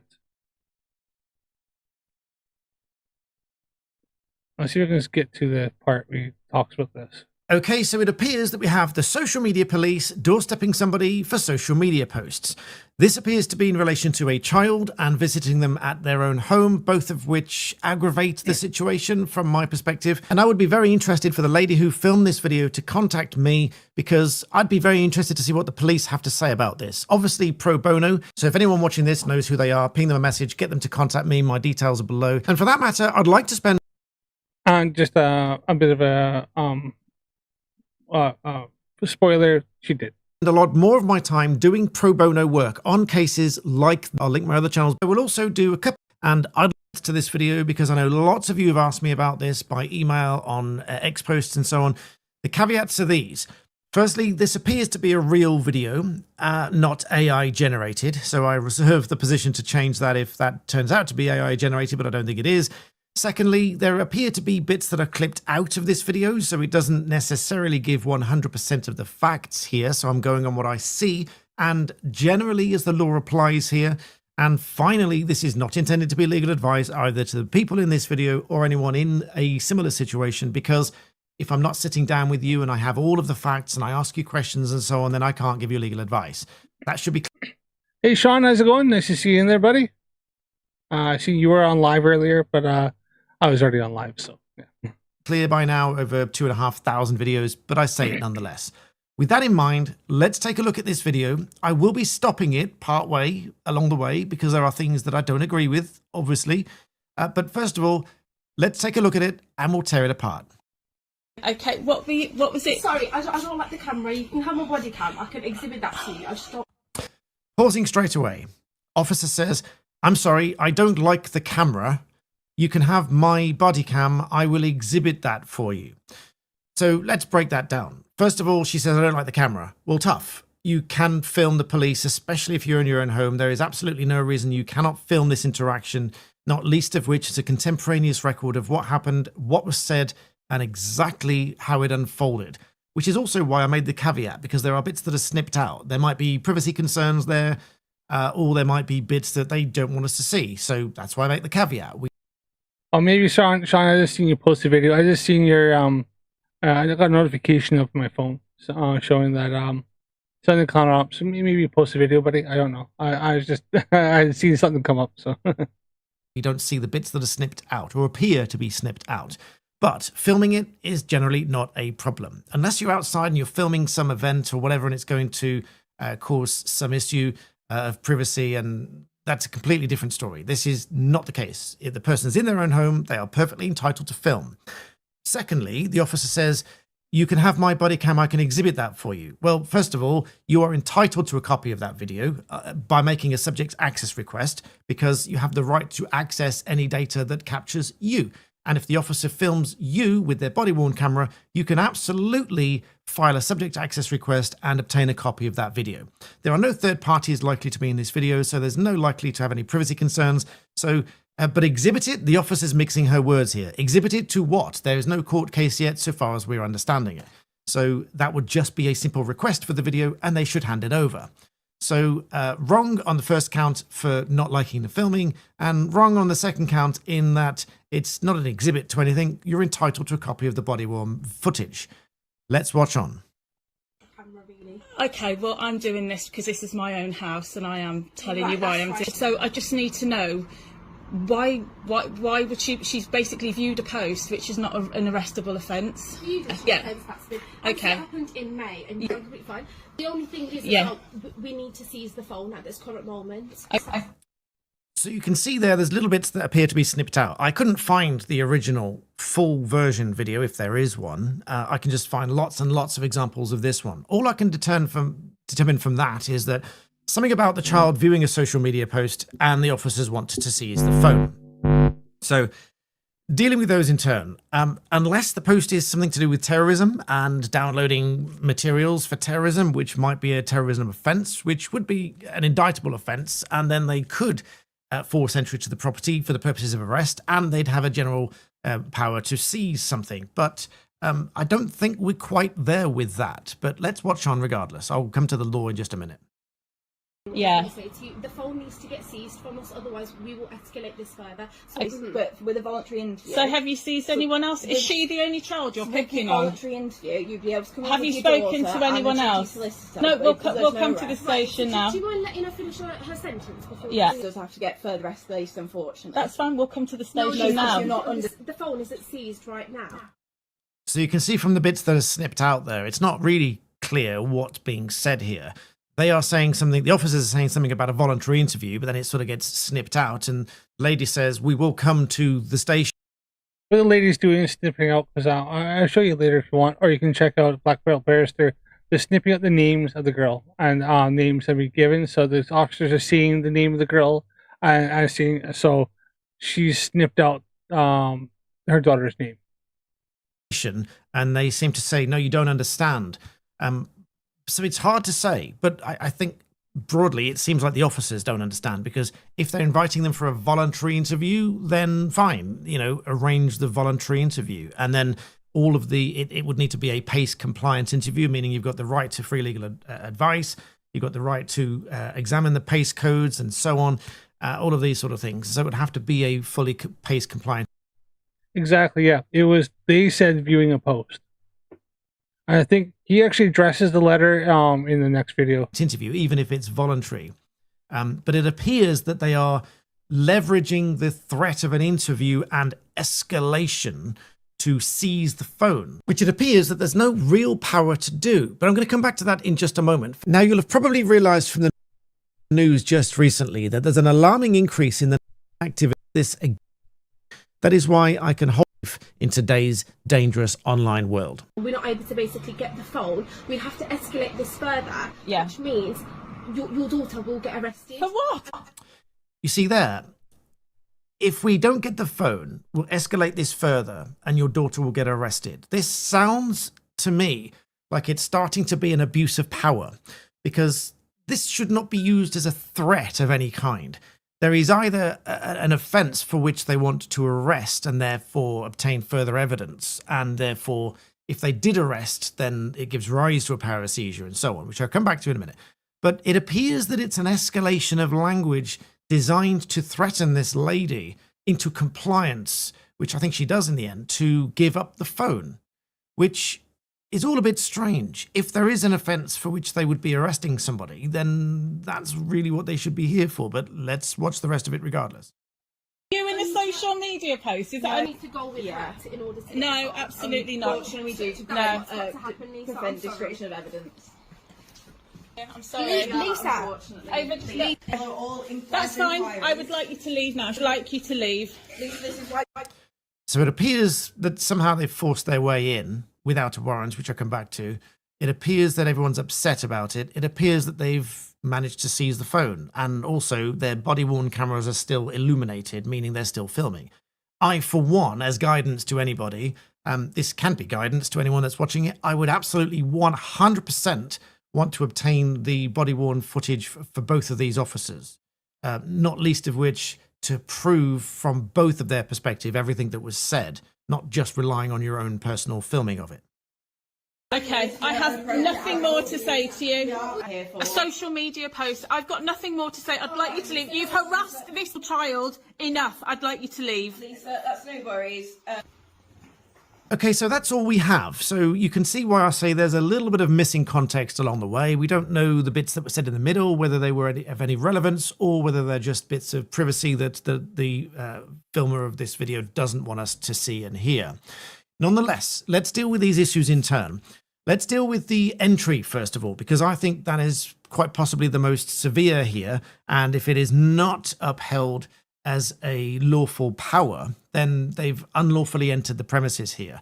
So they can enter a property in various scenarios. They will have the power to do so, these officers. Firstly, the most obvious is if there is a warrant to enter the property, which would be issued by a magistrate, warrant. Like I said, yeah, warrant. To enter the property for the purposes of a search. There would need to be reasonable grounds for an indictable offence, or that they would find material of substantial value to investigate such an offence. That's usually valid for 3 months, and it's for non-urgent searches that they need to apply for. But on the face of this video, vague social media claims or watching something would usually not meet that threshold. Save, as I say, unless it's something to do with viewing or downloading terrorist materials, which could then make that an indictable offence. True, yeah. And which then, yeah, they're going to be under Terrorism Act. There is a general power of entry under Section 17 of the Police and Criminal Evidence Act. But even then, as you can see here, under Section 17, it is the power of entry for the purposes of arrest. So, subject to various provisions, a constable may enter and You could have pointed at Big Fish. So if they seize the phone at the time, anything on it is now inadmissible as evidence was illegally seized. True, yeah. search any premises for the purposes of executing a warrant or arresting a person for an indictable offence or various other things. So without a warrant and without the purposes of arresting somebody for an indictable offence, they have no power to enter the premises, which if they did, they would have said so, they would have forced their way in. At the moment, it appears to be viewing a social media post, which is, at best... They would have actually showed up with about 4 or 5 officers and like they call the big red key, which is usually a thing if they don't open, they bash your door in and then take whatever they want anyways and pile in. A little bit unclear. So that's section 17. Section 18 only applies after arrest, so a person who's arrested for an indictable offence and there's reasonable grounds that they'll find evidence inside. Section 18 provides them with the power of entry for search after arrest, and that is that they'll find evidence that relates to that offence or some other indictable offence which is connected or with similar to that offence. So again, Section 18 only applies after arrest for the purposes of finding something there. Section 32, similarly, search... And they'd have to have a pretty strong reasonable cause, suspicion that entering the property will turn up some sort of evidence to help further a case that has already been kind of established.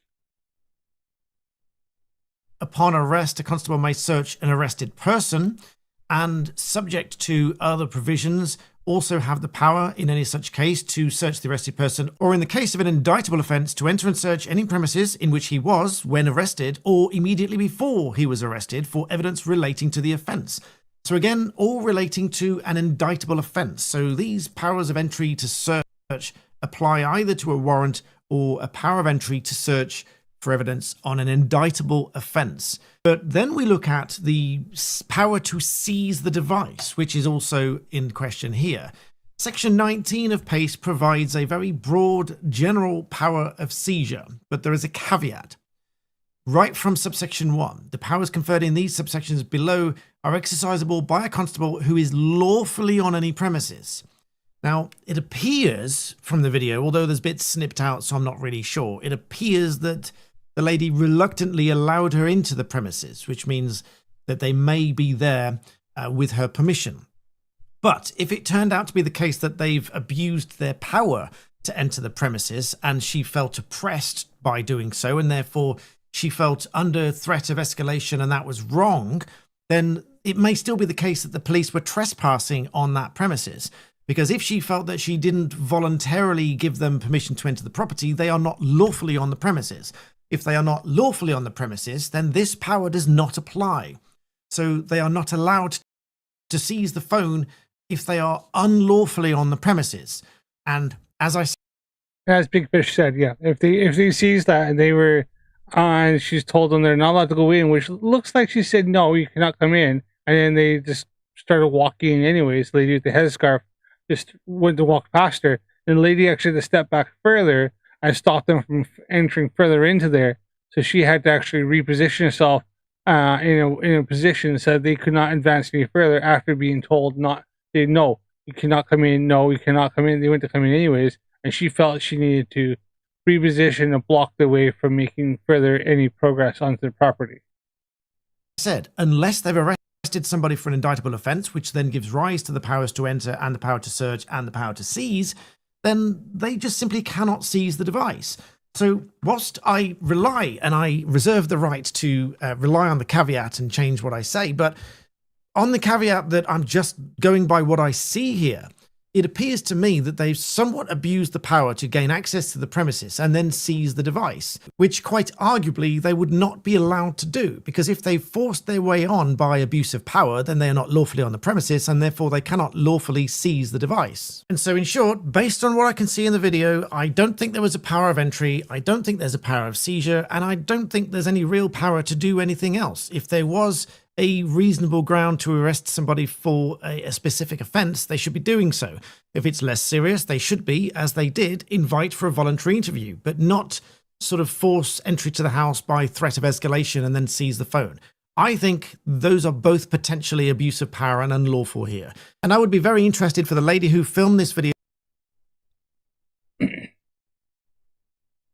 I just wanted to see if I can go back quickly here. My computer will play ball here.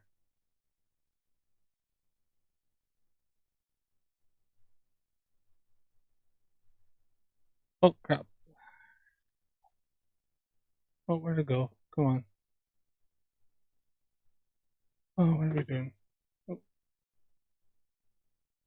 That is me pushing the wrong buttons.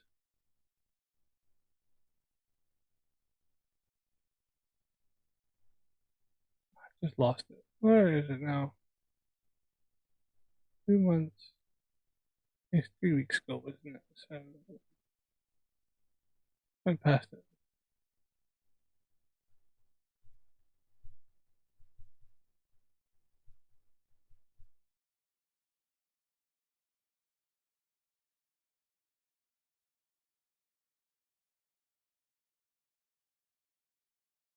There are a number of things that I find particularly alarming whilst I've been working on this case on a pro bono basis or free of charge basis. Firstly, since I said as much that I was prepared to assist on this case pro bono in my first video, the sheer number of emails and phone calls, contacts that we've had to the firm from members of the public who have each a grievance with the police or a local authority or governmental department, and they've been treated extremely unfairly in many of the cases that I've read about, quite horrific cases, and the sheer difficulty that they've had in trying to get hold of somebody to discuss these things. Now, I can say that I've experienced this firsthand in trying, as a lawyer instructed in this case, to assist and to find something out. Now, I've spoken to a number of very lovely and very helpful people, each of whom have not really been in a position to assist me at all. I'm waiting for a call back from one of the officers in this video, which I'm yet to receive. I have sent out correspondence to them. I've also sent correspondence, very detailed correspondence, to the press office, and I'm awaiting something back from them as well. I've spent more hours than I can count looking into it, thinking about it, reviewing the video. I've had numerous conferences with the client in this case, which is normal procedure to take things down. Obviously, that entails detailed notes and so on. But the sheer difficulty in actually getting to speak to anybody to talk some sense into this is very difficult and concerning. And I also find it quite alarming that the general way that this has been dealt with by way of the police update. Because as I discussed about this press update in my previous video, I don't believe they should have gone into so much detail. And I've received correspondence from officers with many decades of experience, either in this press office itself or in the police force, and some senior officers saying that they would not have handled it this way. Now, I don't want to jump to criticism too much, but I don't believe that this was the best way of handling it, and I do believe that there is another way forward. And thank you all so much for subscribing to my channels in support of me whilst doing this pro bono case. I really do appreciate that. I have 4 main channels here, as you can see, they're all growing. I'd love to get my main one. Particularly alarming bit about this case was the point of entry.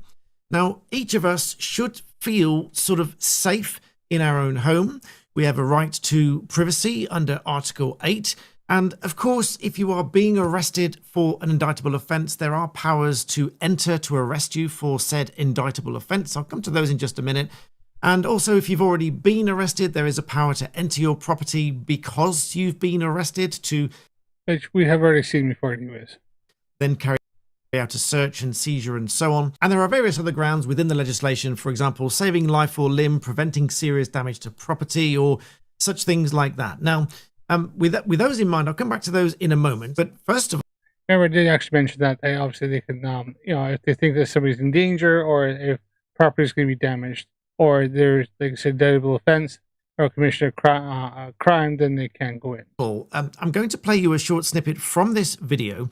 Now, there's a reason that the volume is taken out of part of this. I will explain what that is and why and what's being said. It's essentially names that are being used, which obviously are being kept private. My original comment about the video being snipped was because of privacy, and that is right. But allow me to show you this video. And there are a number of alarming aspects about this interaction.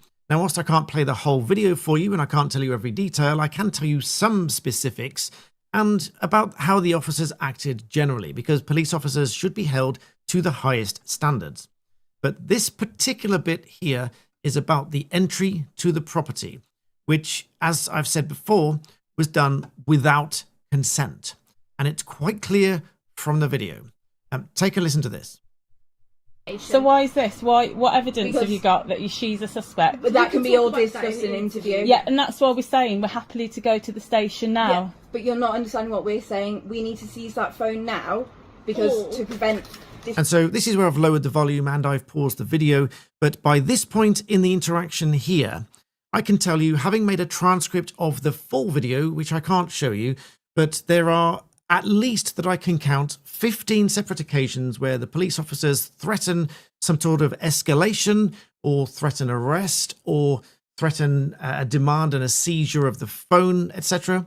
There are at least 8 requests by the mother to have a solicitor.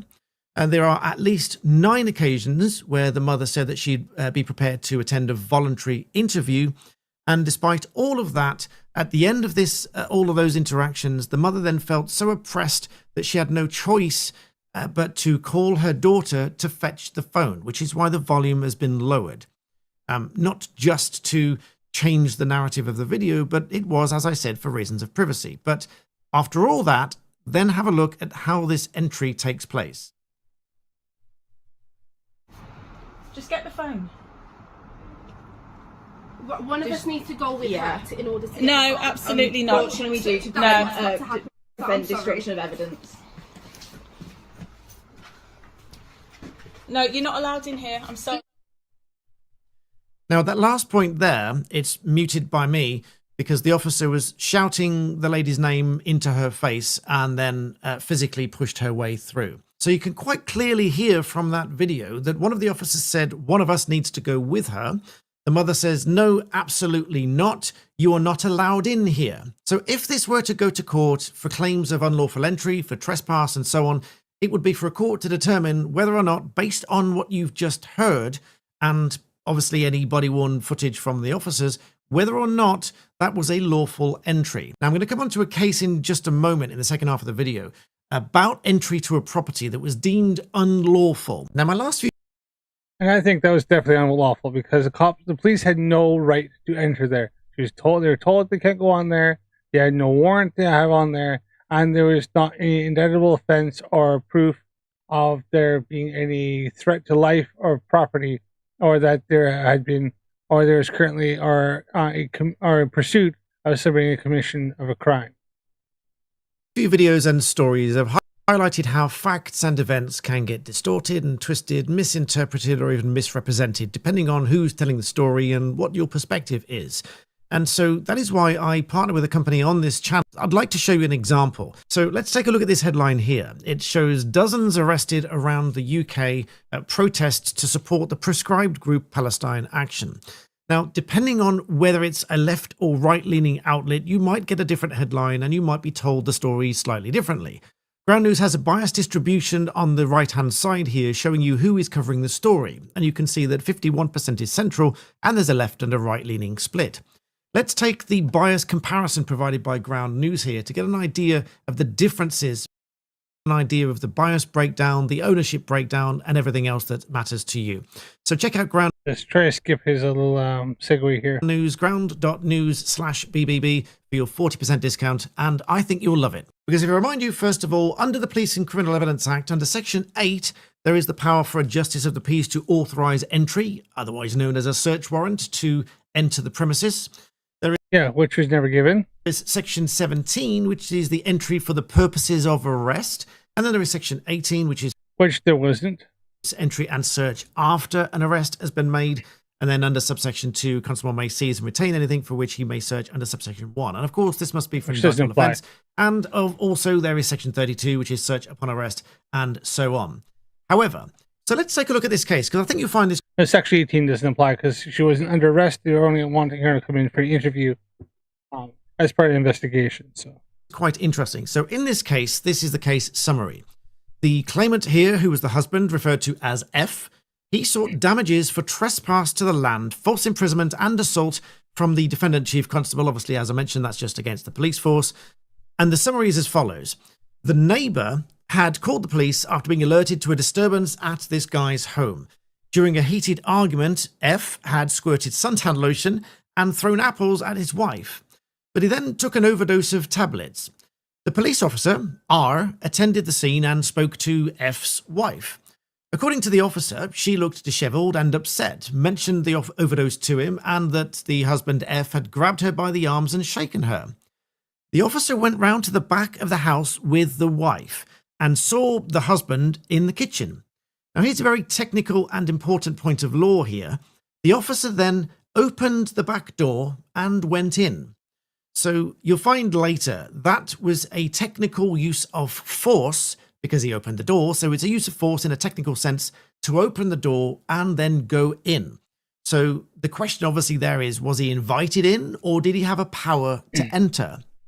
So when he got in there, the husband told him to get out.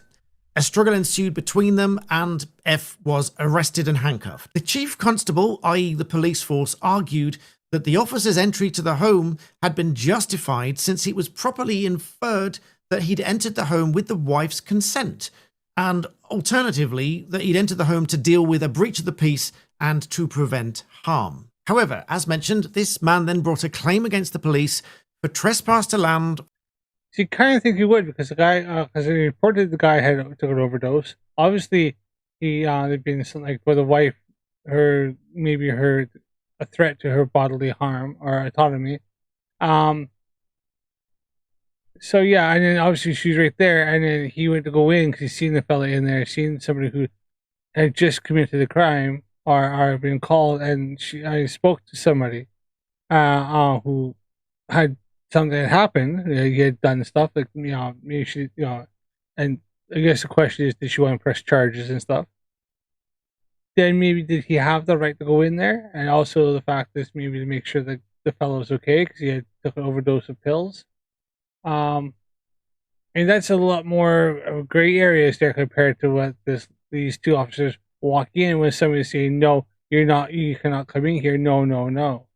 Which seems pretty open and shut to me on the fact the officers didn't have a warrant, there wasn't the indictable offense, hadn't been a current crime happening, nobody had been a victim at that point, and they only come just to ask them to come down for an interview and also to get a phone. False imprisonment and assault arising out of this incident, saying that the police officer shouldn't have entered and shouldn't have arrested him because the struggle ensued because he told him to get out, and the struggle ensued because he said the officer shouldn't have been there. Now, the judge here heard lengthy legal submissions about the questions of law relating to the entry by a police constable into a private family home, in the context that he attended to deal with, on the face of it, a domestic dispute between husband and wife. The entry itself was not in dispute, nor was it a dispute that the officer used a force in a technical sense of the word, in that he opened the door, and as defined in law, that is the use of force to open the door and enter the house.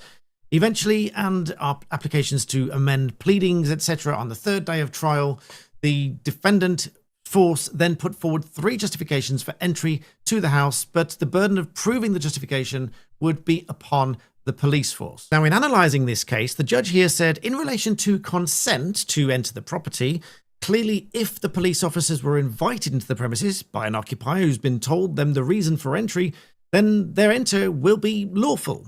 And there's a case law for that.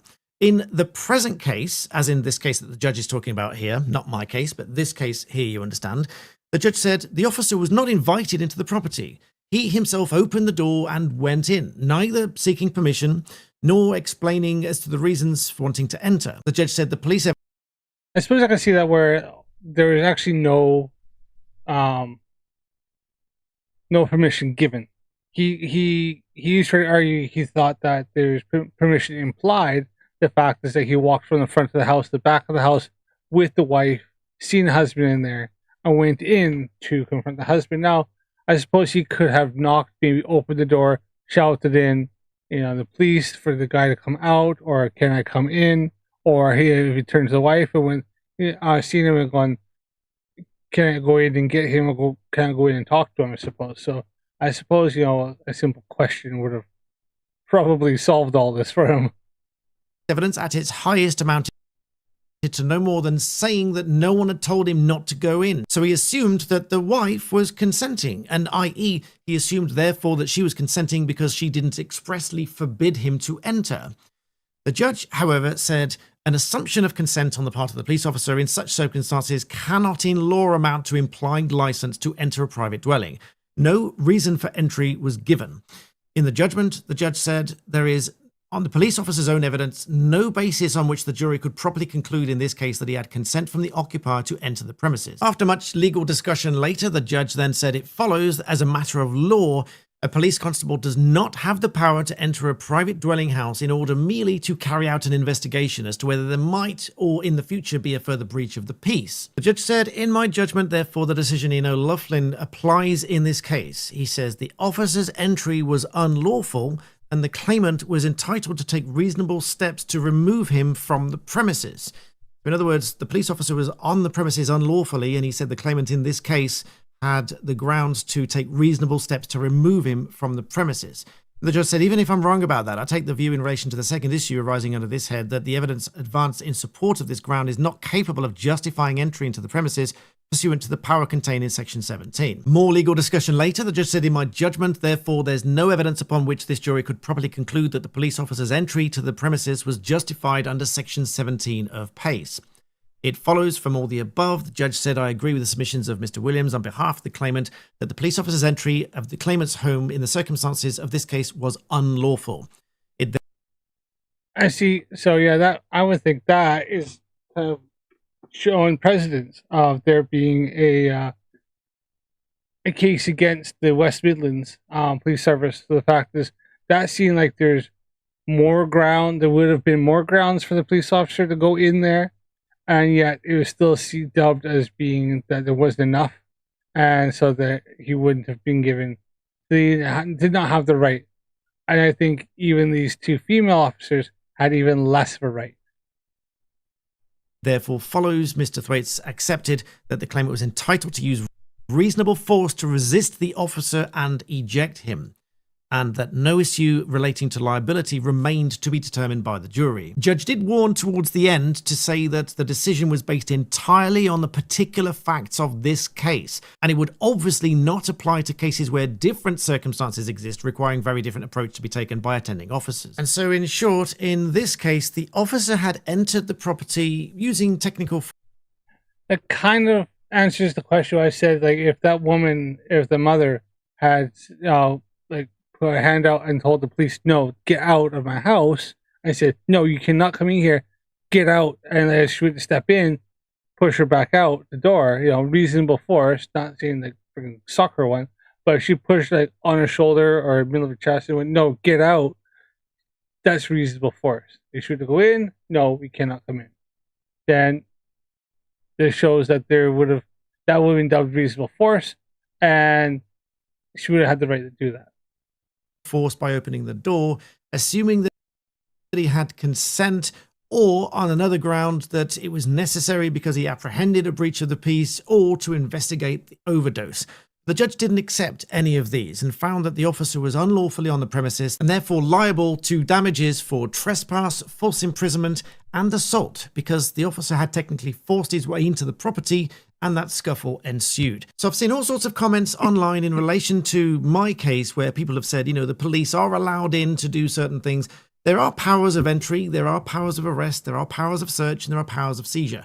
They have to be executed properly. And if not, the police do need to be held to account.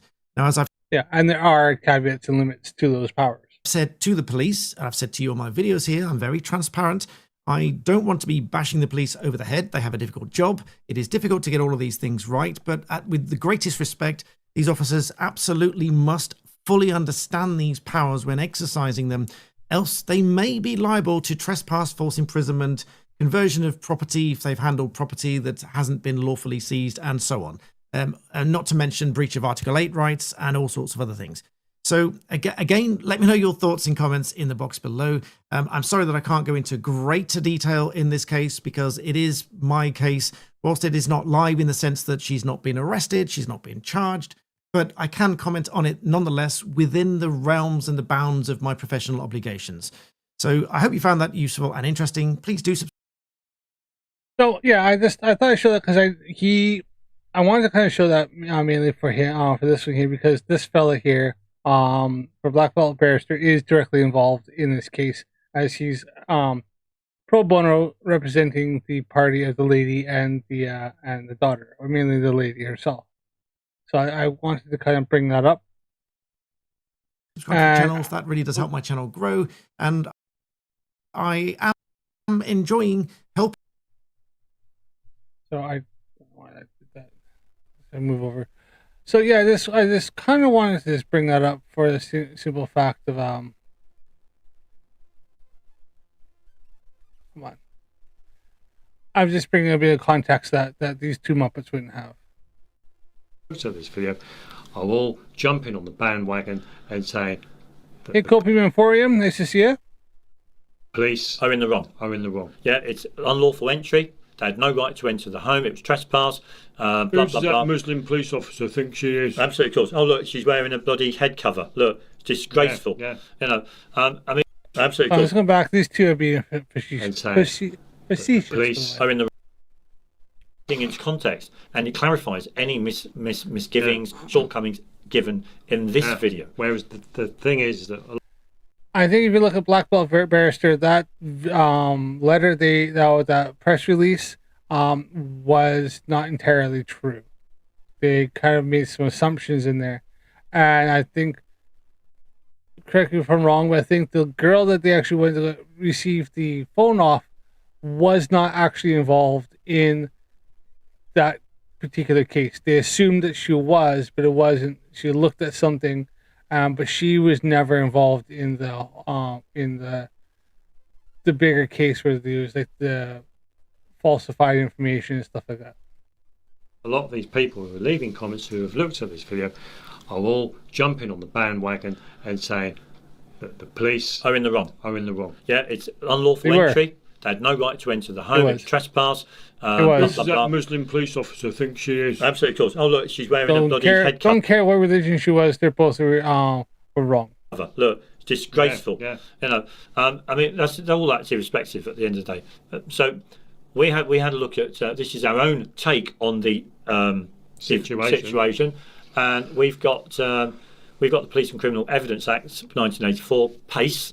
And this is the legislation that governs the police's behaviour, what they can and can't do. Okay. Well, an act to make further provision in relation to the powers and duties of the police. Watch these two cherry pick it to try to make this woman look bad and try to support the police because they're dumbasses. Persons in police detention, criminal evidence, police. Remember earlier, both these guys said hydrogen isn't in water, and carbon monoxide and dioxide doesn't exist, and people don't breathe out carbon dioxide. We breathe out salt acid, is what these guys said. And if you don't believe me, look back at my video. They did say that. Discipline and complaints against the police to provide for arrangements for obtaining the views of the community on policing and for rank. To amend the law relating to... Why are you reading that anyway? But anyway, yeah, part 5. And when you look at this, it actually does say... So you've got the background of why it was... why it came... Just don't look at the Wikipedia, by the way. About why it was enforced. It mainly deals with police powers to search an individual or premises.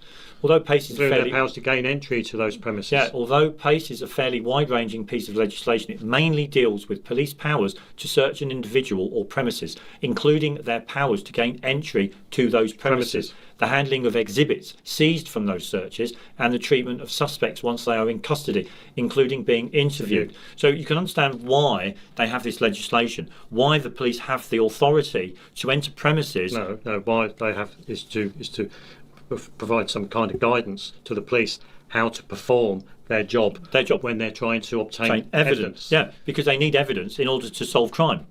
And a lot of the time they gain that evidence from people's properties. Absolutely, of course, yeah. So imagine you're a police officer and you want to gain evidence, okay, and you need to go into this property. So you bang on the door, the homeowner comes out, and she says, yeah, excuse me, yeah, I'm the police, a complaint's been made, we're investigating a crime, and, can we come in to seize evidence? And the homeowner says, sorry, you can't come in.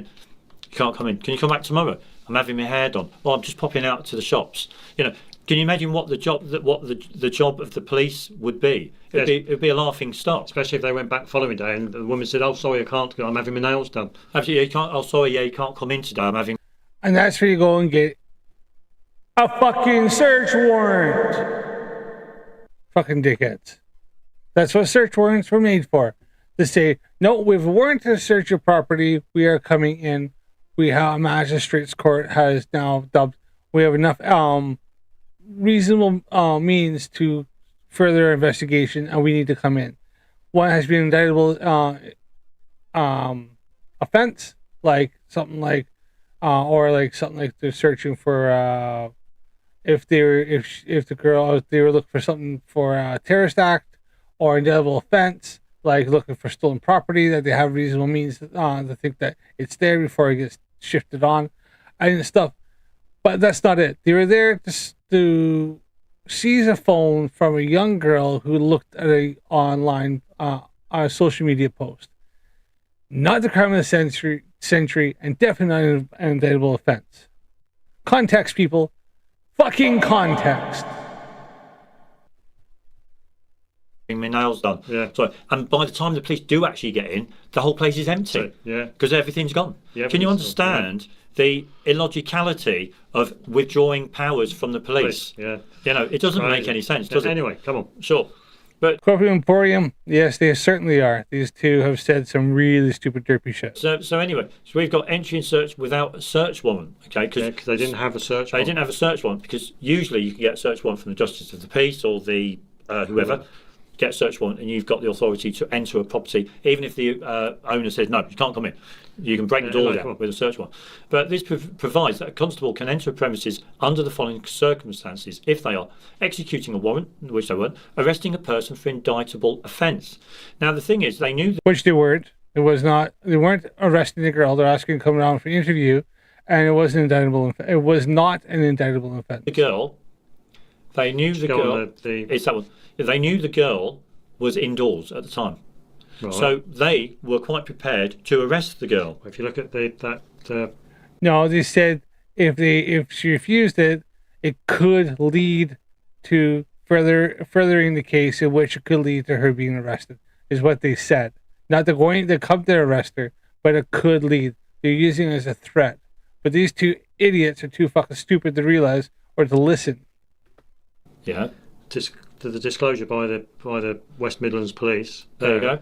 An offence has been committed. They're investigating an offence, one of malicious communications. Yeah. So therefore, it's an indictable offence. It was an indictable offence. Malicious communications. They were looking. It was in a case of by which they found that this girl was not involved in. Yeah, malicious communications.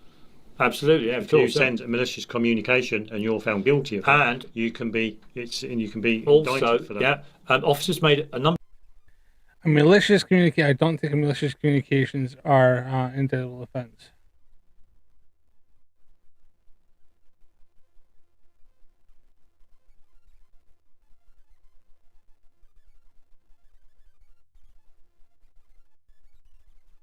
I've gone way over. Fuck.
I was just looking up here to see what it said. So apparently, yes, sending malicious communications can be an indictable offense, as it is an either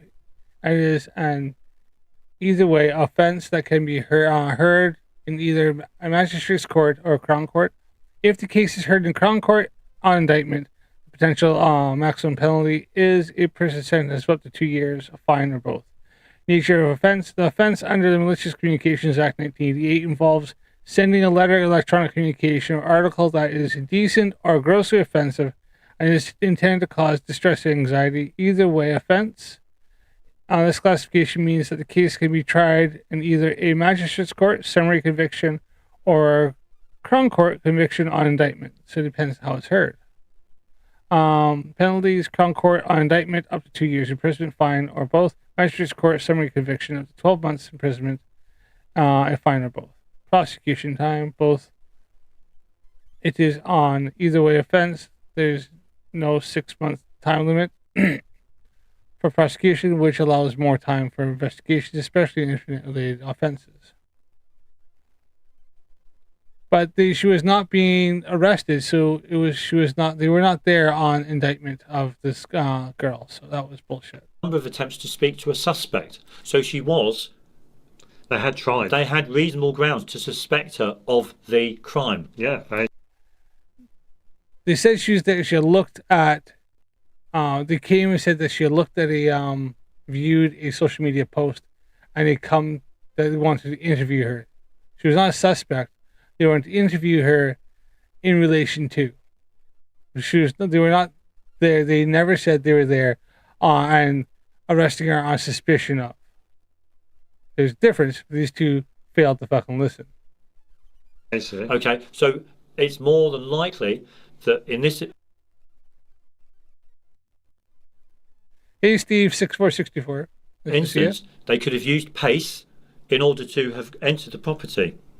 Because they'd obviously tried a number of times but were unsuccessful. Absolutely, of course. To talk with the girl. And this is why the police said during the conversation here with the woman, the homeowner, that they could escalate. Absolutely. If she didn't cooperate.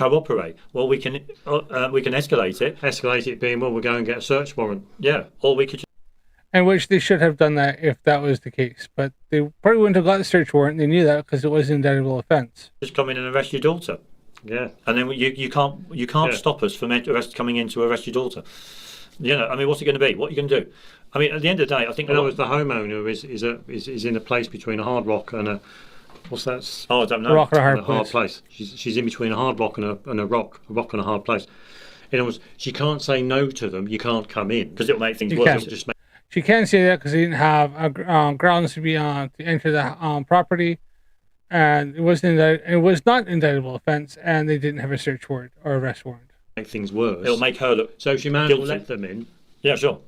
Even though she doesn't like it. Even though she doesn't want to. Even though she doesn't want to. But at the end of the day, I mean, we don't feel that the police here have broken any kind of laws or anything. No. I think they've just. I prove that wrong. These guys don't have a fucking clue about the law. They don't have a fucking clue about science. They don't have a fucking clue about biology. And they don't have a fucking clue about even the shape of the earth.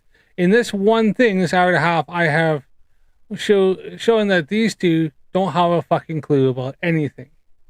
They've just done their job. I don't know why people are only complaining because they dislike the police. They dislike the police because their freedom of speech has been taken away from them. Basically. They feel as if a lot of their rights are being taken away from them. Because we should finish off with freedom of speech, shouldn't we? Well, the point I make in all this and that is the comment I left at the top. I wonder what the social media post was about. Yeah, something nasty and hateful. Probably toward minority groups and posted by a native white person. Sure, could have been. Yeah, but it could have been, or it could have been the fact that somebody seen Keir Starmer's at Bell End and fucking she clicked like on it. Was probably it was malicious communication. Yeah. Now a lot of people. Yeah, well, that's been proven that was a false accusation by the police. People would say that, but that's our freedom of speech gone. Our freedom of speech has been eroded. But we should finish off on this as it's fresh in our minds. Yeah, and we basically come to the conclusion that freedom of speech only relates, and freedom of expression are human rights that we are given that only relate to the individual and the state. They only apply to the individual and the state. Yeah. Okay. But when it comes to the individual, between individual, like you and your neighbour, or you and your boss at work, or you and your friend in the pub, or you and a stranger that you meet at a bus stop, there's common law that governs your interaction, your behaviour. And when we look at the guy, so the difference. So the freedom of speech that you have with the state is that you can call your president whatever names under the sun. You Absolutely, can call police officers. You can call them all the nasty names. You can call council officials. You have the right to offend. You have the right to offend them. You can call them whatever you want. Absolutely, of course. Yeah. But when it comes to your peers, members of the general public, sure, you don't have that right. You don't have a right to. Yes, you do. I can walk up to anybody and call them a bell end, and there's pretty much nothing you can fucking do about it. I can't see anything racist or derogatory, but I can't see anything racist or hateful or hate speech or incite some violence against them or something or make false accusations about somebody. But I can still walk up and call them bell end. I can say, I think you're a knobhead because you cut me off in the parking lot. And I have that freedom of speech, so I should be able to do that. Now, there's consequences. The guy could call me something back. I could, get a shouting match. He could do something, but I could just start telling everybody else that I just walked up and called him something for no reason. But that doesn't, he has he can see that. I can call him bellend. He could call me a knobhead. Go back and forth to shout at each other. And if it never goes any further than that, and there's no hate speech, then or anything like that, it doesn't go past certain things, then yes, we have a freedom of speech. We have freedom to do that. I have a freedom to walk around and call everybody. Like I said, I have a friend of mine that calls everybody a cunt. He does it not in a malicious way. It's just part of his vernacular and how he speaks.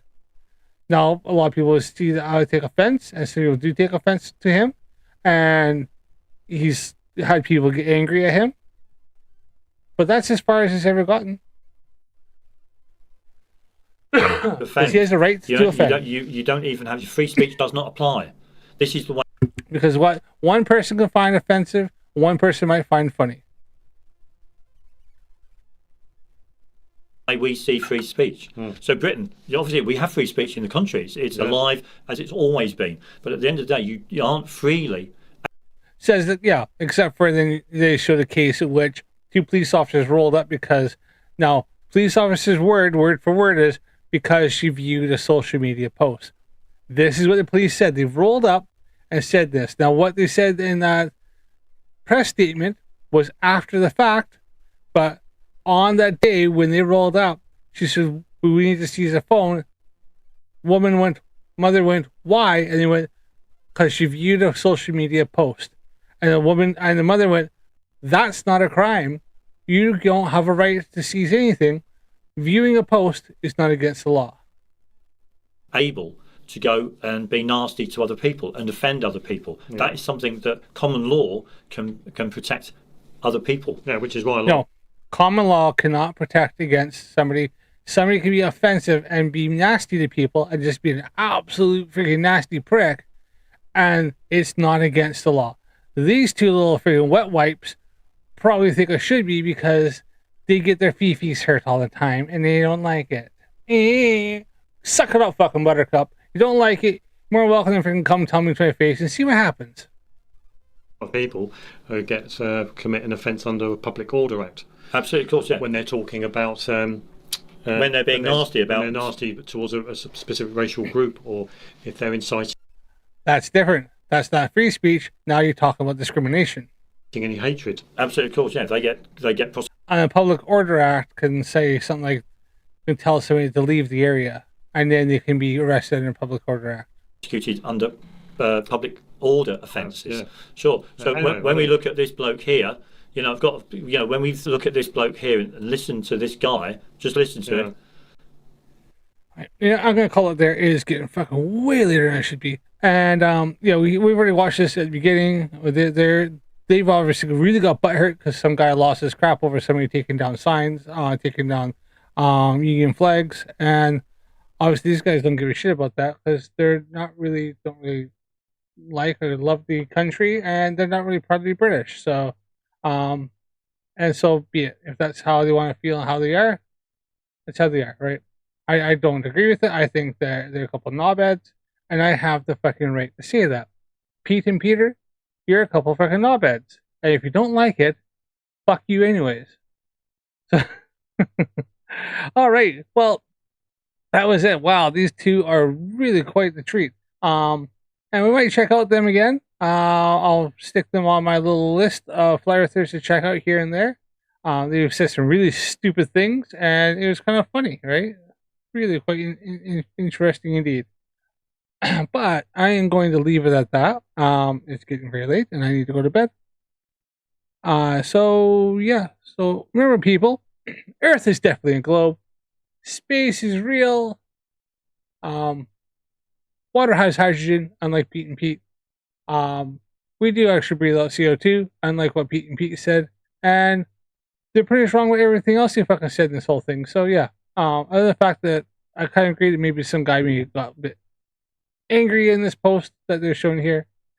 That this guy here who filmed this was maybe a bit too angry and took some frustrations out on somebody that didn't deserve it so much. I can also understand why he did so. But yeah. So like I said, Earth's definitely a globe. Space is real, but don't forget, stay curious. I will see you again. Thanks for coming, and good night, my friends.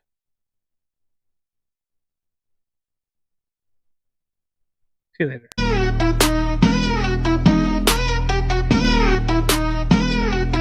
NASA lies, yeah, that's what I say. Don't have proof or facts in any way. I claim the moon's made of plasma, a place no one can go. The Apollo program's a scam, I can't back it up though. They talk about the ISS is floating in space. You ask me in a pool, I'd say is the case. Satelloons in the sky held up by helium balloons. But bro, that's just a lie, cause that's what all bitches do. NASA lies is something I'll never prove. No facts, no evidence, debates I will lose. They say they've been to the moon, I say it's not the truth.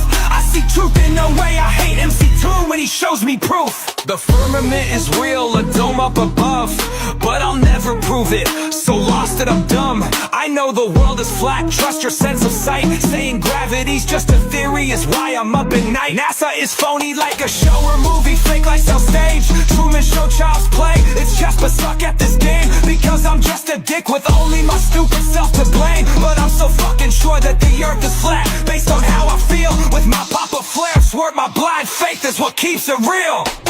NASA lies is something I'll never prove. No facts, no evidence, debates I will lose. They say they've been to the moon, I say it's not the truth. I see truth in no way, I hate MC2 when he shows me proof.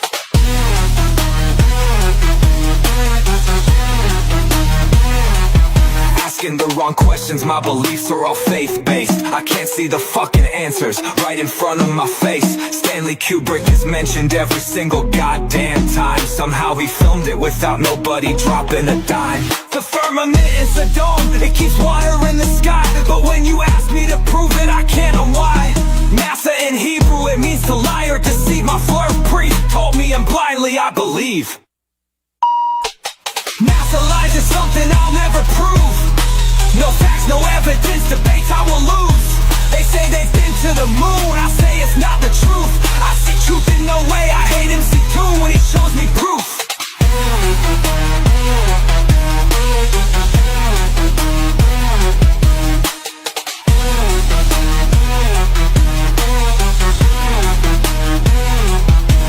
Spreading misinformation and lies willfully, so proud. Like Nathan Thompson yelling at strangers so loud.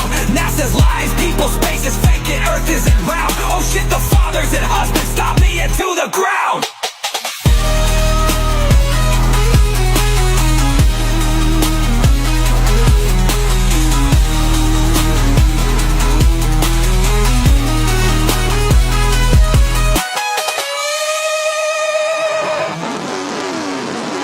asking the wrong questions, my beliefs are all faith-based. I can't see the fucking answers right in front of my face. Stanley Kubrick is mentioned every single goddamn time. Somehow he filmed it without nobody dropping a dime. The firmament is a dome, it keeps water in the sky. But when you ask me to prove it, I can't. Why?